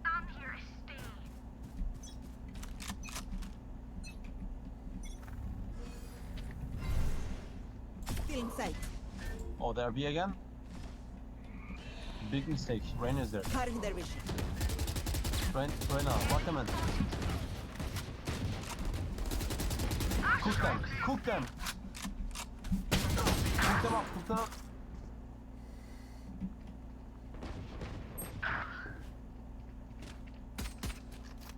Last player standing. I got this, guys.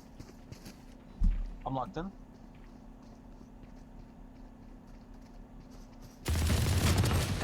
Oh, I'm not locked in, guys. I'm ass. The close is locked in. I feel the strain. Close kind of locked. Lock it out, Omen.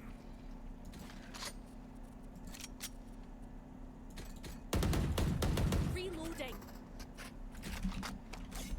Go B, guys. Go B. I got A. I go B.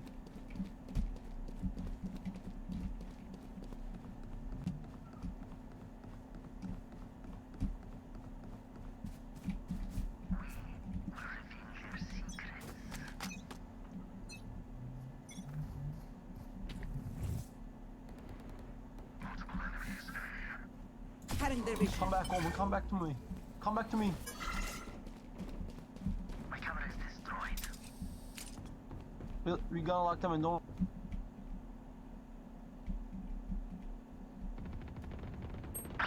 Oh my god.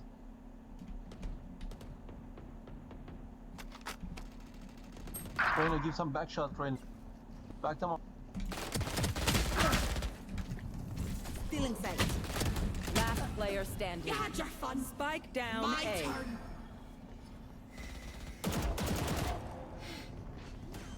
Have one of these.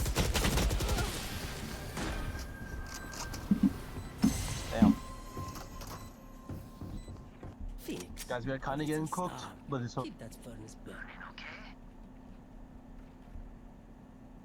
We just have to be a little bit more locked in, a little bit more locked. Flowing in the next day and the next months. But now we're in the same position. We're paying everybody's bills. This is Iron One. Former President Trump, I want to ask you about January 6, 2021.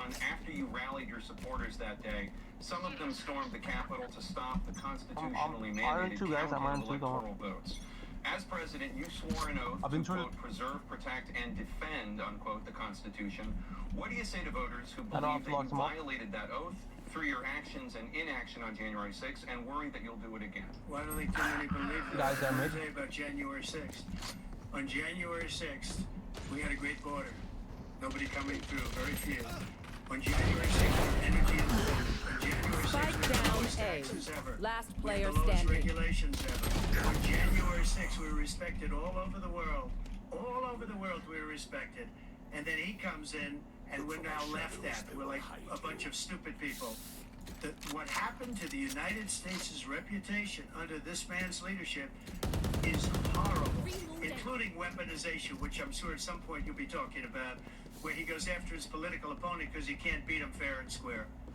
You have 80 seconds left. My question was, what do you say to those voters who believe that you violated your constitutional oath through your actions and inactions on January 6, 2021, and worry that you'll do it again? Well, I didn't say that to anybody. I said peacefully and patriotically. And Nancy Pelosi, if you just watched the news from 2 days ago, pointing to her daughter, who's a documentary filmmaker, they say, but she's saying, oh no, it's my responsibility. I was responsible for this. Because I offered her 10,000 soldiers or National Guard, and she turned them down. And the mayor of, in writing, by the way, the mayor, in writing, turned it down. The mayor of D.C. And turned it down. I offered it because I could see they had virtually nothing to do. They asked me to go make a speech. I could see what was happening. Everybody was saying they're going to be there on January 6th. They're going to be there. And I said, you know what? That's a lot of people coming. You could feel it. You could feel it. You could feel it. And I said, they ought to have some National Guard or whatever. And I offered it to her. And she now admits that she turned it down. Guys, I'm getting the cooked same up. day she was, I don't know, she can't be very happy with her daughter because it made her into a liar. She said, I take full responsibility No, we for January 6th. We have to lock in a little bit more. Lock in a little bit. He encouraged those folks. Lock in! Number one. I sat Like, in we the have to dining get the room. team energy She up. sat there for 3 hours. 3 hours watching, begging, being begged by his vice president and a number of his colleagues on the Republican side as well to do something, to call for a stop, to end it. Instead, they talked about these people being patriots and great patrons of America. In fact, he says he'll not forgive them for what they've done. They've been convicted. He says he wants to commute their sentences and say that no, every single court in the nation. I don't know how many cases. Well, they're kind of including Supreme Court, and they said no, Spike down this guy is responsible for doing what is being You will not kill my allies. And these people should be in jail, and they should okay, guys, I have my trap. be held accountable. I trapped them off. And now he says if he loses again, such a whiner that he is, that it could be a bloodbath. Thank you, President Biden. Someone's what they've done to some people that are so innocent. You ought to be ashamed of yourself. What you have done, and you have destroyed the lives of so many people. When they ripped down Spike down, when they attacker ripped spawn. down One enemy remaining. many other cities. You go to Minnesota, Minneapolis. Last player standing. The fires all over the city. If I didn't bring in the National Guard, that city would have been destroyed. When you look at all of it, they took over big chunks of Seattle. I was all set to bring in the 30 National seconds Guard. left. They heard that. They saw them coming and they left immediately. What he said about this whole subject is so off. Peacefully patriotic. One other thing. The Unselect Committee, which is basically two horrible Republicans that are all gone now, out of office, and Democrats. 10 seconds left. They destroyed and deleted Spike all of planted. the information they found because they found out we were right. We were right.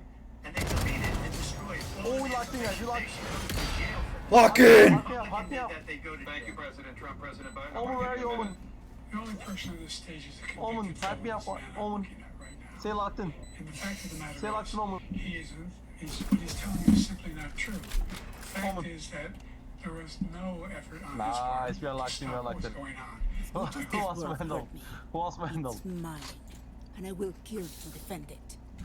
Pause, man. All those people, every one of those who were convicted, just turned over desks, turned over statues. Yeah, I like to know. Yeah, I like it. That those people are patriots.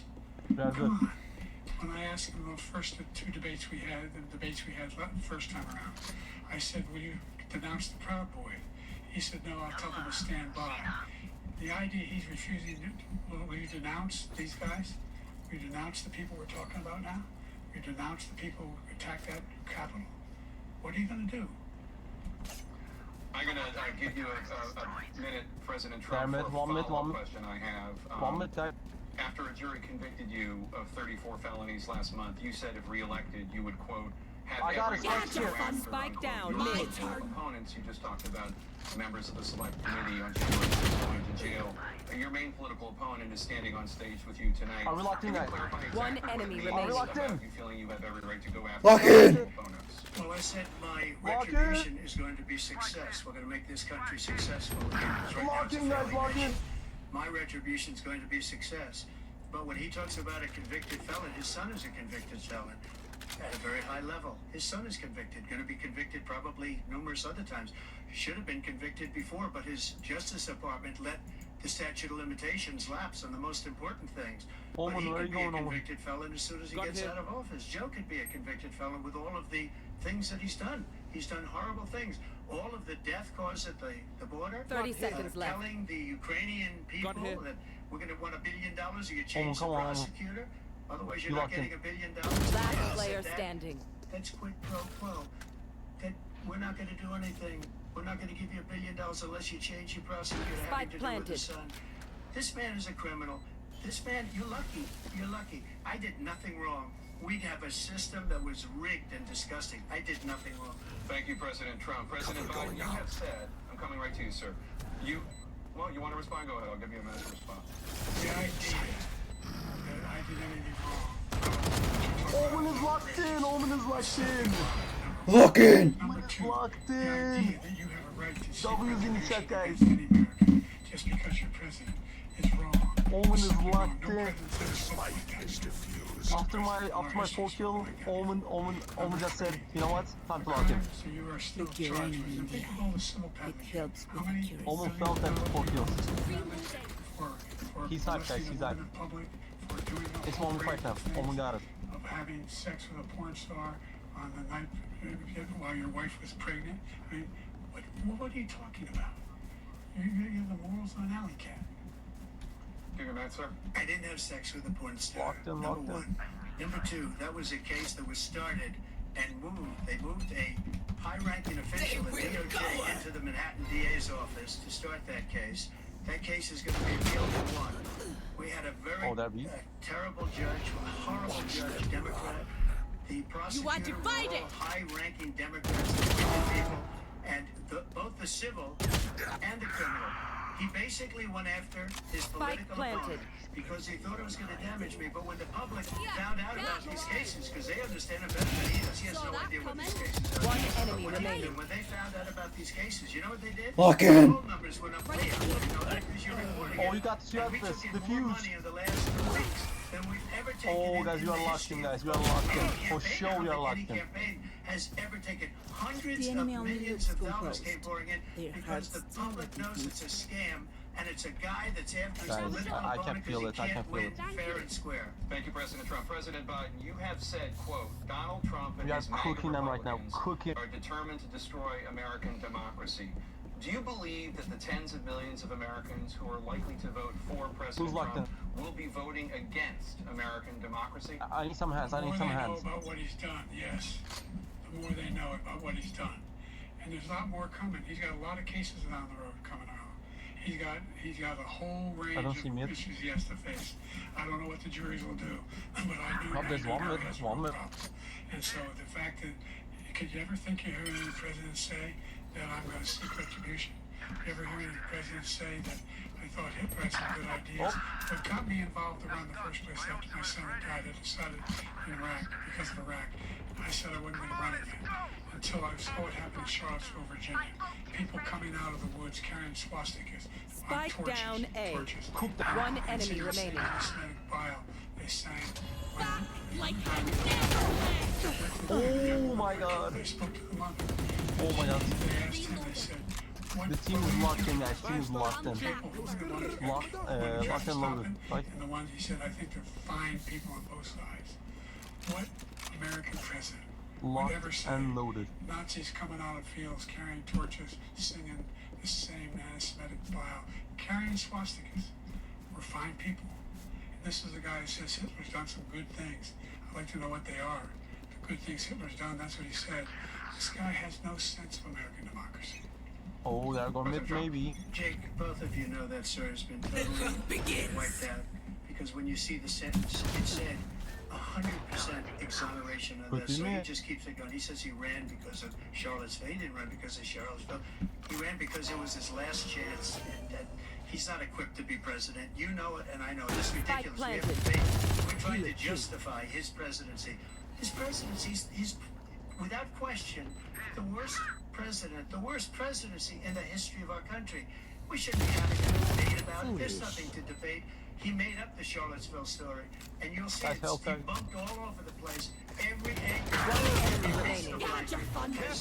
My turn. One enemy remaining. Oh my god, let's go. Fully debunked.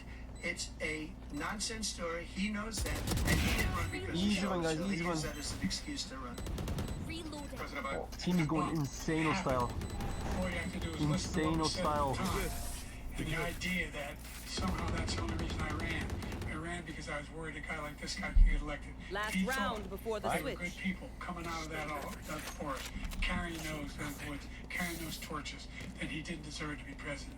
Didn't deserve to be president at all. And the idea that he's talking about all this being fabricated, we saw with our own eyes. We saw what happened on January 6th. We saw the people breaking through the windows. We saw people occupying his own vice president. Look, there's a reason why 40 of his 44 top cabinet refused to endorse him this time. His vice president hasn't endorsed him this time. So why? Why? They know him well. They serve with him.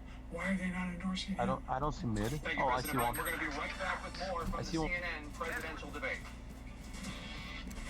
Oh, they know where I am.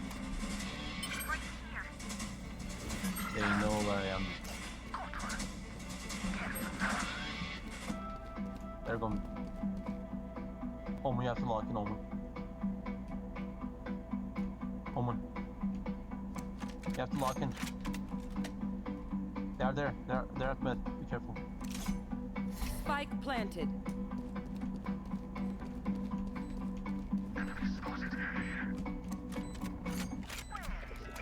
There's a gun, Omen. There's a gun.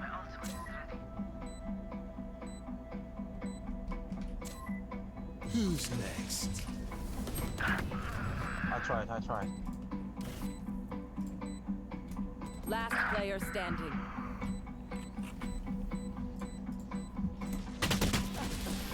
Nice try, guys.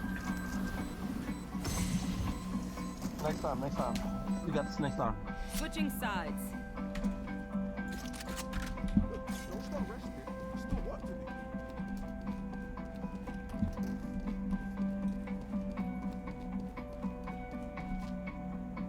We got this stuff.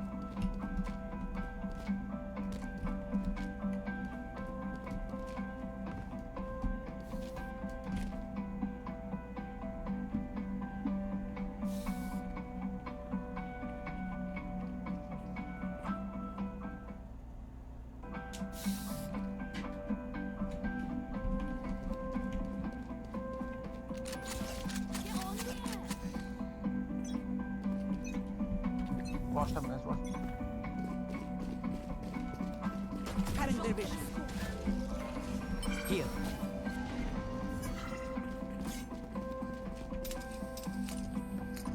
Let's get out of here. Oh, we are rotating.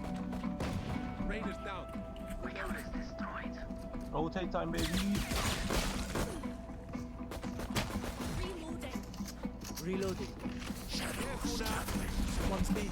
Right here.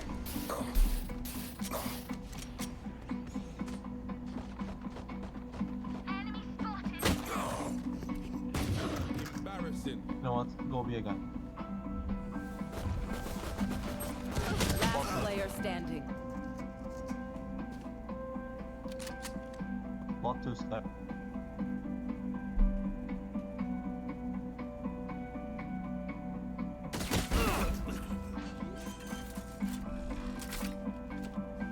Gotta take the spike.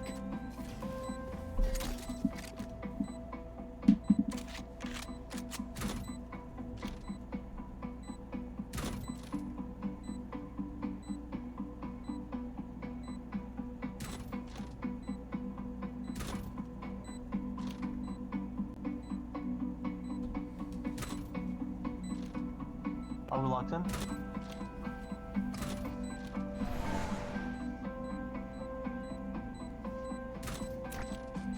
Wow, my eyes are down. Oh, we win this, we win this. Come on, baby. Come on, explode. Oh, damn it.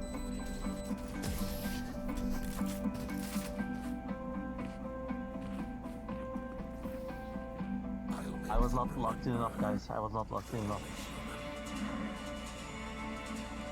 Welcome back to the CNN presidential debate live from Georgia. Let's talk about persistent challenges you both faced in your first terms and you'd certainly face again in a second term. President Biden, while black unemployment dropped to a record low under your presidency, black families still earn far less than white families. Black mothers are still 3 times more likely to die from pregnancy-related causes, and black Americans are imprisoned at 5 times the rate of white Americans. Please say to black voters who are disappointed that you haven't made more progress. We acknowledge you made a lot of progress, number one. The fact of the matter is there's more small black businesses that have been started than any time in history. Number 2, black unemployment is the lowest level it's been in a long, long time. Number 3, we're trying to provide housing Number 3, number 4, number 5, and dealing with the segregation that exists among these corporate. Last player. Oh, I'm ass. Spike down mid. People out of their houses. In addition to that, we find that the impact of I'm not gonna lie. The other call on the opposite team, that guy's kinda locked in. He's cooking my ass. is incredibly difficult. No, we win this, guys. We win this. No worries, no worries. I was able to reduce black child. I'm saying other call is kinda locked in, but our call is better. In half. We gotta make sure we provide for child care costs. We gotta make sure, because when you provide that child care You have to just show them that you got locked in as well. Reina, who's with me? Reina. So, Lock in! Lock in, lock. But we've done a great deal so far, and I'm not letting up, and they know it. You have 49 seconds left. What do you say to black voters who are disappointed with the progress so far? I say I don't blame them for being disappointed. Go, Phoenix. Inflation is still hurting them badly. For example, I provided for the idea that any I fell in, guys. I fell in. Oh my god. I should get a $10,000 tax Spike carrier to be able killed. to buy their first home. So Guys, they I'm can get ass. started. I made sure that we're in a situation where all those black families Flank. provided to have you take out student loans that were ballooning, that were engaged in nursing, anything out of volunteerism. If they paid their bills for 10 years, their student debt, all the rest is Last player standing. millions have benefited from that. And we're going to do a whole lot more for black families. Thank you, President Trump. And he caused the inflation. He's blaming inflation. Guys, I sold. My bad. I sold. It's been very bad. He caused the inflation. I'm not locked in, guys. I'm not locked in. I fell. Hispanic families and just about everybody. It's killing people. They can't buy groceries anymore. They can't. You look at the cost. You know what? I got this, guys. I got this. Tripled and quadrupled.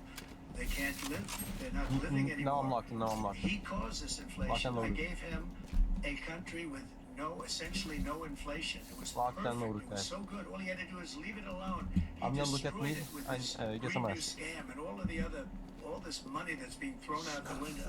He caused inflation. Phoenix, are we As locked in? sure as you're sitting there, the fact is that his big kill on the black people is the millions of people that he's allowed to come in through the border. They're taking black jobs, and it could be 18, it could be 19, and even 20 million people. They're taking black jobs, and they're taking Hispanic jobs, and you haven't seen it yet, but you're going to see something that's going to be the worst in our history. Thank you, President Biden. There was no inflation when I became president. You know why? The economy was flat on its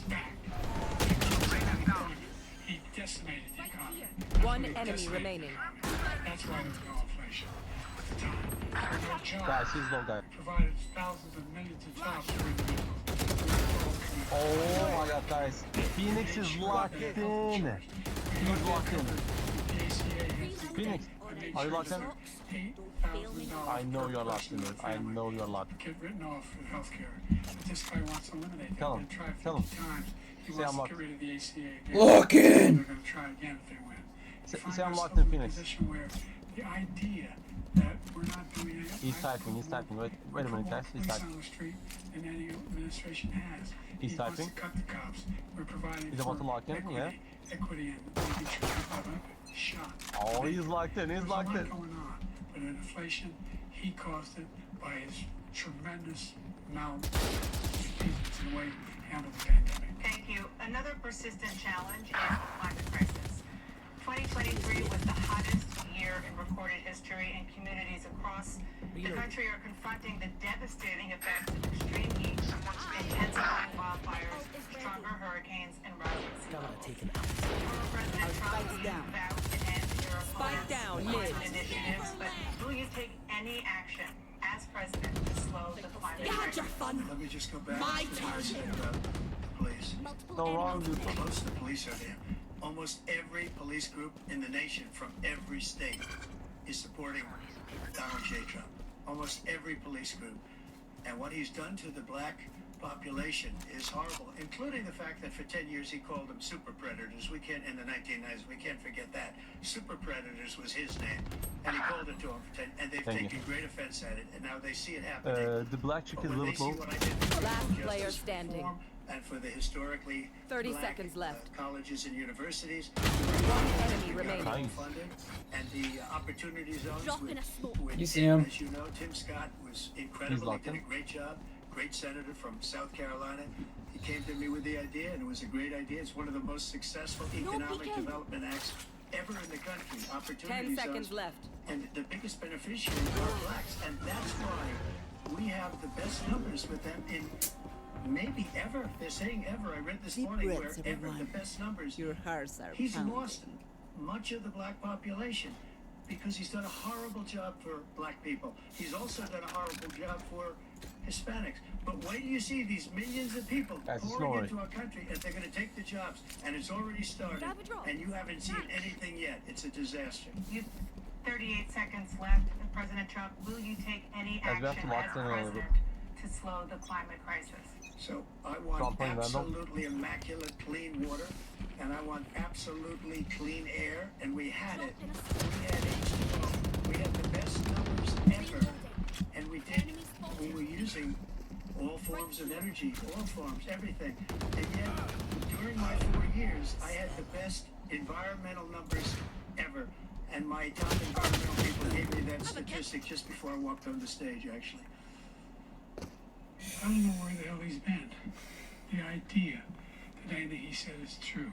I've passed the most extensive. Oh man, he's right in front of you. Extensive climate change legislation in history. We found ourselves, and by the way, black colleges. I came up with $50 billion for HBCUs, historic black universities. One enemy remaining. Because they don't have Very nice. kind of contributors that they have to build these laboratories. Oh, we are locked in for sure. My ultimate is ready. We are locked. You just have the money Show now to guy. be able to get those jobs in high tech. We're in a situation where the idea that he is claiming to have done 200 something IQ plan. You guys ready? cleanest water. Cleanest water. He hadn't done a Let's damn take thing with the A, go environment. B, He, and the Nian. Paris Peace Nian Klo is gonna be at mid, and they're passing, gonna shoot them. How about because that? if we reach 1.5 I degrees would like you Celsius, guys. I would like at them. any one point, there's no way back. The Come only on, Cole, we got existential this. threat to humanity We got is this. climate change, and he didn't do a damn thing about it. He wants to undo all We got that it. I've done. The Paris Accord was going to cost us $1 trillion. and China nothing, and Russia nothing, and India nothing. It was a rip-off of the United States. I don't see it. And I ended it because I didn't want to waste that money because they treat us horribly. We were the only ones who was costing us money. Nobody else was paying into it, and it was a disaster. But everything that he said just now, I'll give you an example. I heard him say before insulin. I'm the one that got the insulin down for the seniors. Oh my God. I took care of the seniors. What he's doing is destroying all of our medical programs because the migrants coming in, they want Spike down, everybody. mid. And look, I have the biggest heart on the stage, I guarantee you that. And I want to take care of people. Last player We're destroying standing. our country. They're taking over our schools, our hospitals, and they're going to be taking over Social Security. He is destroying Social Security, Medicare, and Medicaid. The idea is that we, in fact, we were the only ones of consequence. We're not members of the Paris Accord. How can we do anything if we're not able to, the United States can't get us under control? One of the largest polluters in the world. Guys, Number one. they're kind of cooking us at mid. We can just go A. We have made Here you go, Phoenix, lock in. And we continue to make progress. We set up a climate corps. I got where you. thousands of young people learn how to deal with climate, just like But you have to Peace lock in. Corps. I give you the Vandal, you have to lock in. We're moving in directions that are going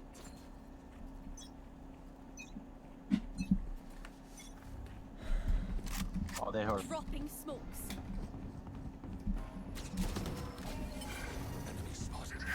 My ult's ready. They will go!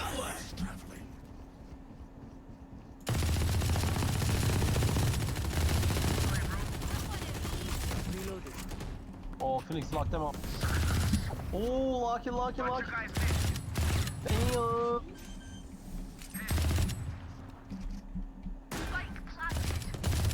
Oh, you're locked. Guys, One enemy focus, remaining. guys. Oh my god, you guys are built different. Built different. You man ready for a light show? Here you go. Omen, here you go. My gift. I need this.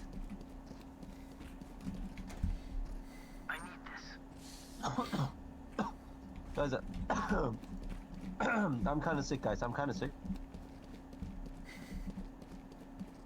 I've got you, bro. Getting better, go. Getting better.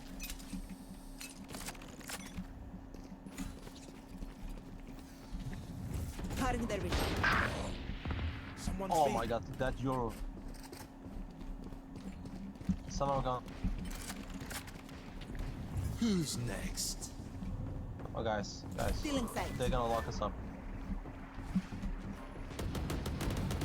Don't. My ultimate's ready. You guys wanna rotate? Oh, there's one. You will not kill my ally. I'm rotating, guys. There. It's okay. Come on, let's go. Watch your eyes. Here, someone's A. I have planted the spike.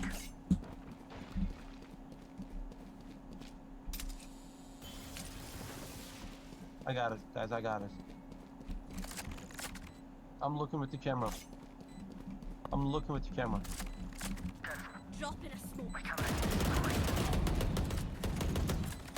Reloading. You are divided.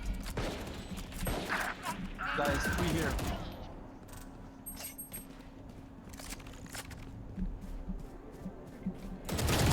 Last player standing. Stop him the fuse, Phoenix. Stop him. No. No. Their backs will be towards at least one of us. Guys, my bad. I'm pulling the big dog. I'm pulling with the big dog. I'm pulling with the big booba, guys.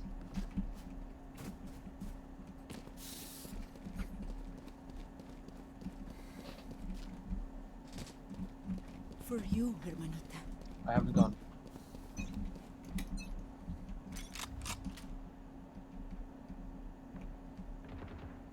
Someone's A.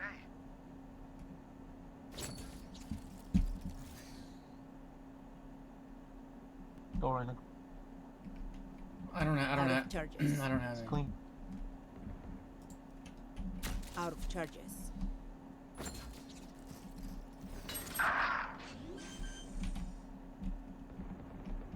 Planted the spike. My ultimate is ready. They found my wire. Where is everyone hiding? I got behind.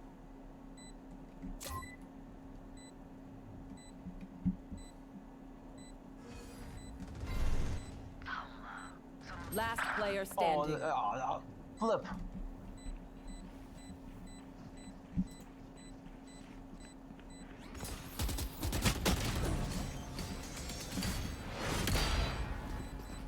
Guys, we kind of have to lock him. Not gonna lie.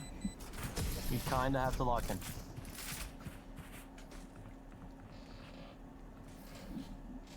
Match point.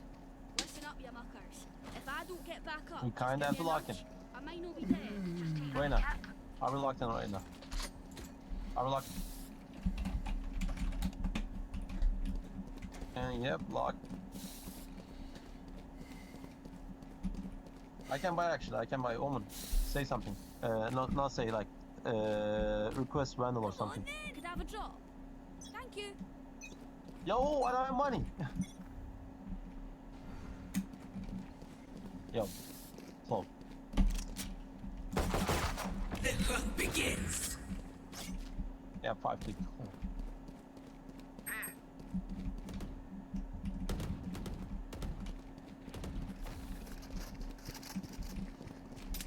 Camera taken out.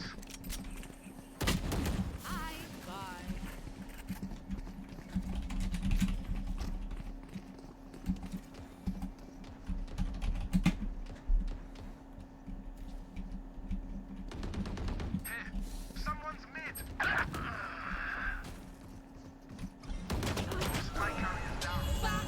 Spike down mid.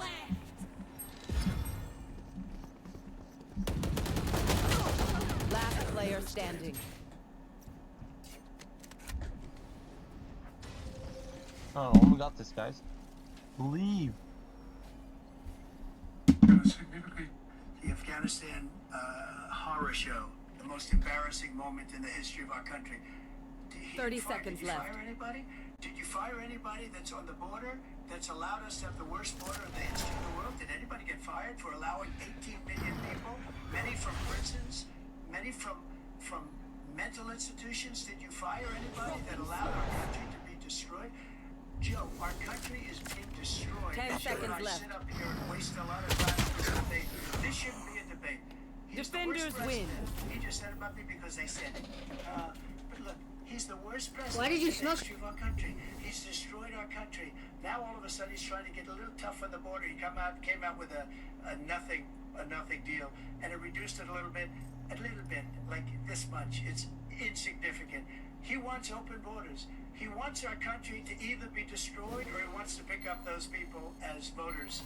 And I don't think, we just can't let it happen. If he wins this election, our country doesn't have a chance, not even a chance, of coming out of this rut. We probably won't have a country left anymore. That's how bad it is. He is the worst in history by far. Thank you, President Trump. President Biden? We're the most admired country in the world. We're the United States of America. There's nothing beyond our capacity. We have the finest military in the history of the world, the finest in the history of the world. No one thinks we're weak. No one wants to screw around with us. Nobody. Number one. Number two, the idea that we're talking about worst presidents. I wasn't joking. Look it up. Go online. 159 or 58, don't hold me the exact number, presidential historians. They've had meetings and they voted who was the worst president in American history. One from best to worst. They said he was the worst in all of American history. That's a fact. That's not conjecture. He can argue they're wrong, but that's what they voted. The idea that he is doing anything to deal with child care, he did virtually nothing with child care. We should significantly increase the child care tax credit. We should significantly increase the availability of women and men,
you would see my statements that I made on Twitter at the time, and also my statement that I made in the Rose Garden, you would say it's one of the strongest statements you've ever seen. In addition to the speech I made in front of, I believe, the largest crowd I've ever spoken to, and I will tell you, nobody ever talks about that. They talk about a relatively small number of people that went to the Capitol, and in many cases were ushered in by the police.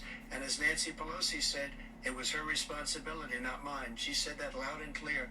But the answer is, if the election is fair, free, and I want that more than anybody. And I'll tell you something.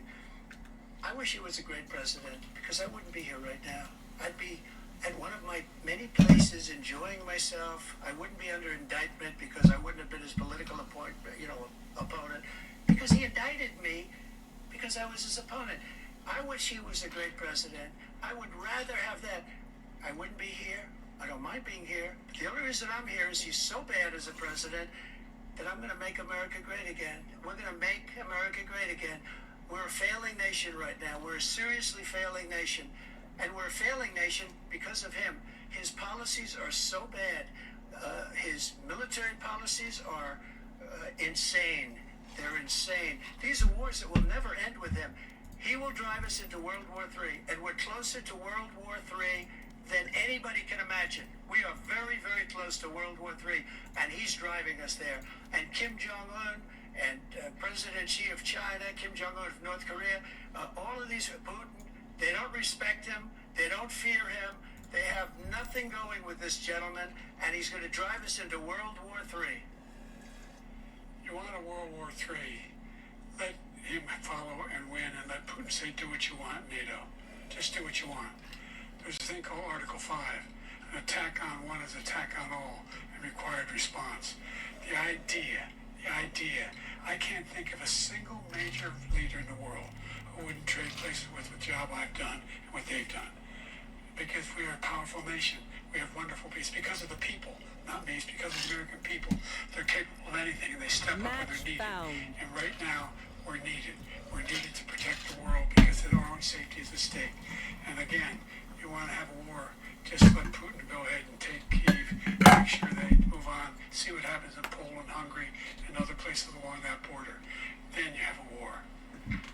President Trump, as I come back to you for a follow-up, the question was, will you accept the results of this election, regardless of who wins?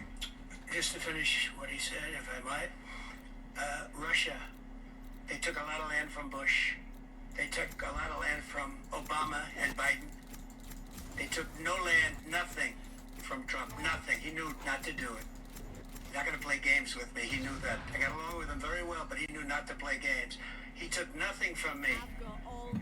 But now he's going to take the whole thing from this man right here. That's a war that should have never started. It would have never started, ever, with me. And he's going to take Ukraine. And, you know, you asked me a question before, would you do this? He's got us in such a bad position right now with Ukraine and Russia. Because Ukraine's not winning that war. He said, I will never settle until such time. They're running out of people. They're running out of soldiers. They've lost so many people. It's so sad. They've lost so many people, and they've lost those gorgeous cities with the golden domes that are 1,000 years old, all because of him and stupid decisions. Russia would have never attacked if I were president. The question was, will you accept the results of the election, regardless of who wins? Yes or no, please. If it's a fair and legal and good election, absolutely. I would have much rather accepted these, but the fraud and everything else was ridiculous. And if you want, we'll have a news conference on it in a week. Or we'll have another one of these in a week.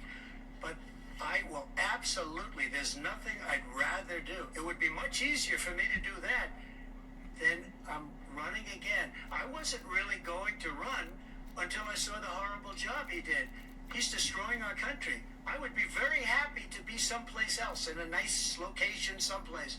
And again, no indictments, no political opponent stuff, because it's the only way he thinks he can win. But unfortunately, it's driven up my numbers and driven them up to a very high level because the people understand it. Well, let's see what your numbers are when this election is over. Let's see. You're a whiner. When you lost the first time, you continued, you appealed and appealed to courts all across the country. Not one single court in America said any of your claims had any merit, state or none. But you continue to provoke Oh. this lie about somehow there's all this misrepresentation, all this stealing. There is no evidence of that at all. And I tell you what, I doubt whether you'll accept it because you're such a whiner. The idea if you lose again, you accepting anything, you can't stand the loss. Something snapped in you when you lost the last time. We'll be right back with more from the CNN presidential debate, live from Georgia.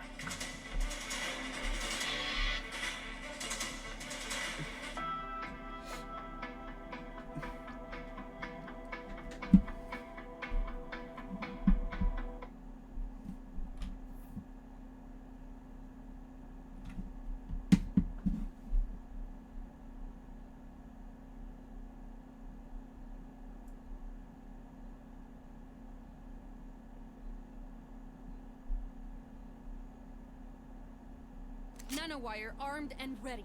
Commander. I'm bored of this debate. Guys, at home. You have to understand that I need to pee. That Tris needs to pee. That's the first thing. Guys, you have to understand at home that culture is the driving force behind all things. Which is why every single thing I do is based around trying to re-establish basic masculine tenets of bravery. Because it's the basic masculine tenet of bravery which prevented the insanities that we are now experiencing for the longest period of human time. Even Trump saying that Putin wouldn't have invaded Ukraine if he was in charge is just because he's a masculine man. It's as simple as that. Nobody wants to smoke. Everybody wants to fight the man who won't fight. You have to be a man, and we need more masculinity inside of society. That's the bottom line. That's why even the crypto I want. We're going to bring Daddy to the top. We're going to reestablish all of the basic tenets of masculinity, which for the longest period of human time protected society. That's all that men have ever done, is protect society and build society. Do not allow them to sign off humans to believe anything else. That is the bottom line. Spike down, B. Last player standing. Believing in 70 ISO. tenets and believing in the insanity which we're currently living through. Spike planted. Going to win, but all of these conversations about laws and certain things are going to pass. One enemy remaining. Jurisdictions and all this garbage actually has very little to do with the baseline of how your life's going to turn out and the life you're going to live as a citizen of these countries.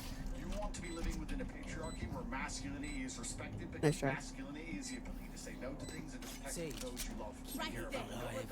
I still have things to do. Right there. Hate. They often use hate when you stand up against something. You hate homosexuals, you're homophobic, etc. It's not hate. It's simply loving your children and not wanting them to be poisoned. If you love anything, they can easily try and inverse that into hate for the thing you're trying to protect.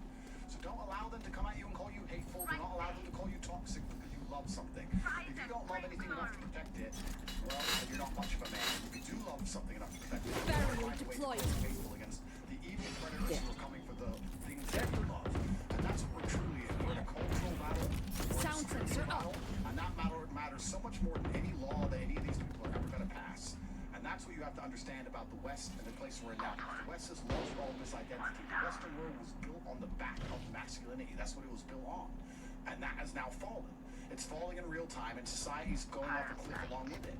The hill to die on for the longest period of human time. Spike down, B. One enemy remaining. Your land and hurting your women and hurting your children. That was the land, that was your land, and that was the hill that men died on. That was the actual figurative and literal hill that men died on. This is my land. We don't want you taking it from us. It is mine, and you're not going to come and do it because it's going to make my women and my children unsafe. And we don't even have enough. They stumble. Now is our chance. Reloading. The laws and the garbage they're discussing in this silly debate is actually far more important than those things. Before we get back to this debate, I want to say that there are probably, 400,000, 500,000 people watching us right now. A lot of you will be British, a lot of you will be European, a lot of you will be English. The most important podcast that I am going to do. We mustn't keep them out. A single penny increase in their taxes, and they will not. And if I'm re-elected, that will be the case again. Blocking vision. This guy has increased your taxes because of the deficit. Number one, he's increased inflation because of the debacle he left after he movement. Pandemic, and he finds himself in a position where he now Throwing wants net. to action more. Spike planted. What I did, well, for example, he wants to get away with it.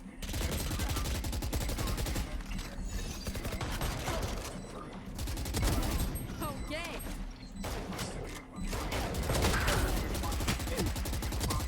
One enemy remaining. Last player standing. Let's pulling them in. No more than $2,000 for every senior, no matter what how much prescription they need. You know what that did? That reduced the federal debt Diffusing. by 60 because the government doesn't pay the exorbitant price. I'm going to make that available to every senior. All along that's happening now, and everybody in America. He wants to get rid of that. I'm going to make sure that we have Now I child know care. how We're going annoying. to significantly increase the credit that people have for child care. I'm going to make sure we do something about what we're doing on lead pipes and all the things that are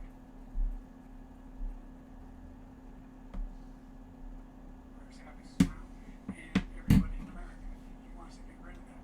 I'm going to make sure that we have child care. We're going to significantly increase the credit that people have for child care. We're going to make sure we do something about what we're doing on lead pipes and all the things that are causing health problems for people across the country.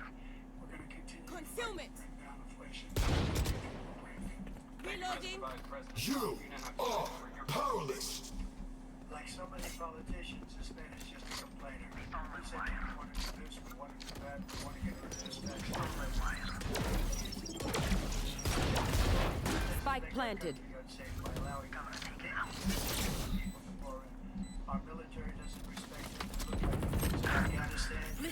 We didn't stop Israel. It was such a horrible thing that would have never happened. Iran was broke. Anybody that did business with Iran, including China, Barrier deployed. did business with the United States, they all passed. Iran was broke. They had no money for Hamas or Hezbollah, for terror. 80 Nobody brim, hard whatsoever. right of Again, the wall. Ukraine should have never happened. Last player standing. They didn't do it. For 3.5 years, we're living in hell. We have the Palestinians and we have everybody else rioting all over the place. You talk about Charlottesville. This is 100 times Charlottesville, 1,000 times. The whole country is exploding because of you. Because they don't respect you, and they have to respect their president, and they don't respect you throughout the world.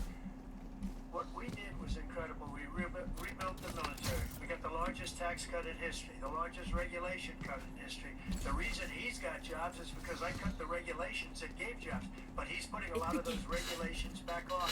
All of the things that we've done, nobody's never seen it anywhere. Even from a medical standpoint, right to try, where we can try space-age materials instead of going to Asia or going to Europe and trying to get when you're terminally ill. Now you can go and you can get something. Sign a document. They've been trying to get it for 42 years. But you know what we did for the military? Last player standing. For our soldiers, instead of waiting for 3 months to see a doctor, can go out and get themselves fixed up and readied up and take care of themselves, and they're living. And that's why I had the highest approval rating in the history of the VA. So all of these things, we're in a failing nation, but it's not going to be failing anymore. We're going to make it great again. Thank you, former President Trump, President Biden. Stay with us because we have full analysis of this debate. Anderson Cooper and Aaron Burnett. Well, that was gay. That was good. Okay. Look, the debate, this is all just part of the dance, part of the show. It's a very simple choice that you have to make. And I want everyone who likes me, everyone who respects me, even if you don't know very much about politics, I need you to go out and vote for Donald Trump, because this is some bullshit. This is some bullshit. You're going to end up dead in a nuclear war, or even more broke than you are now. Let's forget the nuclear war. Let's forget all the horrible shit that's happening around the world. Let's forget how they're wasting your tax dollars. Let's focus on some very basic issues. You're a normal guy trying to live your life. Let's say you're a super Republican, who I respect. You don't think government should exist at all. Good for you. I like you very much. So you have your family, your wife, and you. The fun begins. Leave the fuck alone. Well, leaving the fuck alone is a lot better and a lot easier when gas is $2 a gallon, not $6 a gallon. It's you and me. When groceries are affordable for your family. Being left the fuck alone is a lot easier when you can afford some land, you can afford a house, you have the right to grow what you want, you have the right to carry the guns that you want. That's how you get left the fuck alone. So let's take Spike planted. Good. I'm right out there with you. But Donald Trump is the right man for the job. That's obvious, but there's still a lot of things that will not be discussed in this debate. I have to be honest with you, I think the questions are loaded, and I think the parameters that they have to answer the questions within prevent anybody from Last answer, player which is standing. actually One enemy remaining. true enough. Where is Truthfully true enough. everyone That's what we're going to hiding? use to make a difference. This is a cultural battle, it's a spiritual battle. They need to return God to society, return masculinity to society, they need to restore the culture.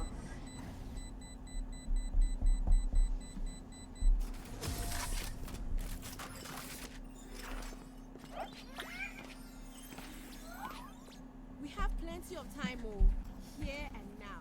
Be here and now. In the event of an emergency, all teams must support our Radivore Containment Division in securing our research subjects. This is considered top priority. Right there. Right there.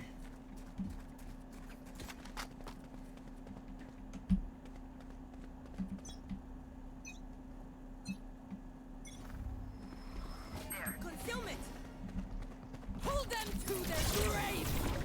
Nothing there. Blocking movement.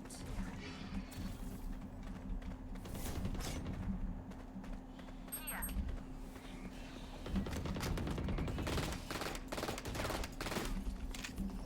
Here.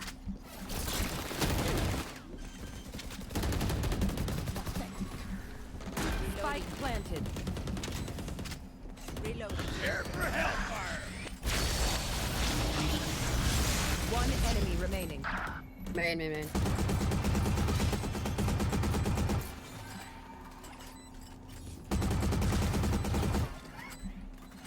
We defend this place, we defend this reality.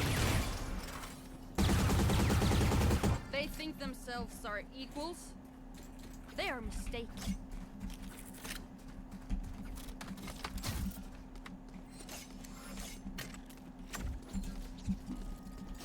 For the remainder of the month, lunch hours have been extended so that all employees can enjoy our on-site food trucks. Trucks will be open from 11:30 a.m. through 2 p.m.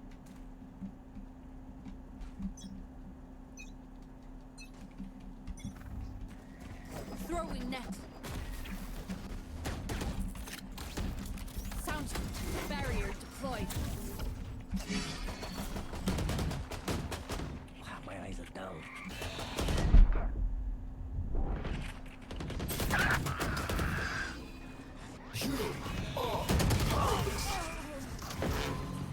Here.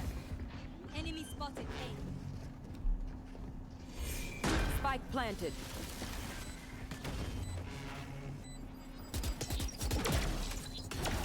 Brim's elbow. Stealing sight.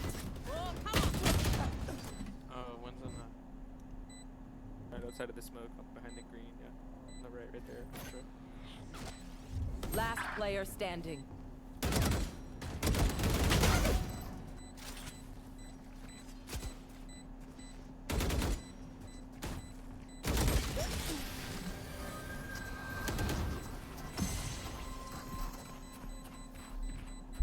Where will they go this time?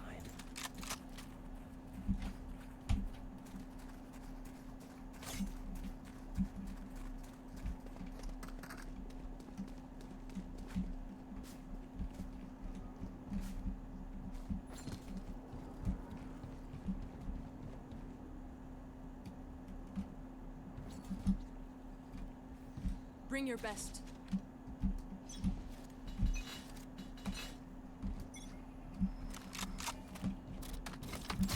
Blocking movement. Listen.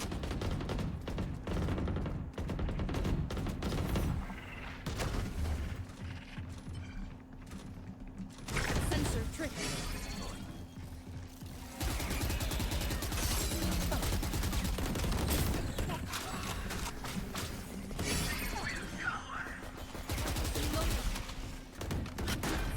planted.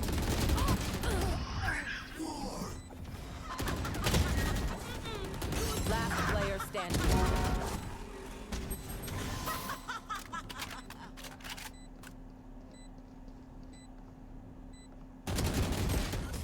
Oh wow. For sure. My fucking. I think I just kind of flicked my mouse You a little must too fall, fast there. then fall near me.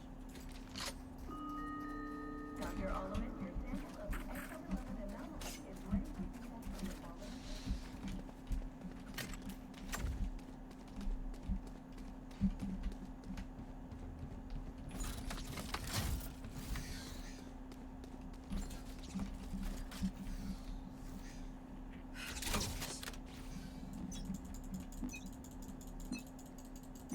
Barrier deployed. No escape.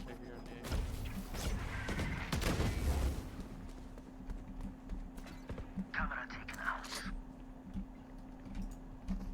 Oh, maybe. Kill confirmed.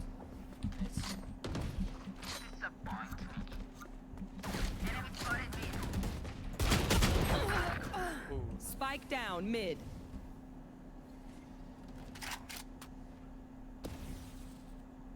One enemy remaining. It's at 130.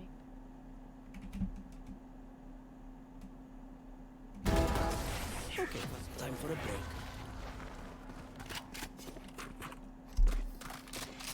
Their death demands our attention.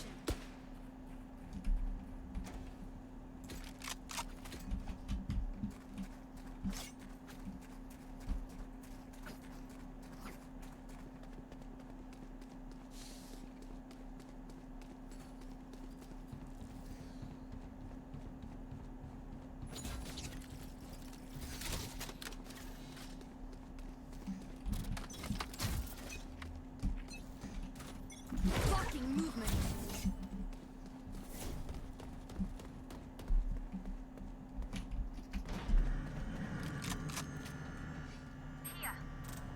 You are powerless. Well divided.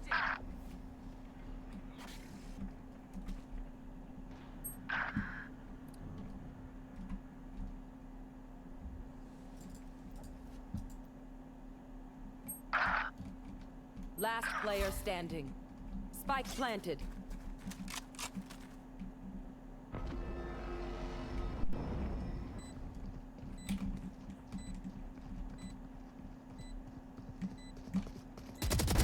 Scrap metal.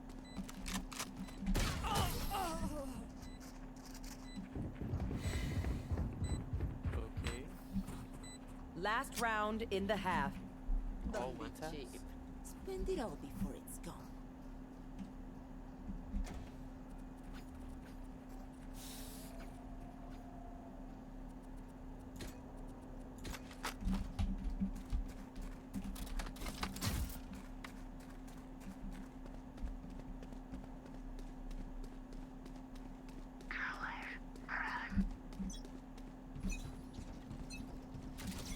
Barrier deployed.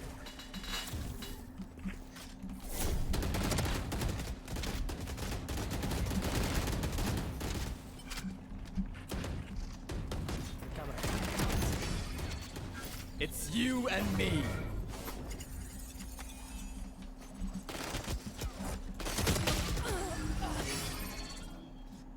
Cage triggered. Spike down B. Where is everyone hiding? Cutting their vision. One enemy remaining. 80 stage. I set the punishments on them. Switching sides.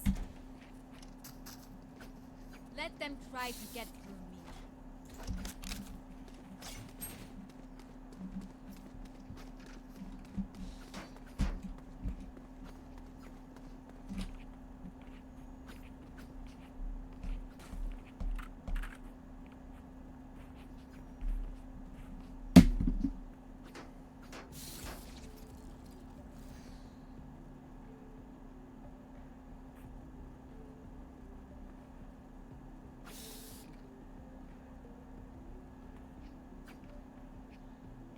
with me.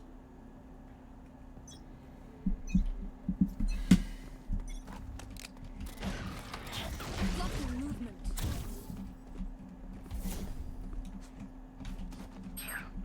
Someone is being put down. Reloading. Reloading. I was here. Concealment. Reloading. My eyes are down.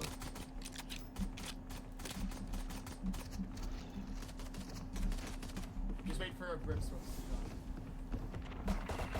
Here. Enemy spotted. Reload. Enemy spotted. Oh shit. Our spike carrier is killed. Obscuring vision. Spike down B. Last Spike player carrier standing. down.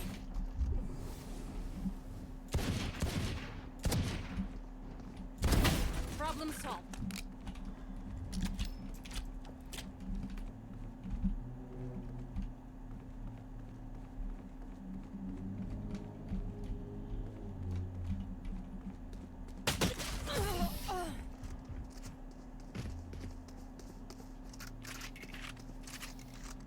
You're all more important than words on a brief.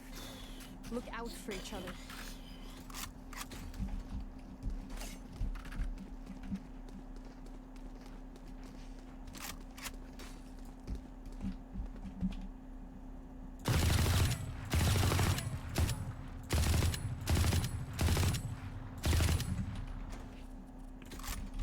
No.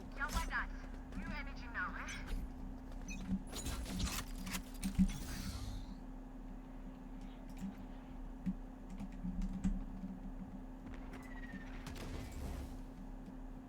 Grim wasted a smoke on B. Oh, and KO grenade.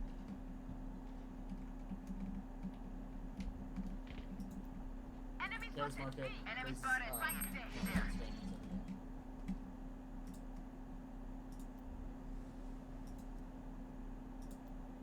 Barrier clear. Plant the spike. Barrier deployed. Light planted. Camera taken out. Here. Reloading. Here. For you. Thank you. Hologram. Oh fuck, wait, Grim got around One the enemy wall. remaining. He's behind you guys. He got around the wall. Oh. 105. But he's not even peeking. Obscuring vision. I'm keeping my grave empty. That was so scary. He breached. Take a breath now. Release the tension. Good? Let's go. Who needs equipment? Need a drop. Thank you.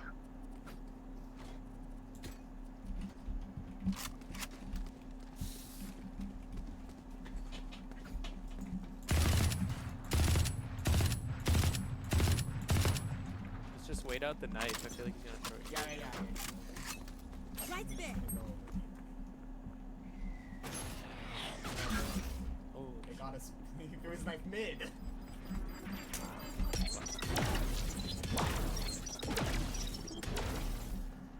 Sage wall.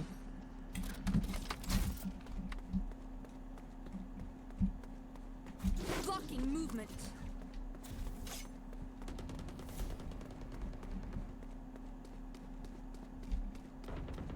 You're done. Brim smoke B. Enemy spotted mid.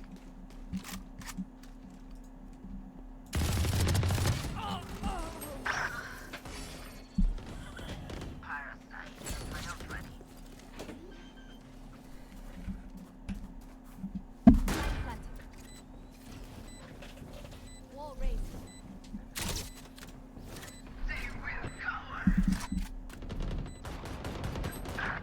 Oh, why did I just? I didn't. Let's hit 40. Both there. Cage triggered.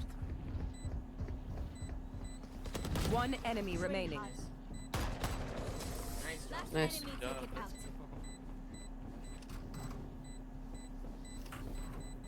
No worries, Charlie. No worries.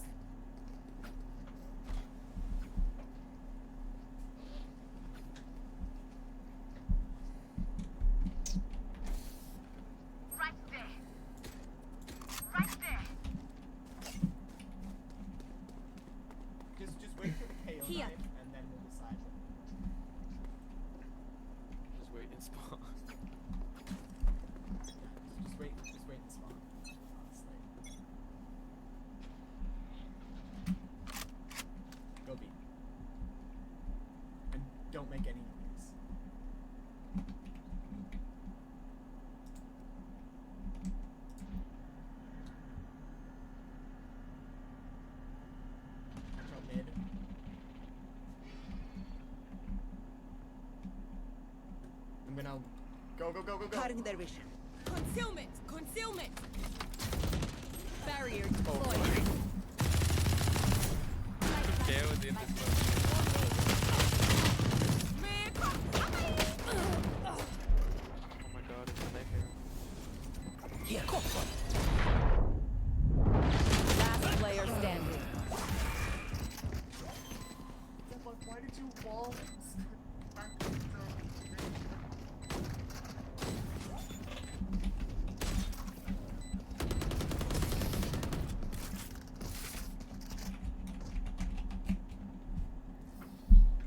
I find them. I kill them. Simple as that.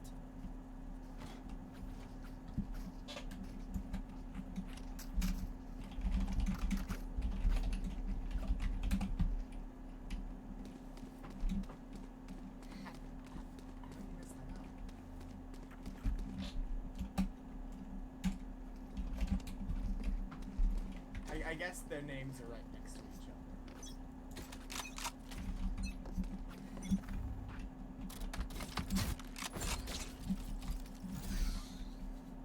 Pull them to their grave! Oh, 80 on random. Your duty is not over! Nothing there. Look where I belong.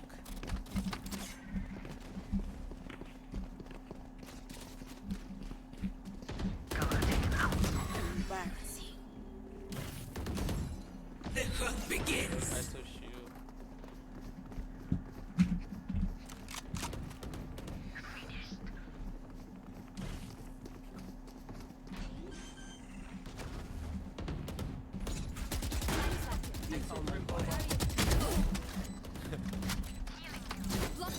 One enemy remaining. Here. Stealing sight. It's just Sage, and honestly, don't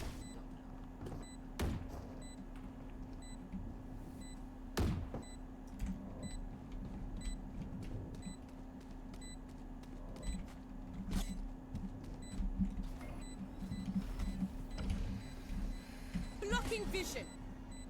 Oh, hello. Concealment. She maybe just be saving. Watch out on me.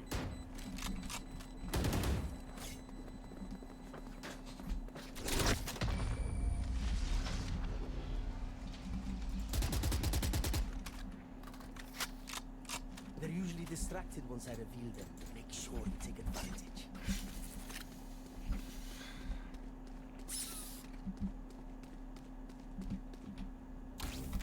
Listening. Sound sensor up.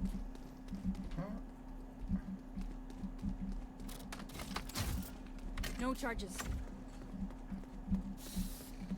Ut på tur, aldri sur.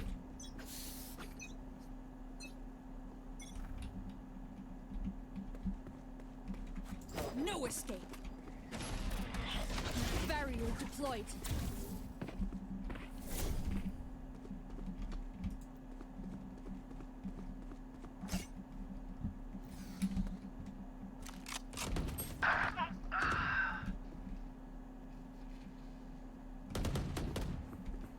Obscuring vision.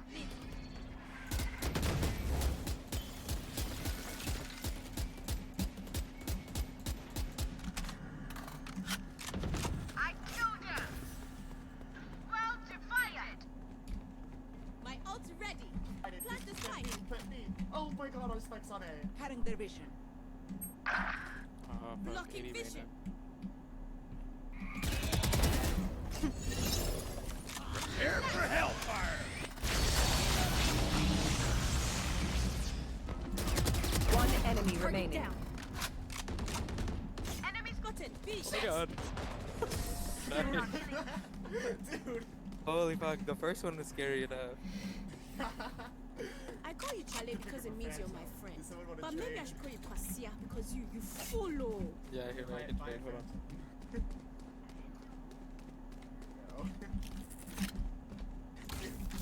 Sound sensor up. I killed that. The wall was Listening. clutch. Yeah.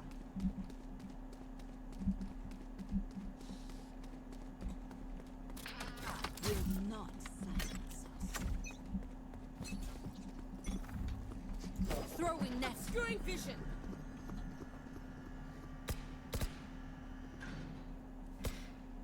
They walled me. Right. Yeah, they like locked down. Blocking movement.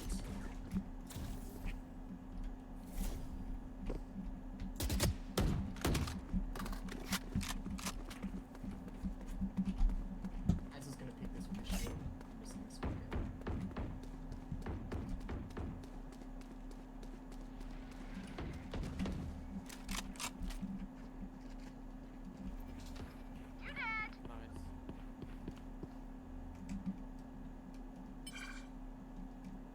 My ultimate is ready. Still in sight.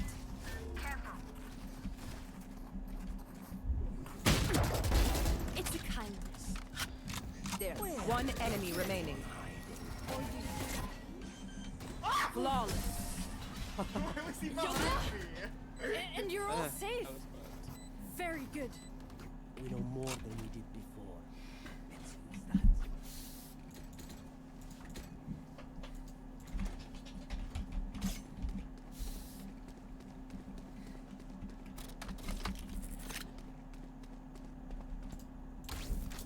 Sound sensor up. Listening. What the fuck? What is this skin called? The one you gave me, Aspen? Dude, this one is fucking fantastic. Yeah, I bought the whole set. I haven't played in like a long time, so. No escape.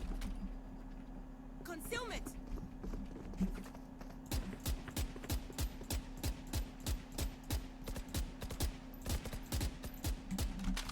Wait, I'll concuss the stun right Barrier deployed. Oh.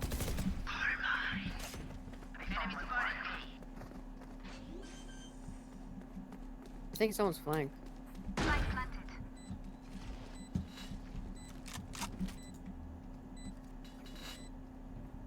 Wall raised. Reloading. Concealment. Oh, 80. 80, bro. They're both over there. No, I just upped some. One enemy remaining. Everyone's working. Nice. Yes. I don't know what came over me, I just walked into that smoke. Yeah. Their lives are so meaningless. Might as well give them to me. I can buy you. Need a drop. Midasi, thanks.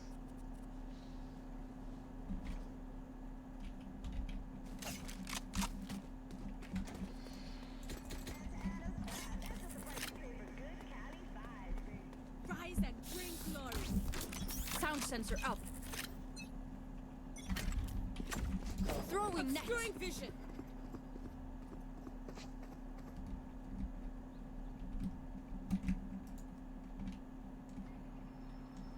Pulling them in. Barrier deployed. Listening.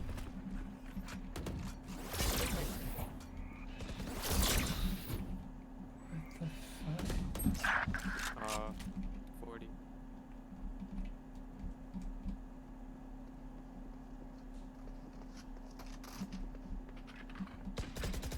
One dead. My ultimate is ready. Trick shots. Oh, fuck yeah. That's me. Your duty is not over. My ancestors say what's Alright, we all peek at the same time. Spike down mid. Last player standing. Enemy down. One left, one right. Well, one's.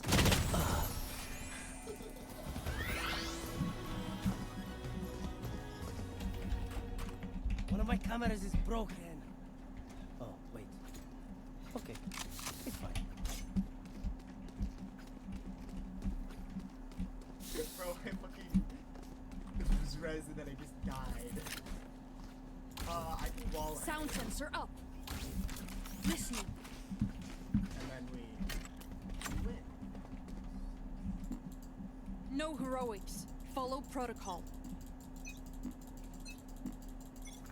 No escape. Well divided. Go.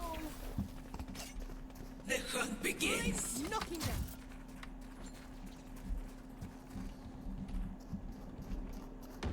Blocking movement. Plant the spike. Reyna's behind your wall, Deadlock. Yeah, Raina's right here. You are powerless. Crap, I can't see. There's two CT. Last player standing. Oh, you're fucking kidding me.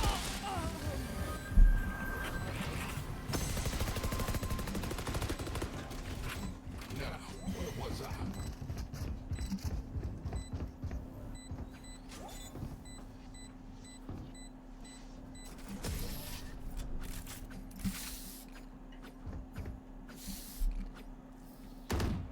That moment is gone. But it'd be cool, oh. Now we are here. Here.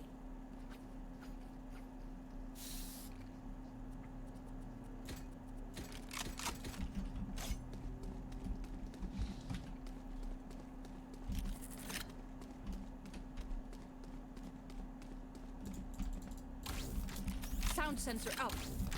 Listening.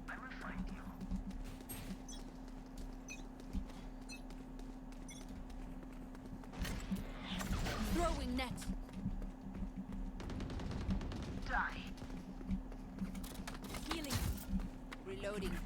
Blocking movement.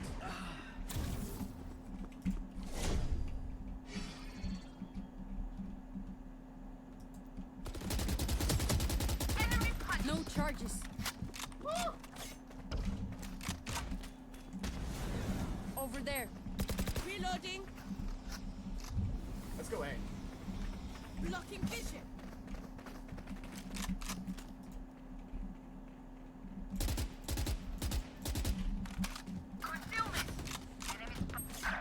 Oh my god, 108 Brimstone. He's like. One enemy remaining. Nice. You're welcome. Right there.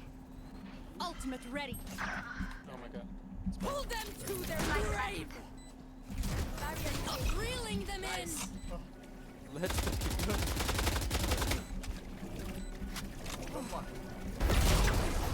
Nice fucking They're done. break. That's good. Okay. Now we just win this. Match point.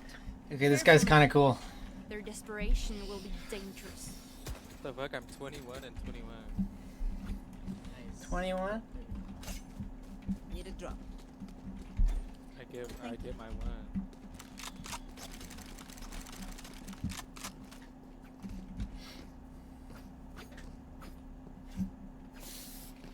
Now, where to set up shop?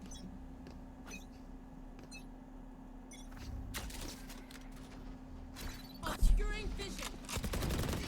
Reload. Reloading. Sound sensor. Throwing net. Barrier deployed. Blocking My ult vision. ready. Richard.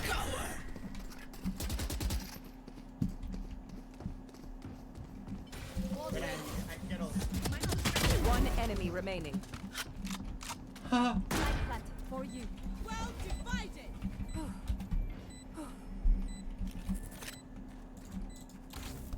Listening.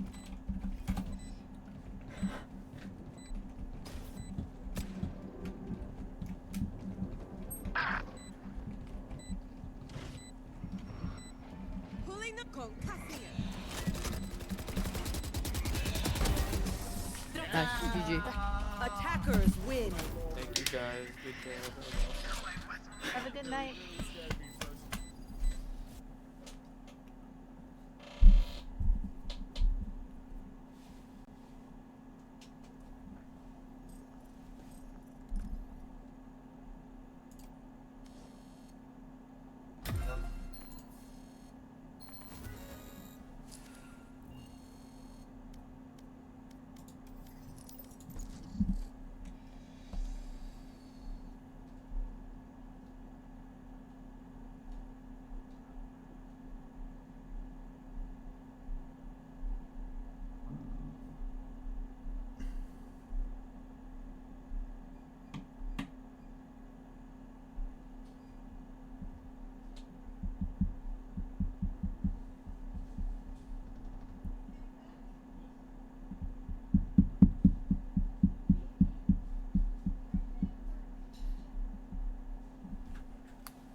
Match found.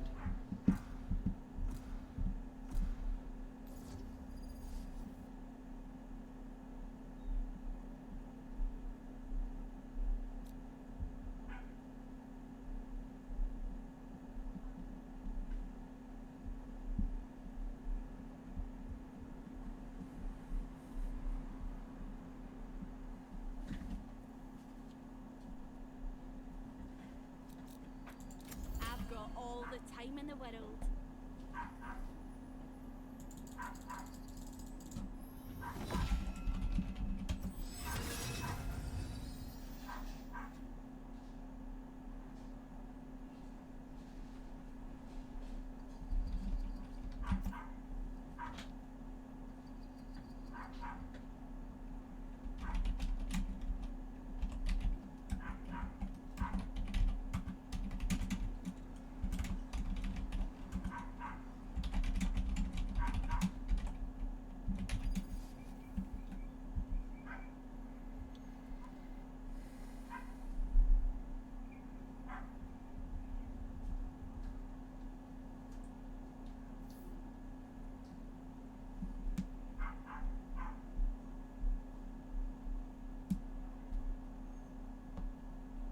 I wonder if they have any parts I can salvage. Implants. I need those.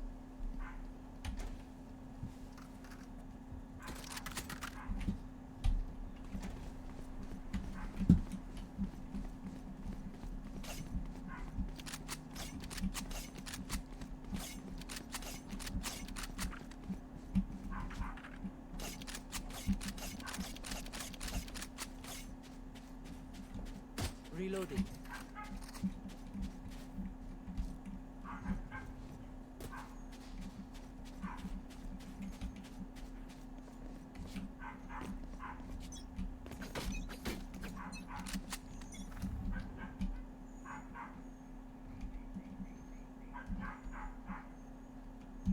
Right there.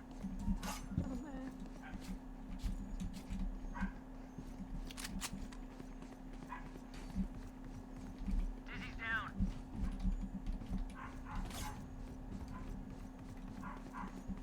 Saw you, Mosh. Enemy A. Why are they on site, bro? Spike planted. No peeking. Reloading. Because no one else was there?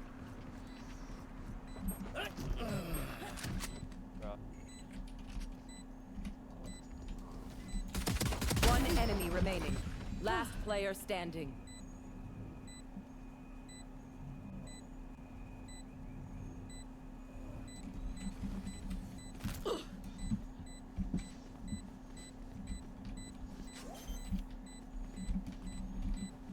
Well, that's just grand.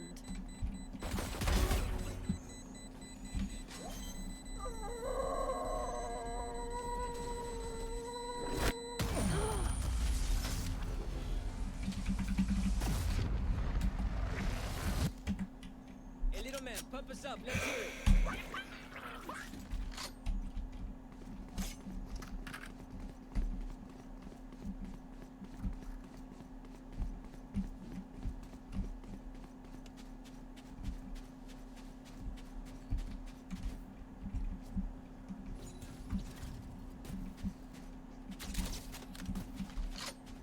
Okay, let's get set up.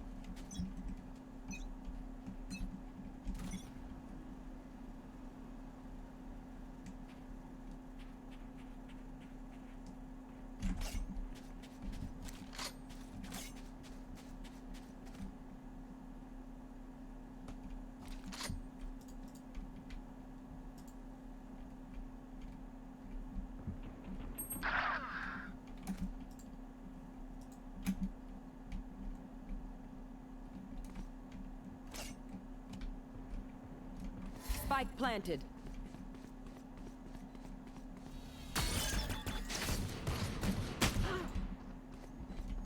Someone is A.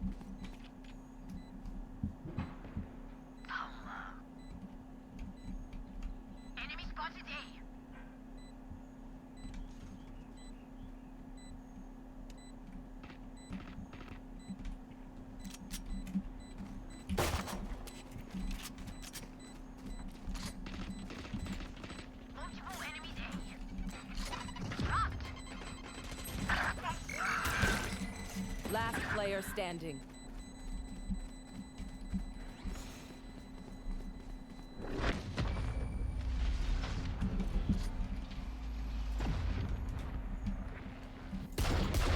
Aye, where to?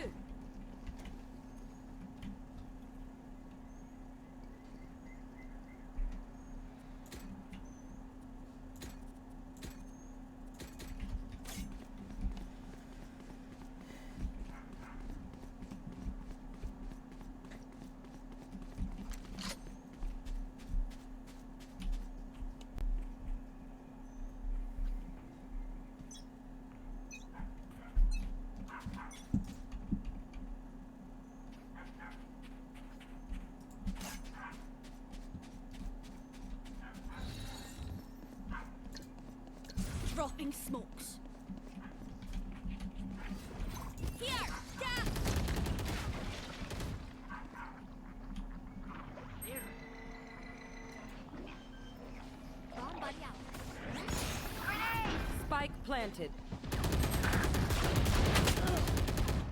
Dizzy has targets.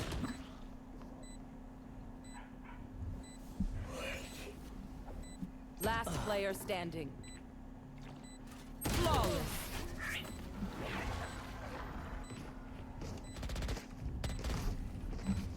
Remember, the Riftwalker is over there. Never think you're safe.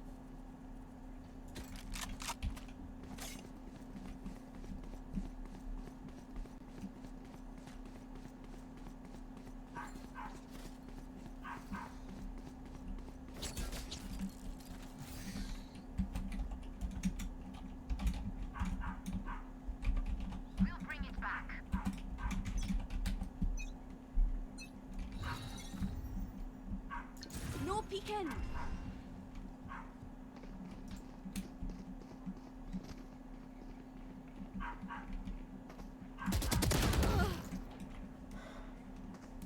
Back to me.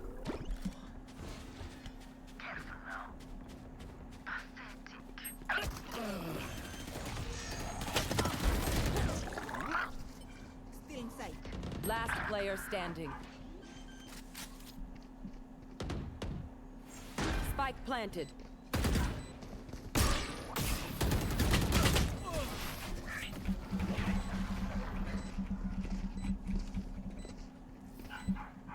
Now remember, wipe the prints from your guns. It's just good crime scene etiquette. I need this. My thanks.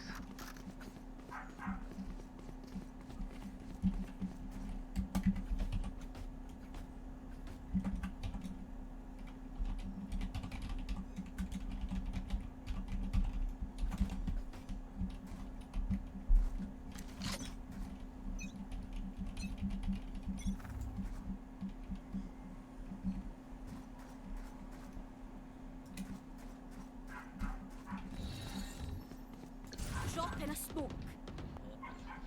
There. Where I sit down. Enemy spotted me.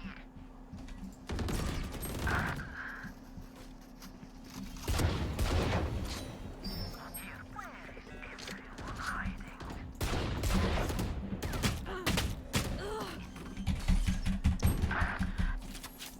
I know exactly where you are. See ya.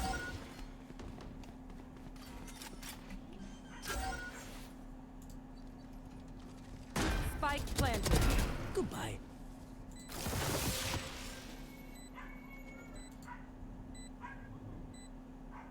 One enemy remaining.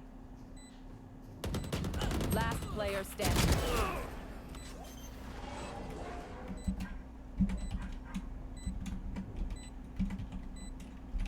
Spike defused.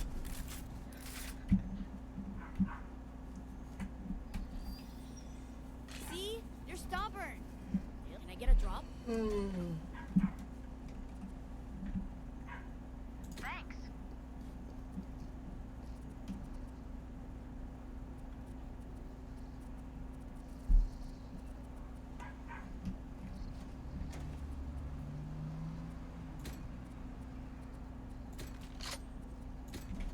Oh shite, I lost my pet rock. No peeking.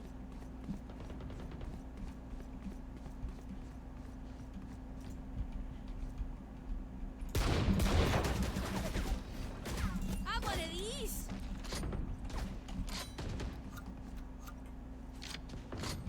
Sit down. Saw you. Enemy spotted me.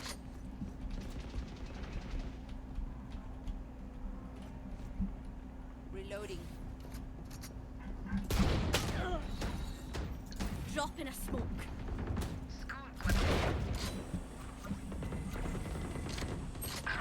Spike down A.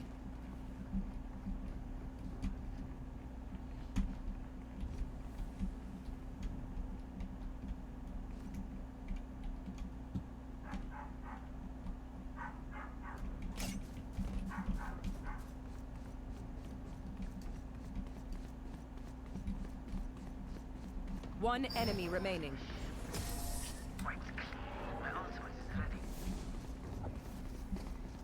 Gun here.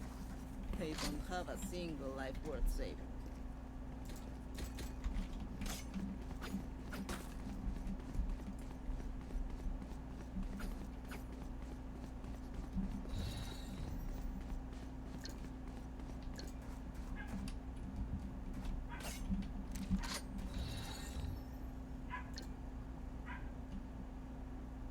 Hey, other me. Sorry in advance. Dropping smokes. My camera is destroyed. Here, catch. Enemy spotted B. Here comes the party.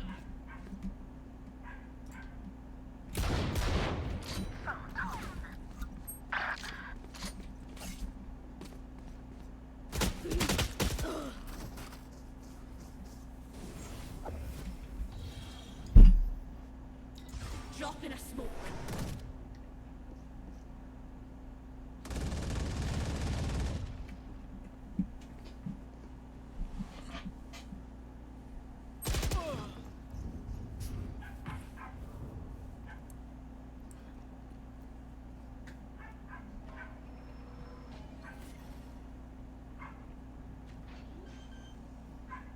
Camera taken out. Spike planted. You need to suffer. Last player standing. One enemy remaining.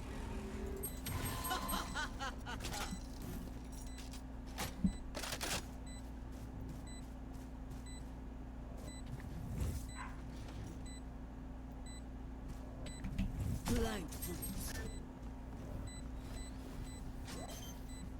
Hey!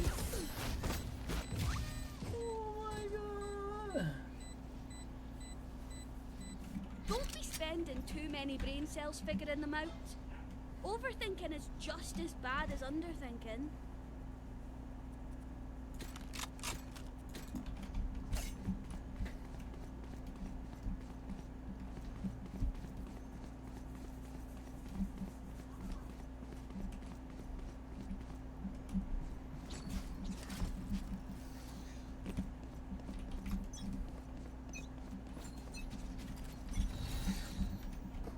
No peeking.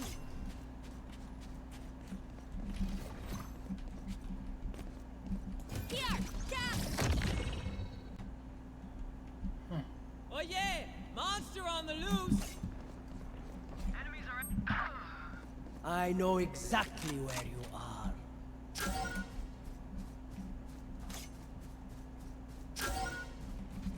Spike planted.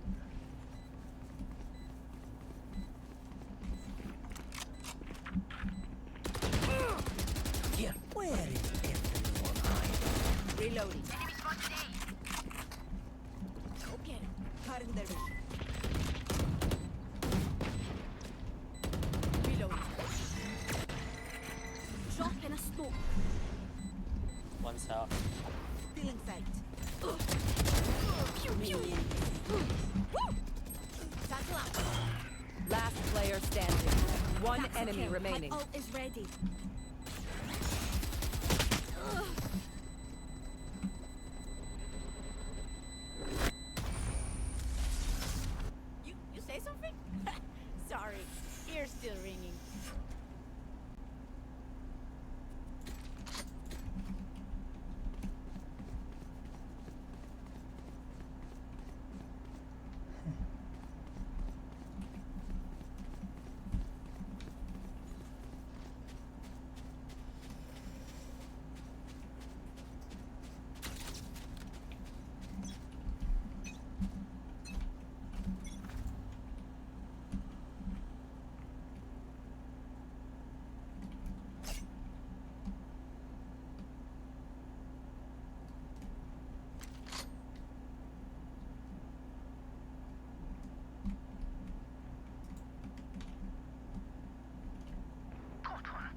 Spike down mid.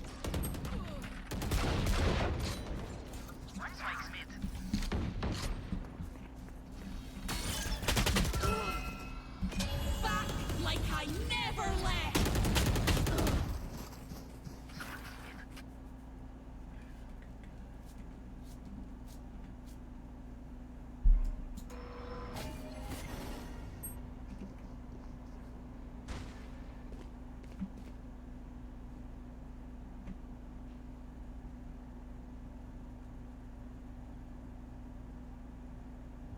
Thirty seconds left. You are divided!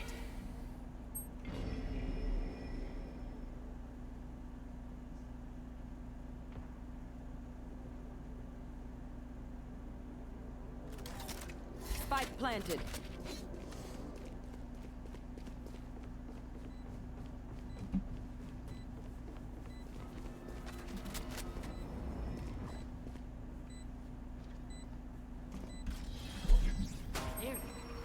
Last player standing. No peeking.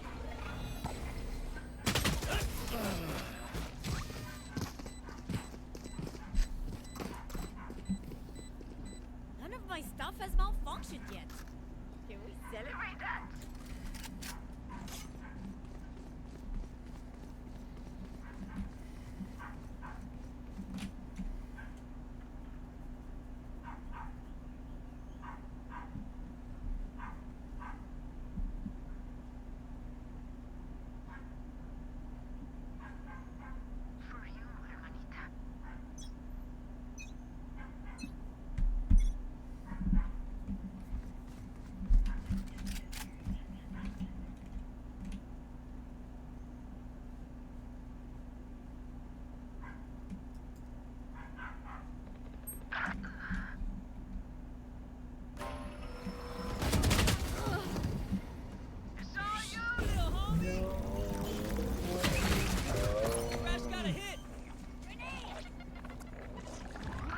Spike planted.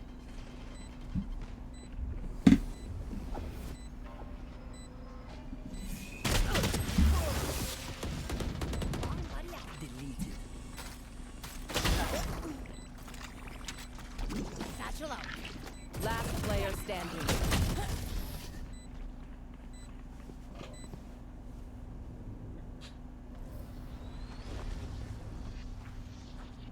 Find the weakest link. Kick him in the shin. Career for him. This one's to the right side, gobbled up by the second baseman. Lopez throws to Scott on the run.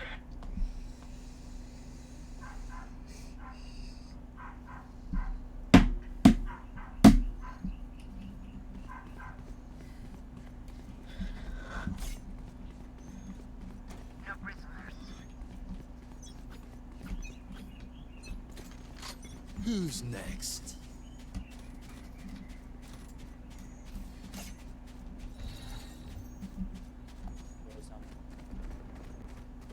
No peeking. I see many people. Scotto, my ult's ready. I found my wire.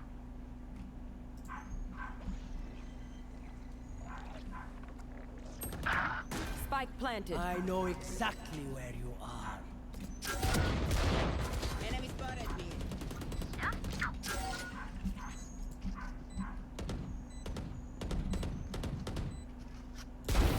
Woo! You will not kill my ally. Drop in a smoke. Cutting their vision. Last player standing. I shocked somebody!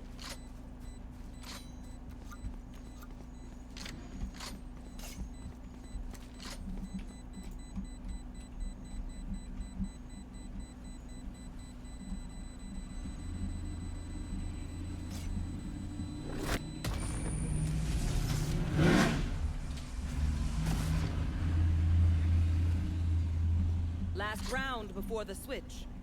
This is it. Get those guns.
planted. Get out of here. There.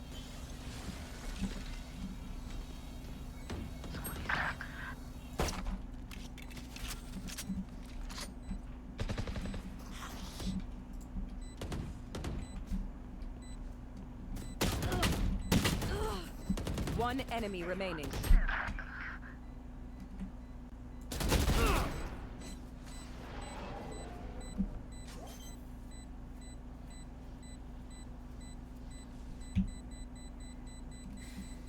Spike defused.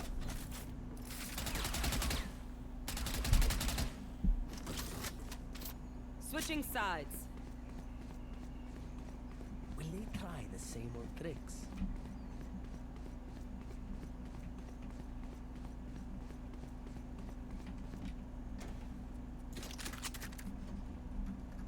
No charges.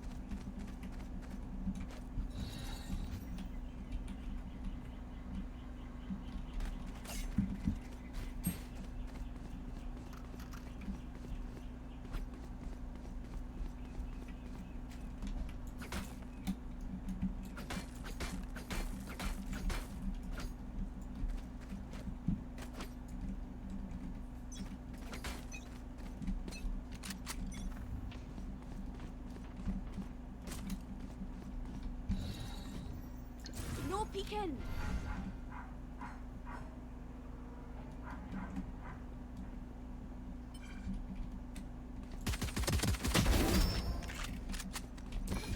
Refreshing. I have planted the spike.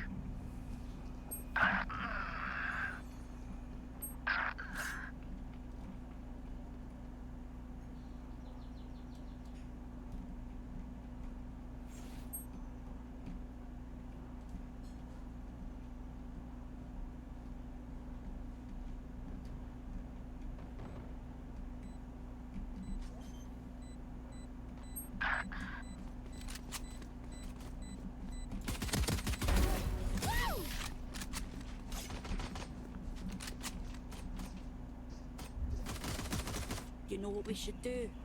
I'll tell you. We should win.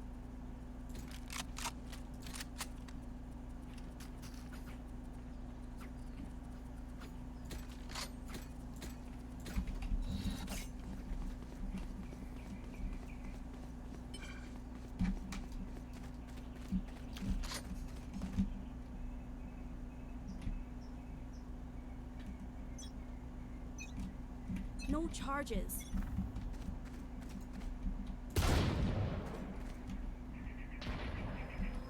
Enemy spotted A.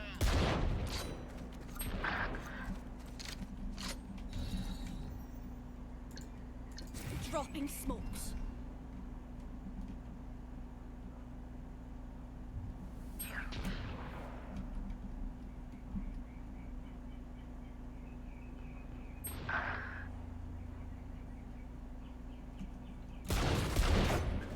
Oh my god!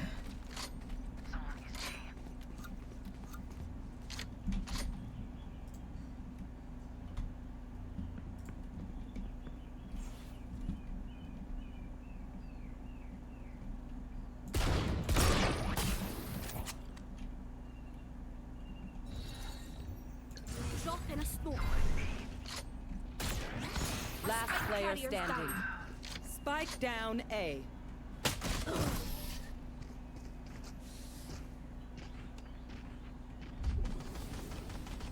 My city needs me. I can't be away for long. Let's end this quickly.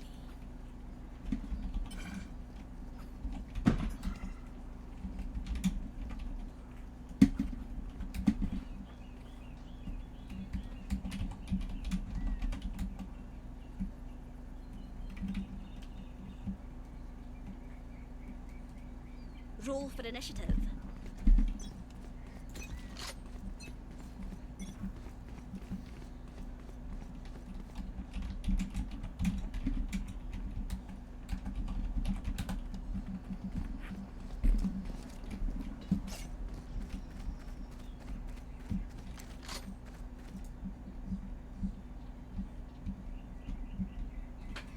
What's up, Anna Williams? Oh shit.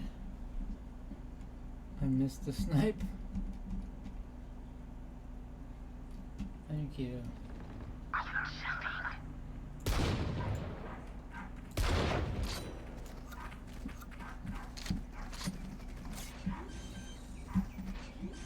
Drop in a smoke. Planted the spike. My ultimate is ready. Where is everyone hiding?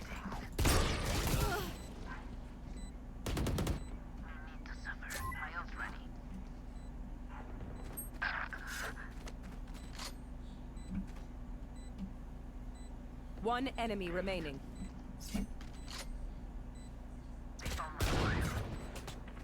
Bomb buddy out. I think that's it. They're just batteries. I need a recharge.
Last spike player carrier's standing. down. Spike down A.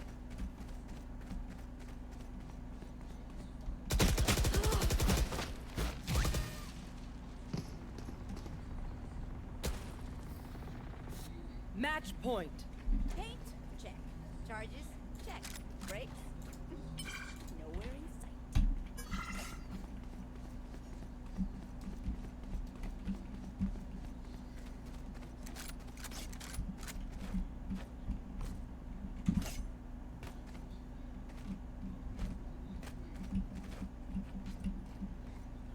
Now, where to set up shop? I have Got dropped the the spike. spike.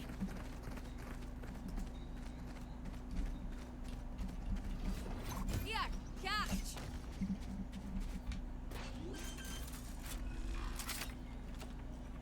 Spike planted. Dropping smokes.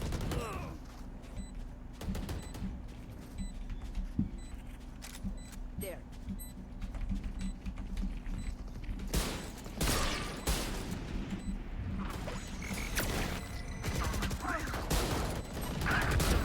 Gaddafi! One enemy remaining.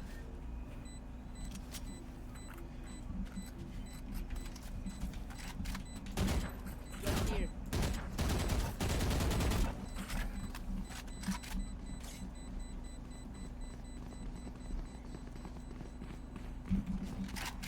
Reloading.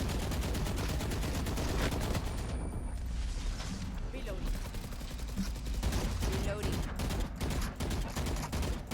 You're going to scatter from my stuff. Super easy to pick off.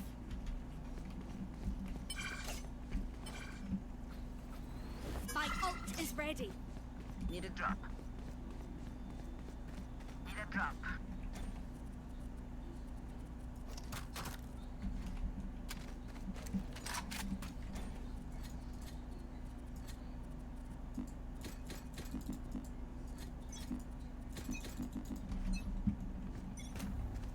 I can't use that. Dropping smokes. Have one of these.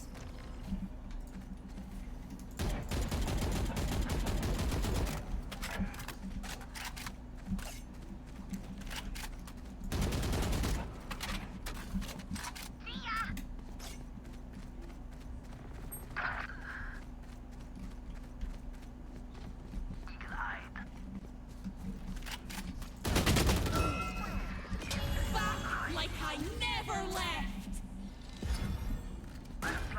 spike.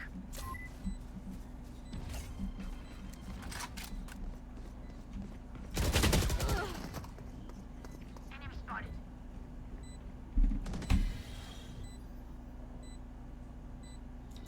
Last player standing.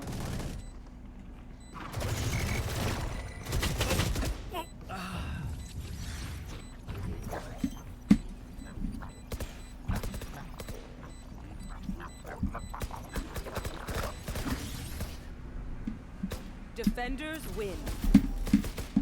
Full time.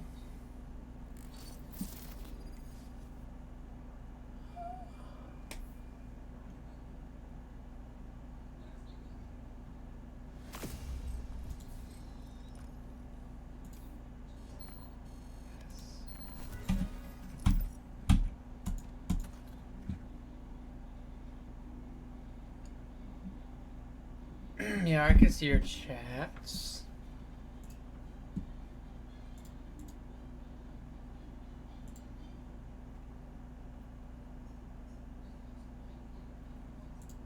Some new tour dates to tell you about: Long Beach, California, July 10th, Los Angeles, July 11th, Bethel, New York, July 31st, Albany, New York on August 1st, Las Vegas, Nevada, July 3rd. Trying to focus.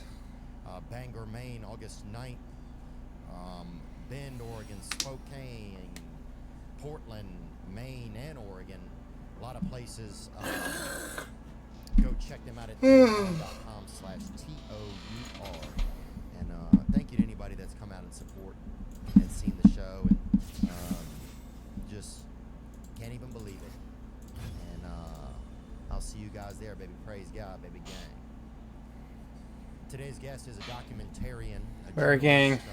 An instigator of sorts. He has a new documentary that's trending right now on Netflix called Tell Them You Love Me. It's really fascinating if you haven't seen it. He's always splashing in the dark pools of society, and we're grateful for all his contributions over the years that have kept us entertained and intrigued and informed as well. Today's guest here from the United Kingdom is Mr. Louis Theroux.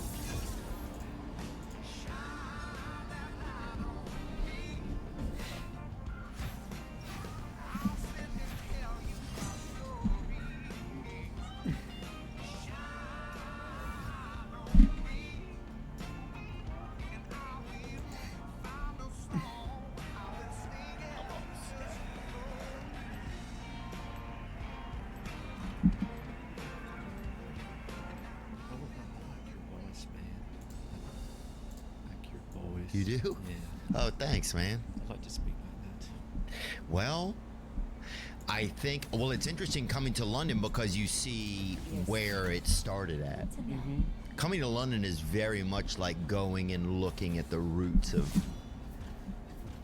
America. Well, yeah, and the English language. And you probably know this, but they say Shakespeare, if he were alive today, would speak like kind of like an Appalachian.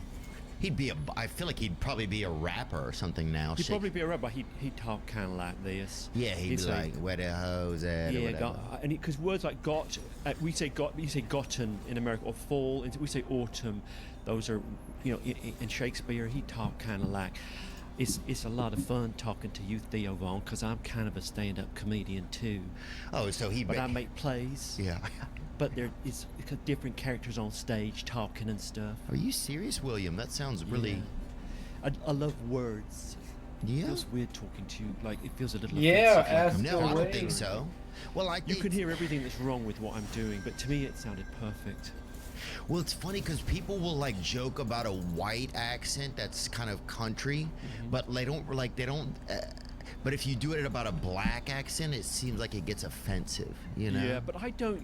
This is okay. This does it. I don't use terms like. Obviously, I don't use racial slurs, but I don't say white trash. Yeah. For example, and that sounds like maybe prissy, but I don't, I wouldn't use the term hillbilly. Does that make sense? Yeah, I think. I don't feel like maybe because I came from a position of something like a little bit of privilege in life, and it feels like you're looking down on people. Yeah. Well, I think it's like in the past 8 years, I would say, in the U.S., they made it so the only people they would make fun of anymore were kind of like poor white people or just white people, kind of. So they kind of stuck themselves in this place. Yes. I think it's one of the reasons why podcasting has had a rise over the years, because it still kept this just freedom of like, well, we'll talk about whatever we feel like. We'll try to just be our normal selves. And actually be loose and free. Yeah. I used to, in the 90s, I worked with, do you know who Michael Moore is, the documentary maker? yeah. So he was my mentor of a sort. Like, he gave me my first job on TV. I worked for a show called TV Nation in the mid-90s. It was on NBC, and then it was on Fox. But it felt like, because it was a left-wing, kind of politically engaged, but it felt like the one thing we were okay, we as a collective on the show, with making fun of was kind of white Southerners. Yeah. So it was like, oh well, we're going to channel all that into just making fun of Billy Joel and Billy Bob, and I always slightly felt like maybe this isn't okay. You know what I mean? Like the last acceptable taboo. Right. Making fun of the dumb crackers. Yeah, dude. These damn dumb. They don't know shit. They're dumb as a stump. They're drinking gasoline. Yeah, right. They're making doing love. Donuts. And riding around thinking that's fun. They're doing That's donuts in fucked their up. sister's vagina. That's the scariest place to do one. But for some reason, there was like something in the past like 8 years when it hit that people started to kind of get fed up with it in a way, or they just wanted equality. They just wanted, well, make fun of everybody. Yeah. Like, don't just, and I think some of that came with like the Trump stuff. People thought that all Trump supporters were just like complete hillbillies, ignoramuses. And I think you see that a little bit in some of the stuff Sacha Baron Cohen did. Yeah. You ever watch like Borat and Bruno, and it felt mean to me. It felt a bit mean sometimes. Yeah, when he was making fun of that, he takes. You remember this one? It's weird because sometimes you feel it's funny. I don't want to be dumb because it's funny, and it felt a little bit like he was beating up on country folk. Yeah, I have emotes. Yeah, I think as long as everybody's getting beaten up on, it seems good. Yeah. And that's, I think, where I feel like things are kind of hedging back that way because there's nowhere else for them to go right now. Man, London is marvelous, bro. Oh, you're welcome. I didn't know. I didn't think I was always kind of against the British. Like, Come on, really? Yeah, we're Polish. My father's from Nicaragua, but his father was from Poland. No way. So my grandfather met his wife in Nicaragua doing missionary work a long time ago. So you're kind of Latin. I'm Polish Nicaraguan. That's kind of how I feel the most, I guess. Really? Because my father was very like, he would just talk in Spanish and drink small coffees and, and probably think about, dancing with women that weren't my mother. Just the lambada. Yes. The forbidden dance. But you were growing up in Covington, and it must have been like, you were quite exotic in those terms, because that's that's mainly white and a few black people, right? To be Nicaraguan, wouldn't that count for being a bit like? Well, yeah, it even starts with NI, so immediately you were getting kind of lumped in with the brothers. But you can pass. Like, you look pretty white to me. Yeah. I feel weird saying that. Just saying that felt uncomfortable, like I was sounding like David Duke or something. No, I used to share a back fence with David Duke. Did you? Yeah. When his girlfriend, he dated the hottest chick that worked at our seafood restaurant. Duke did? They said that was his, people in the, who were part of the white nationalist movement said that was his, other than his racism and being a Nazi, like his other big failing was that he had an eye for the ladies. He was always having trouble shagging the wrong person's wife. Oh, yeah, I could see that. I think you're going to say he had a problem with seafood. But because there's a lot of and he may be suffering from gout, Yeah, he may have, he's pretty old now. It could be just racism built up in his joints. But as a neighbor, nice guy. That's For real. Yeah, pretty. Yeah, like we didn't see much. We'd go to the gym sometimes, and sometimes he and I would lift weights. But at that, seriously. Yeah, but he's quite a bit older. Yeah, he was older. This was probably 20 years ago. At that point, he was. Just kind of still a healthy guy at the gym. But he wasn't yelling racist things or wearing like a racist shirt or anything. His thing was he left the Klan to found the NAAWP. Oh, yeah? You remember that? Uh-uh. I mean, it might be before your time. National Association for the Advancement of White People. White people, yeah. And his thing was like, You know, black people can do it. Why can't I? It's just the same thing. Civil rights. Yeah. Civil rights for my people. Yeah. Was the yeah. accent all right? What are you hearing when I'm doing that? Yeah, I'm hearing just like you, just kind of like having like a country accent, kind of. What do you do an English one? All right. Good day, friends. Keep going. All right. Oh, nice to see you today, miss. Say I grew up in Louisiana because it's hard when you're mixing. See, I grew up in Covington, Louisiana, and most of I could just talk about that a little. Well, I grew up in Covington, Louisiana, sir, and I was just a wee fella there with my mom and me grandmom. Me mom. Not too bad. And she died. She had typhoid, or she had a black lung, yeah, something. I don't know how British to get, you know. So we ate a lot of like war meals. A lot of the food here tastes like a lot of war meals, I feel like. Yes. Which war? Like the Second World War? I'm not sure. I'll have to open it. Do you mean like check a reference? So like it would be delicious if you were in a war. Yeah, like it feels like somebody like hurried you into a tent to eat, and this is what the chef had, the cook had.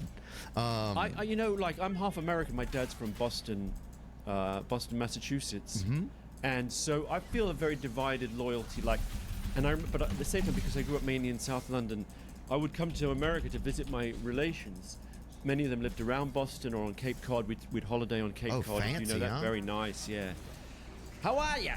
That's how they would. How are ya? That's, that's a different American accent. That's, yeah. It's wicked. And so your American fan base is going to be like, what the fuck is he doing? But my point was that I when they would have stereotypes about British people or English people, I would feel slightly offended, because if you grow up in it, you don't notice like, the food's awful, or the idea that English people will have bad teeth. And I was like, no, we don't. But actually, we kind of certainly did then. They're a little better now. But yeah, I'm interested in what you see from the outside. So the food's not so good. The food is not yet. The food doesn't strike me. This is one thing I noticed. The women they seem to be neater women. They seem to have more ambiance about them, I think, and this is no disrespect to America or anything. America seems like a lot more kind of social media obsessed and like kind of fake tit kind of obsessed, whereas I feel like here some of the women just seem to have their own world to them. Like, you have a girlfriend? I don't have a girlfriend. So you're out here, down for whatever. I'm not just just smashing any, traipser or whatever people call you, or whatever somebody. What was the term? Traipser, somebody traipsing or by or whatever. Okay. Yeah, I'm not out here like touching people or anything. You nearly said molesting. Yeah, well, I mean, I'm not. Yeah. I mean, I'm doing everything legal. Yes, I'm doing legal work here. Yeah, of course. Yeah. But you're out here thinking like, I'm young. I could meet a woman. I could meet a wife. You could meet your future wife. Yeah, I think I'm in the search. I'm more to the place now where I would like to meet a wife. So. But I just think that. Have you been going out to clubs and bars? No, I don't go to clubs. We went last. Jimmy Carr took us out the other night to the Chiltern Firehouse. Chiltern Firehouse. That's high rolling. It was fancy. That's fancy. The drinks they're expensive, but they're very delicious. Oh, and the lamps even they didn't have like the little clicker on the back on the cord. They had the actual. Right. Where you pull the. Yeah. Like a little string? Like a bona fide lamp, yeah. Like that time, like it was like, Does that count for a lot? Like a string? That seems like a low bar for formality. I think the lamps had strings on them. Well, I think reaching behind the little desk that it's on. It was so fancy, that place. They didn't even have switches. They had lamps with little strings dangling off them. Is it offensive if I do that? We can cut that out. If you feel like your fans are going to be like, why'd you get that limey on there and he just rolled you? No, I don't think so.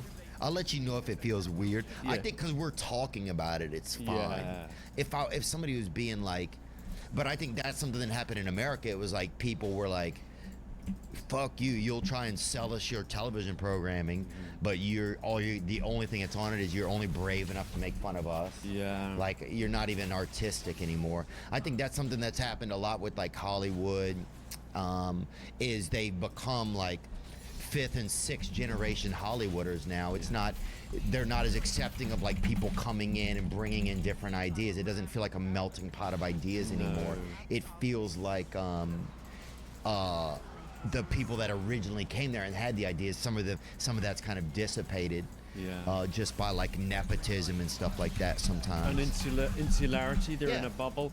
I'll say, like, you know, because I came up as a, you know, from the outward appearances being British, but then I got my break in America working for Michael Moore, and then I was doing one of the first stories I did was about the Ku Klux Klan, and I was in. Yeah, I'm familiar with it. Okay, Zinc, Arkansas, and the show that I did, or the phenomenon of the Klan, or both. I'm familiar with the one. Where's the part where you guys are at the house and they ask you if you're Jewish, or the guy tries to that was a bug you about different it? one, because then it was like it worked. So then I was with the neo Nazis in California, but the first Okay. one was a guy called Michael Lowe. He lived in Waco, Texas. Oh yeah. And he said, "No, sir." And it was the first time I encountered that southern thing of being called No, sir, sir, yes, but sir. in a way that felt formal to the point of slightly unfriendly. Yes, sir. It's real nice. Come over here, sir. Like it could have felt like polite, but it felt like distancing. You know what I mean? No, just like that. And he was showing me all his signs, and they were pretending not to be racist.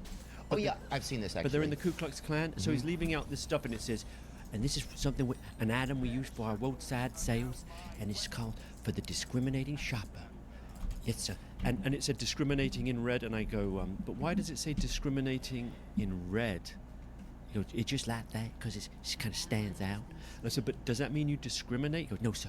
We do not discriminate, no, sir.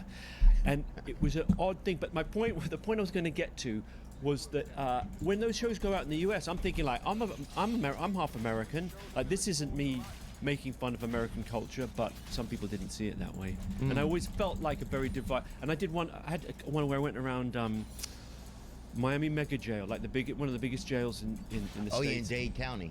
Yeah, Miami-Dade. Fourth floor, fifth floor. Where were you? Yes. So you've seen this stuff. Yeah. Oh my I'm God. familiar. I don't want you to think that I'm not familiar. Oh, I appreciate it. So I thought it was a good show, but then when it went out on Netflix, I guess a lot of people liked it, but some of the comments were like from people, I think black people, who are like, why is this white British guy going in, kind of making us look bad? Which it's a valid response, but it's definitely not how it was intended. So I'm conscious of that feeling of being insider, but outsider as well. Yeah, you know, it's funny. I was thinking about that. I was like, I wonder what it feels like, because once you kind of, as somebody who's coming to look at something and explore it and see how you can be a filter or like a kaleidoscope for the other people behind you that are going to watch it, what is that? Is it tough? Like, at a certain point, do you become a bit of a jaded kaleidoscope? Do you become like how does your funnel change over time just because of doing it more and more, and because it garners esteem. Yes. And so it's just interesting how different factors can start to affect I think the funnel. the best thing that's happened to me is that I'm not that well known in America, and you know, it's changed a little bit for various reasons, so I have a little bit of a profile, but I think the fact that I can go in, where if I did a documentary in the UK, I'd be pretty well known. Yeah. And it's fine, you can still do it. In some ways it generates more goodwill, because they're like, oh, we like Louis, we'll let him in. And then off camera you're maybe doing selfies and whatnot, which is fine, although it kind of eats into your time a bit, and you think, I'm supposed to be a serious journalist, slightly flying under the radar, and here I am doing selfies like at a riot. Do you know what I mean? I'm like, I really need to be filming this right now. So sorry, someone's being arrested over there. Oh, just a quick selfie. Come on, mate. And then in America, however, I'm going around Miami jail. No one's going to ask me for a selfie there. Do you know what I mean? And I love that part of it. And I never get jaded as long as I feel I'm meeting new people. The only times where I felt like the dynamic changes is if I go back and do a follow-up a couple of times. So I did a story about the Westboro Baptist Church. Yeah, I'm familiar. That's in Louisiana, right? It's in Kansas, Topeka, Kansas, the capital. I feel like we have a branch in Louisiana. I don't think so. Really? Yeah. They don't really do branches. It's really just a one-stop shop. Oh yeah. Unless there's obviously crazy. I use the term crazy advisedly, but. There's other outfits, there's strange churches, but with Westboro, there's only, as far as I'm aware, there's only ever been... One of the guys left and moved to Louisiana. I wonder if that's what you're thinking about. I thought they had a Ford operating base or something in Louisiana. Maybe. Like a little beachhead. Yeah, like a... Yeah, Let's deploy from here. So when I went back, did the first one, I'm like, hello, like, how does it work? Like, nice to meet you. So you carry these signs. What's that all about? And then you made the program, and then I went and made a follow-up. And when you go back, they kind of have your number. And I don't mean number as in, like, they know you're a prankster or making fun of them. It's more like they just know who you are. Right. So they don't put up with any nonsense. And you know who they are. So the word you used was jaded. You get a little jaded, and that creates a different energy. So you are sort of saying, come on, just stop it. It's racist, or it's homophobic, it's anti-Semitic, and you just cut to the chase quicker, which you have no camouflage. So it doesn't make it impossible to do work. And so as long as I'm on a new story, even if it's a related story to some, like if you put me in a prison in the US tomorrow, I'd be a very happy person. Wow. So you like that sort of, you like being the princess and the pea, you like being the pea under the mattress, kind of? Yeah, kind of. I'm working with that metaphor. I'm waiting for it to make sense. But yes, like maybe I'm the princess in the sense that, I love that fairy tale, by the way. Yeah. You remember how it works? Like she stops the night and she says, I'm a princess. And they say, we don't believe you. And they say, here's how you test. And they don't say anything to her. They say, get a pea. Do you remember how? And they put like 100 mattresses. No, this helps. They put all the mattresses. Like a ton. And the next one they say, how did you sleep? And they said, I slept terrible. And then what? I said, I was tossing and turning all night because the one pea.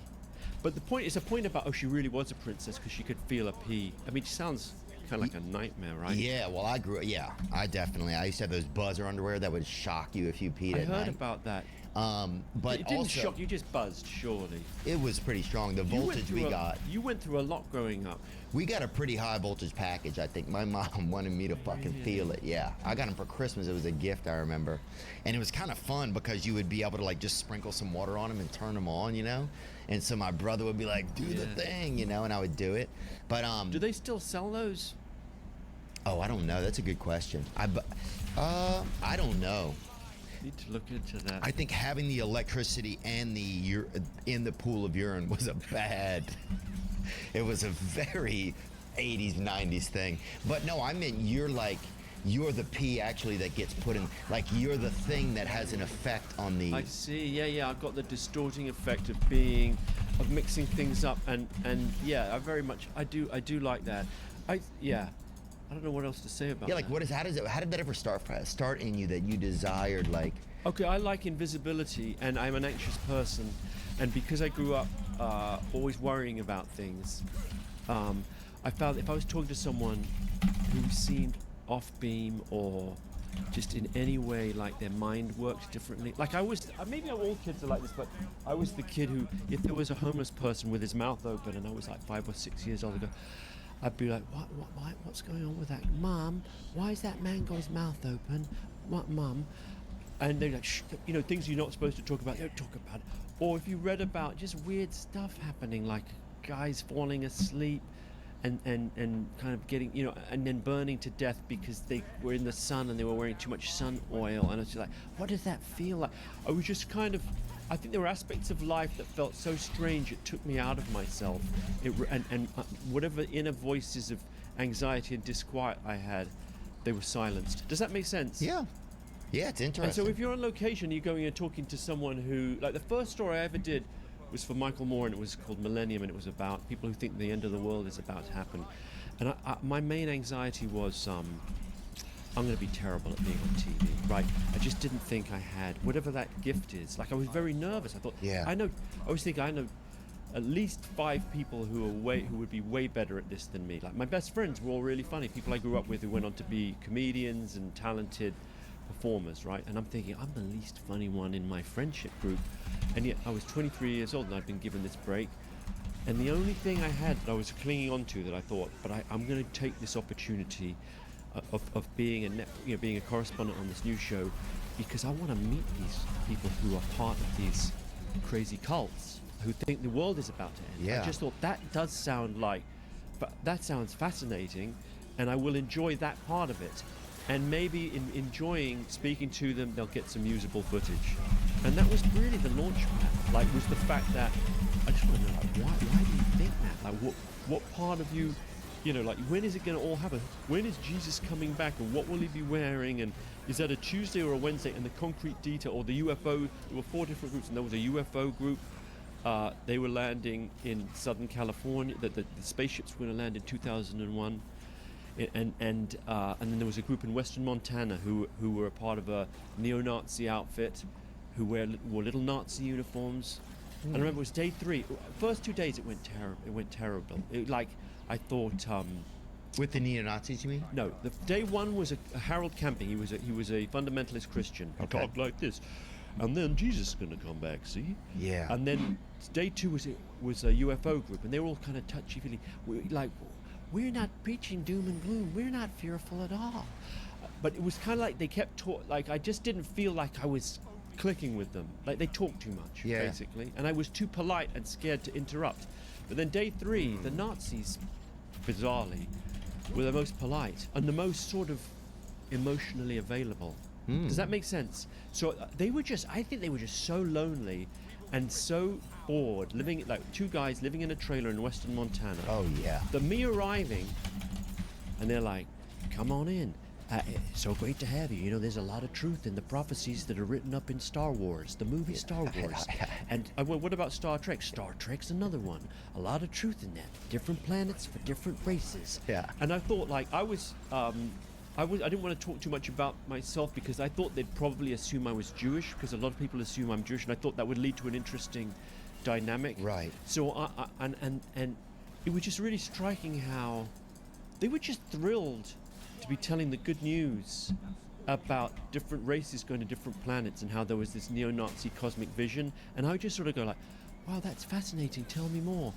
And in the ambiance of kind of weird, I don't want to say friendship, but this sort of weird feeling of warmth that infused the room, and the ludicrousness of what they were saying, I thought, okay, I can do this. Like, I can do my job. Right. This is funny and interesting. And that's cool, man. And I thought that was it. I could now. Not only did I think I've got this, I thought, like, I'm one of the greatest TV performers of all time.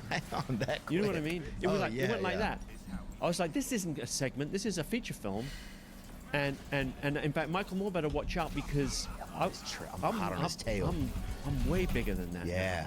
Oh, it's wild This how is your 3 ego... days in. 3 days in. Of course. I'm too big for this. What's so wild how your ego will kind of be the thing that coerces you, that tickles you enough and prods you enough to even get on stage, and the second you open your mouth, then it jumps right in front of you and fucking thinks you're Katy Perry or somebody, or Benedict Arnold or whatever. Yeah, I don't have a middle range. Like, I'm either this is a disaster, or I smashed it. Same. That's probably pretty normal. Then. Yeah, I think that's pretty. I think it's, you know, I go to like 12-step recovery, and there's a term in there. It's always like, I'm a egomaniac with an inferiority complex. Yeah. That's a big term that people say in there. It's terrible when you say something about, you think it's unique, and it turns out not only is it not unique, like, it's a cliche. Yeah. Like, my personality type is actually a cliche. That's kind of disappointing. Seems pretty chill. It seems. That's when you realize maybe we are all already AIs, you know? Like, we are in a sim. Well, I think there's nothing original about me or you. Maybe you, but not me. Well, that's not very fair to put it on me, since you made it so sullen, but I will say this, dude. One time Joe Rogan said, I was talking with him, and I'm not name dropping, I know you've been over there before, and he said, you know, there's many of us out there. There's like 7 Theo Vons. There's like 7 Louis Theroux's. There's like a whole there's Definitely. just happening at the same Yes. time. And I don't know if I believe it. And one of them's Asian, and a couple of them are probably in Africa, which is crazy to think about, right? Yeah, it is. But I don't know if I believe that, because it takes away some of your own sense of being value to yourself, you know. But that was one of the reasons why, I've never said this before, I don't think, but when I went to America, I felt able to be on TV, because I thought, well, there's not many people like me here, you know, and I could be the British guy. Whereas in the UK, and certainly in London, I feel like there's hundreds of guys who are just like me. Yeah. Do you know what I mean? Whereas you actually, you carved a path for yourself, surrounded by people who are probably somewhat similar. There's other versions of you out there, but you're the best You must be the best one because you rose to the top. I don't know. I mean, I don't know sometimes why have been like had success in this business or been fortunate. Like, I just hated not having a lot of opportunity, I felt like. And then when podcasting came along, it felt like you could just do what you could just be yourself. You know, that's what it felt. And it's like, yeah, I don't know. I don't know. I've been like a slow evolver in life. I'm kind of a slow learner and like a late evolver kind of. And so. Are you still fasting? No. Because you were fasting for a time. Oh yeah, I fasted for a time. I almost bit into a damn employee at a Best Buy. Yeah. Or Costco. It was Best Buy. I don't go to Costco. Why not? I don't know. Is there a difference? I don't like seeing that much food at once. Because just too tempting? No. Makes me feel sad. Have you been to Aldi since you've been here? Aldi, the supermarket? Mm-hmm. No. Everything's cheap. You can't spend more than £50 if you try. Oh, wow. It's wild because you need self-checkout, so you have a little plastic bin, and it's a discount retailer, but you don't get a whole cart like a trolley. Like, you have to pull down a little plastic thing around, and then when you get to, you check out, and you do the self-checkout, but the barcodes are really big, so it's not too difficult. Is this making sense? Yeah, 100%. Because if you self-checkout, you don't want to be fussing with the tiny barcode. You pass it right 5 times, it's driving you insane, right? But the big beep, and then the bin's not that big. It's pretty big, but you pile it up, and then you could get as much in there as possible, and it's like £50. Oh wow! It's wild. I mean, it's not wild, but you save. So if you're thrifty as I am, you save a lot of money. You know, we had a great experience working with Morgan and Morgan. We had a lawsuit or court filings against us by Kai the hitchhiker. You know that? And yeah, I think that there's something very the women here seem like more confident in themselves. Interesting. And it's not a judgment against American women, but it's just something that I noticed. It just seems like they have their own things going on. Yes. I think in America sometimes it feels like, we've created this space where women have to feel like this desperation to be seen on social media sometimes. Yeah. And I don't know if I feel that here. And I'm not even saying that, I'm not judging the women. I'm just saying that that's just something that I kind of feel like we've created in the States more. But you live in Nashville, which is its own culture and its own milieu, right? Yeah, it's quiet. It's families. A lot of country and western music. Yeah, a lot of country western music. It's fine. Why not New York or LA? I lived in LA for a bit. It was too much. It stayed closed during the pandemic, and Nashville was open, and I didn't want to start paying the taxes in LA and have to and have it be closed. And so I was like, I'm going to move to a place that's open. Is there a big opioid and heroin problem in Nashville? In all of America, there is now. I did a story in Huntington, West Virginia, and it was we called it Heroin Town, and it was one of those places you just arrive, nicest, friendliest people, and just a terrible. It might be better now, but back then it was about 5 years ago. A lot of people sleeping and walking, kind of sleepwalking. A lot of people dying on the streets, and then they get Narcaned, and then they pop back to life, and they're mainly just annoyed because they're like, I was enjoying that, you know. Oh, because they were enjoying that. You knocked the opioids off their receptors, and they're like, what'd you do that for? Yeah, damn it, let me ride. Yeah, let me ride again. It's almost like it's really become the new bull really riding. It's like, I thought you were going to say bungee jumping, but yes. It's and then someone like, excuse me, sir, have you taken anything? And like, no. Yeah.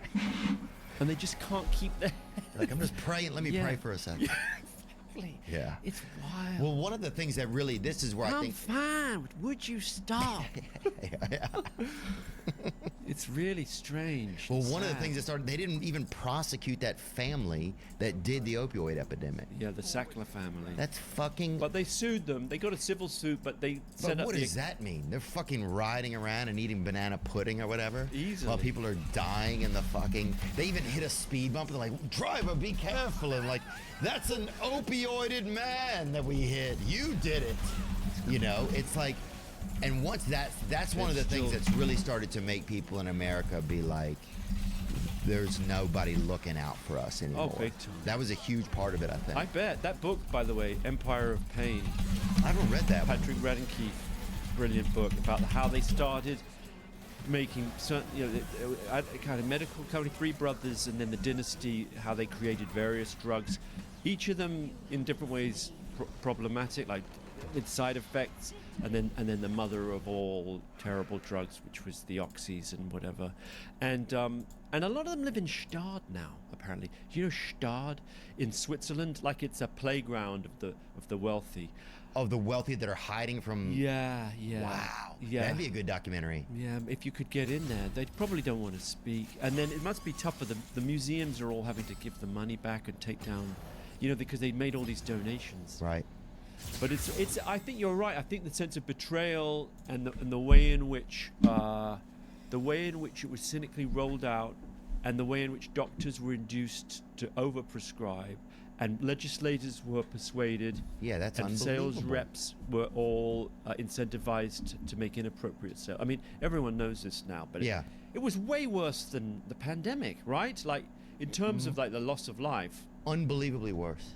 And to think that it didn't even hit that big of a crescendo. I've never taken it. Yeah. Have you? I've never taken it. Fentanyl. I'm afraid. Fentanyl. Yeah. You got that good fentanyl. God, they got it. That Fenty, they call it. Is it? That Fenty. People just lay there. And then carfentanil. It's like do you know about carfentanil? Mm-mm. That's the elephant tranquilizer. It's like, it's 100 times stronger. 100 times? Yeah. Than fentanyl. And fentanyl, if you touch it, you can overdose. Yeah. You don't even have to take it. Yeah. And so police officers are bagging it up and then keeling over, saying, "This is the best day of my life." It's a sad. That's so That's sick. awful. And then, inhaling it, right? When they used to break into meth labs, and then there was like the officers were getting, do you know, keeling over because they weren't wearing gas masks. You remember all of that? Some of them weren't doing it on purpose. I bet after that first day, they're like, "Yeah, I'm leaving this at home. Honey. Yeah. I'll be back." You in leave a this one month." for me. I'll bag it up. You get on with the next hit.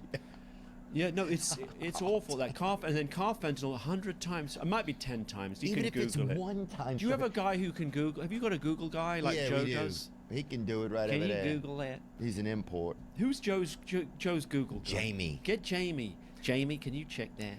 Yeah, can you bring that up, dude? Black people in wishing wells. Is that what you were looking for?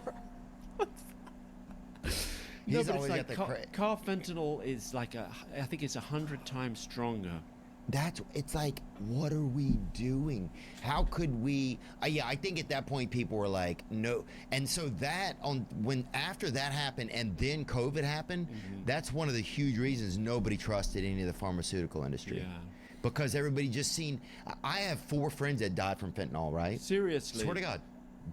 Absolutely deceased. People you grew up with. Off the face of the earth. So, some from adulthood, but some from childhood. Right? Gone. That's just me, and I don't even run in those circles. Yeah. So I can't even. So once COVID happened, and then it became like, oh, we're gonna trust a pharmaceutical. Fuck no. That's where a lot of America was. I think a lot of people don't talk about that, but to me, that was a huge link. That's wild. Carfentanil. Yeah. Yeah, I don't know. You shouldn't be in a car. First of all, if you're in a car, it's nothing to do with being in a car, right? It's called carfentanil. Well, then that's a strange name. Yeah, it is isn't a strange name. Okay, fair. Yeah, Give me that. yeah, but yeah, it's so strong. It's for cars. No, it isn't that. It's God damn! I just saw a couple tow trucks doing. Yeah, that's splitting not what up it a pill. is. Yeah, it's for elephants. They should call it something else. It's confusing. Oh, it's wild though, dude. But yeah, those but pills what were you are in? Can I ask? insane. Because this is intrusive, so you must feel. But you're in the fellowship. Are you allowed to talk about that? Yeah, I mean, I was on cocaine. Was my deal. Yeah, I liked a little bit of cocaine, and yeah, I liked cocaine. You know, like if you would have some cocaine, then I would have some. Hopefully. If I had some now, what would you say? I would say, we'll take a break, boys. No, because you're in recovery. I'm in recovery. No, I would say I would look at it. I'd make sure it's cocaine. Right. And then I'd probably hand it back to you. Yeah. And then a few minutes later, though, here's what I would do. A few minutes later, I'd say, let me look at it again. Really? Yeah. How long are you clean? What's the term? How many days clean are you? 2 years. Congrats. Yeah, thanks, man. I had a couple years and then went out, and it is what it is, you know. But I never had a drinking problem. I just had a cocaine problem. Right. Did you ever struggle with anything? I mean, if you go by what the guidebooks tell you, I probably drink too much. Yeah. I drink more than you're supposed to. They say 20. Is it 21? 20 beers a week? 21 units or 28. It doesn't seem like very many. You know what I mean? I mean, that's the first thing that a guy who has a problem says. Bro. No, but come on. That's like 21 beers a week. Yeah, that isn't 21 beers a week. It's a good That bit. would be a good week for me. Okay, then that's a good. That would be maybe if England was playing in the. No, but as in like that would be low. Like in other words, I'd be like, oh wow, I had a great. I'd say great. I don't want to characterize it like. I don't. Okay, I'm sounding defensive. Check in with myself. No, I like to have a drink, you know, and I feel like I find it relaxes me. Sir, we're gonna need to see your license and registration. Yeah. That's what I'm asking you for, sir. Yeah. Okay, I understand. You don't drive, never drive while you're drinking. No, I think, and it's more the culture. In the UK, it's way more of the culture. Yeah. Ireland is the drunkest thing I'd ever seen in my life. I couldn't believe. Did you do some shows over there? Yeah. Did you have any guests? Were you doing podcast shows? Nope, no Just guests. It was too much quickly moving. They like a drink. We like it. Scotland, they like a drink. England, and what do we say about it? My wife says I drink too much. Good. I disagree. But they have to say that. Yeah. They're taught to say that as soon as they're born. Do you think so? Your husband's gonna drink too much. You tell him. I think she eats too many crisps. Well, I think it's very which you fair. call chips. Yeah, you know what I very mean? fair. Yeah. But I would never dream of saying that to her. No. She knows I think it. Every now and then. You can't say that. Why is she allowed to say you drink too much, but I can't say I think you eat too many crisps? All the women are gonna be like, I used to like him and now I don't like him. No, the women love you. Any woman I've mentioned you to, they I absolutely love appreciate you. that, but then they'll feel like he's coercive. He's trying to stop Nancy from eating those chips. Hey, look, What's his problem with Nancy eating chips? I think it's as you get older, do you find that you speak like women's language a little better? Like I feel like I understand. Like you're more women now. empathetic with women? There's certain things you know that you don't ever say. You just should never say. 100%. Do you definitely want to eat that? Just never say that. You should not even look at a piece of their food. No. Well, or they look surprised or be like, seconds. Wow. Really? Yeah. Never do that. Also, if they say, do I look good in this or in this? You say you look amazing in both. Yeah. Right? You know all this. Oh, yeah. Well, I think as you get older, you just become... If you look at a senior citizen, most of them could be a man or a woman. They often evolve into the same haircut. Your gender really... seem that old? Are you not thinking? Are you imagining my wife and thinking that she looks like a senior citizen? No, Is that where your mind went? You seem healthy, and your wife looks hot in my imagination. I do want to let you know that. Okay. Not. Is she naked? Nothing crazy. No. She's very well. She's working at a library. Okay. Yeah. I did an AI. I wanted to do an anniversary present. It's in a couple of weeks. I can't remember how many years it is because it's been so magical. That didn't make any sense. I got it though. But my point is, I thought I'm going to do it. It'll be funny if I do an AI picture of me and Nancy having a wonderful time together, celebrating our anniversary. You can put that into AI now, right? And it'll make an amazing picture. Yeah. But sometimes it's so over the top, it looks kind of funny. Yeah. So Louis and Nancy having a romantic meal to celebrate their anniversary. And it was Louis Theroux. So there was a guy who popped up in the picture and his beautiful wife, Nancy. The guy looked like me, but she looked like a 70-year-old librarian. And I kept having to fiddle the search terms to make her hot, like his much younger, very attractive wife, Nancy. But I couldn't seem to get the AI to make her attractive. Yeah. So I ended up just putting in Liv Tyler lookalike. Ooh, let's get strong. And that did it. I bummed a cigarette off her one night. Did you? Yeah. She seems like a nice person. She was very nice. She gave me, she gave me half of a menthol cigarette. And I was like, yeah, I kept it. I didn't even smoke. I took a couple hits off of it, then I put it out. Yeah, I thought that was nice of her. It's funny how you could tell a lot. I maybe not that, but little encounters with people, ships passing in the night, and that was enough. You get a sense. Yeah, you get a little bit of a sense. Funny that she smokes menthol though. It shocked me, but first time I smoked a menthol, it's like this tastes like it's good for me. Oh yeah, that's that kind of mint, sort of refreshing. Tastes like you just had washed under your arms. You're like, God, that's strong. Well, I could see a lot of black guys would smoke them when I was growing up. Yeah, but according to legend, I'll tell you straight up, Terry was smoking them bitches, dude, when I met him. A lot of the brothers would smoke them, because they wanted a stronger cigarette. I think black people are just they're strong. They're just a tougher ilk. But haven't they banned? I'm not touching that, by the way. Menthol, haven't they banned menthol or not? I don't know if they banned it or not, but people are still doing it, unfortunately. And a lot of redheads will smoke them too. So when you see, that's sort of the, if you look along redheads are kind of exotic, I would say. If you look in the not Bible, if you're in there's Ireland, none of them. but kind of, yeah. Yeah, there's no redheads in the Bible. For real. So. Have you really checked that? 100%. Will you run that up? How many gingers are in the Bible? And also, so obviously they're man-made. I think that's safe to say. Right. Engineered. Yeah. That's interesting. I feel like I was just gonna say, like, I feel like this is a good conversation, but I also feel like I've talked a lot about kind of stereotypical gender stuff, and I feel like people might think, oh, he's made all those programs and he's been to incredible places, and like that's what he's learned is. I think they think we're just joking around and having fun. I think that's what they think. Yeah, 100%. That's what I think. But I think there's also snippets of reality. Yeah. I think when you talk with people like guys who are creatives like yourself, I think even you probably surprise yourself sometimes with what's reality maybe at times and what's your imagination and a little bit of both maybe. I don't know. I don't know. Just, my thing is, I'd like to feel like I'm wise, and I'd like to feel like I've gone through life, and I figured something out, and I've been to extraordinary places and delved deep into human psychology, and I've arrived, like with some elder wisdom. Yeah. But I haven't. But I think people respect that you're on the journey, no doubt. Yes, I'm still on the journey. I think a lot of people see that. If they pitch you on the side of the Himalayas with a backpack on. And thank you. And I think part of my gift, if I may put it like that, you've really seen some of my programs. That's a thrill. Where would you have seen them? I watched the new documentary, which I do want to talk about. We should shout that out. I want to talk about that, yeah. I'm not in that one. I'm executive producer of that one. If it's the one I'm thinking of, Tell Them You Love Me on Netflix. Tell Them You Love Me. Oh, it was great. It's dark. It was I did not see some of the turn that it took. It's extraordinary. Yeah. Can I set it up very briefly? That's all I was going to ask you. No, because I want people to go watch it because it really was good. Yep. It's on Netflix. It really was good. It's like a true crime kind of psychological thriller drama.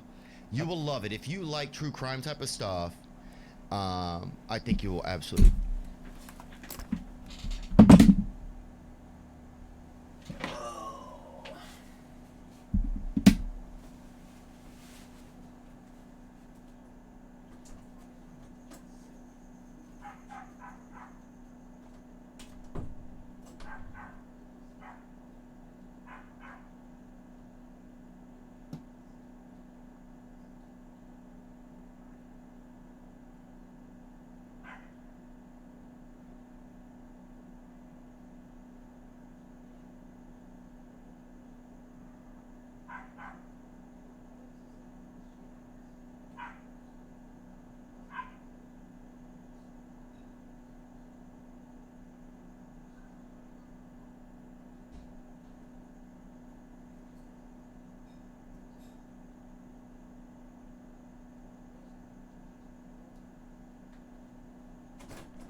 In a twisty-turny, I can't believe what I'm watching kind of a way. It's about a philosophy professor and a very disabled young black guy who's nonverbal and has always been assumed to have a significant cognitive impairment. And she's a philosophy professor, and she starts working with him and appears to unlock all kinds of special abilities.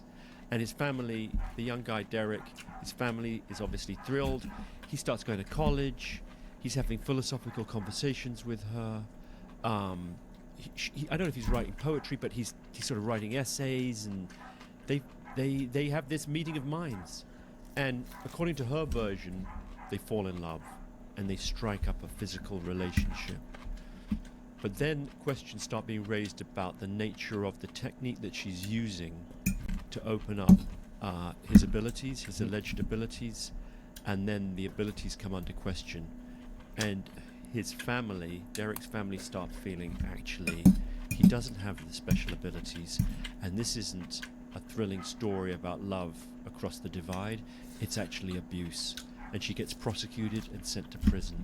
So you're all the way along, you're trying to figure out what really happened. It blew my mind because there's so many little things. Well, and one of the things that you have to know, or that helps to know if you're a listener, is that one of the ways that the teacher, Anna Stubblefield is her name, that she would help Derek, because he basically, at first you see him or you think of him and you think there's not a real him in there. Mm-hmm. Well, there's a.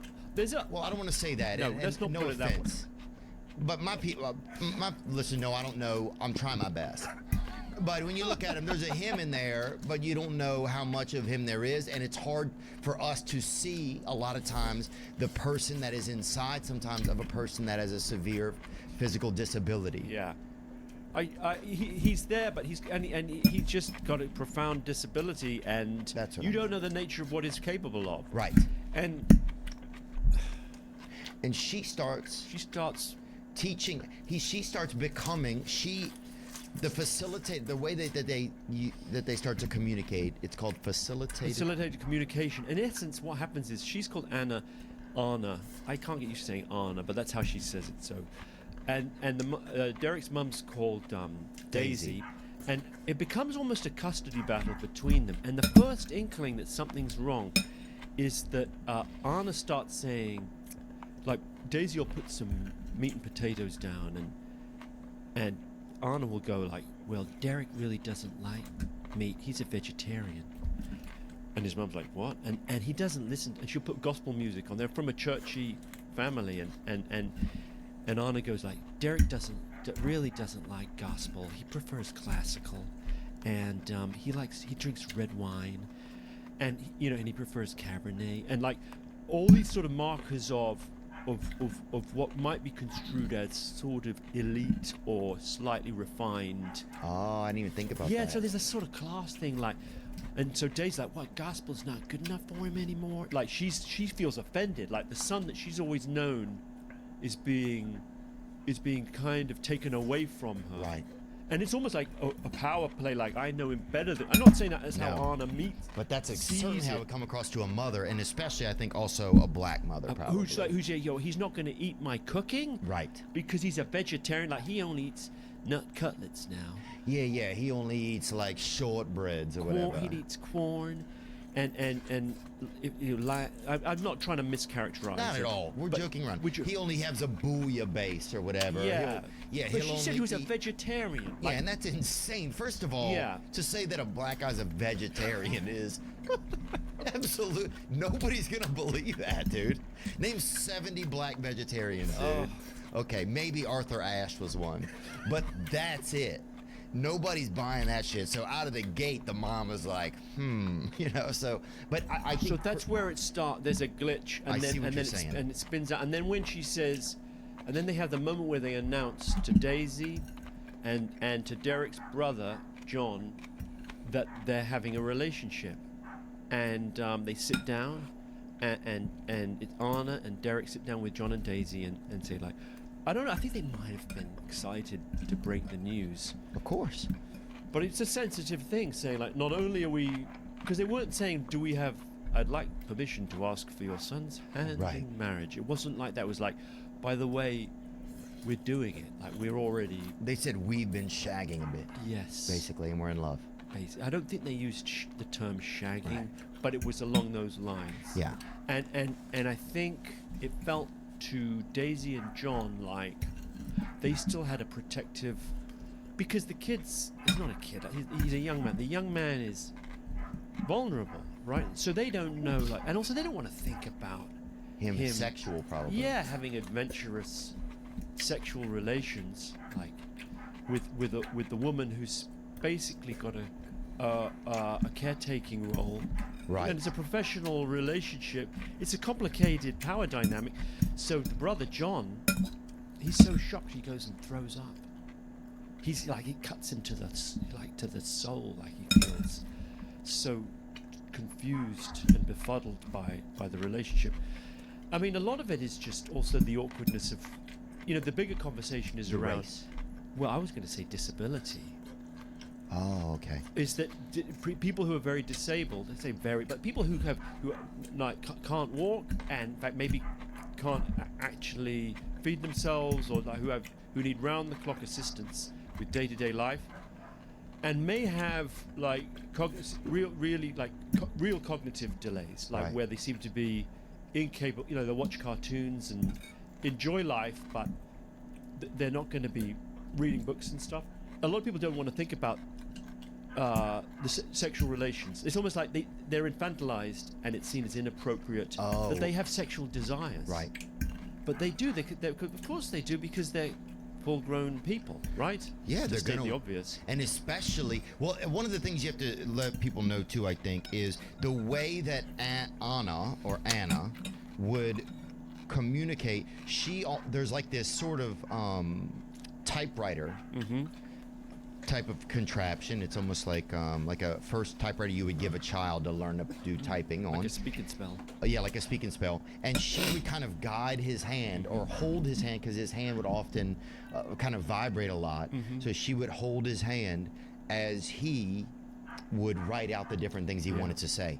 So right there, it's just such a is it mostly him? Is she guiding based on things she wants? Is she even unknowingly guiding based on things that she may want because there's desires inside of us? So the contention by the skeptics would be that, because she had long conversations with him using that technique, Right. a little like a Ouija board would be the other analogy. If Good you call. if you wanted to say that it was dubious and non-scientific, but the allegation would be that she was in essence having long conversations with herself and producing her ideal love partner, like someone who likes all the same thing. You know what I mean? Like a fan fiction, almost writing her own fan fiction or something. Creating, and I'll leave it to people, because it's sort of viewers could go on the journey and figure out what they think happened. But one version of events is that she was projecting a kind of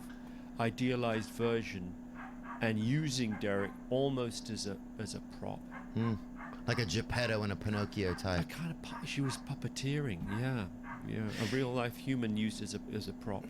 But then it's so strange, right? And it's certainly possible for sure. It feels so strange to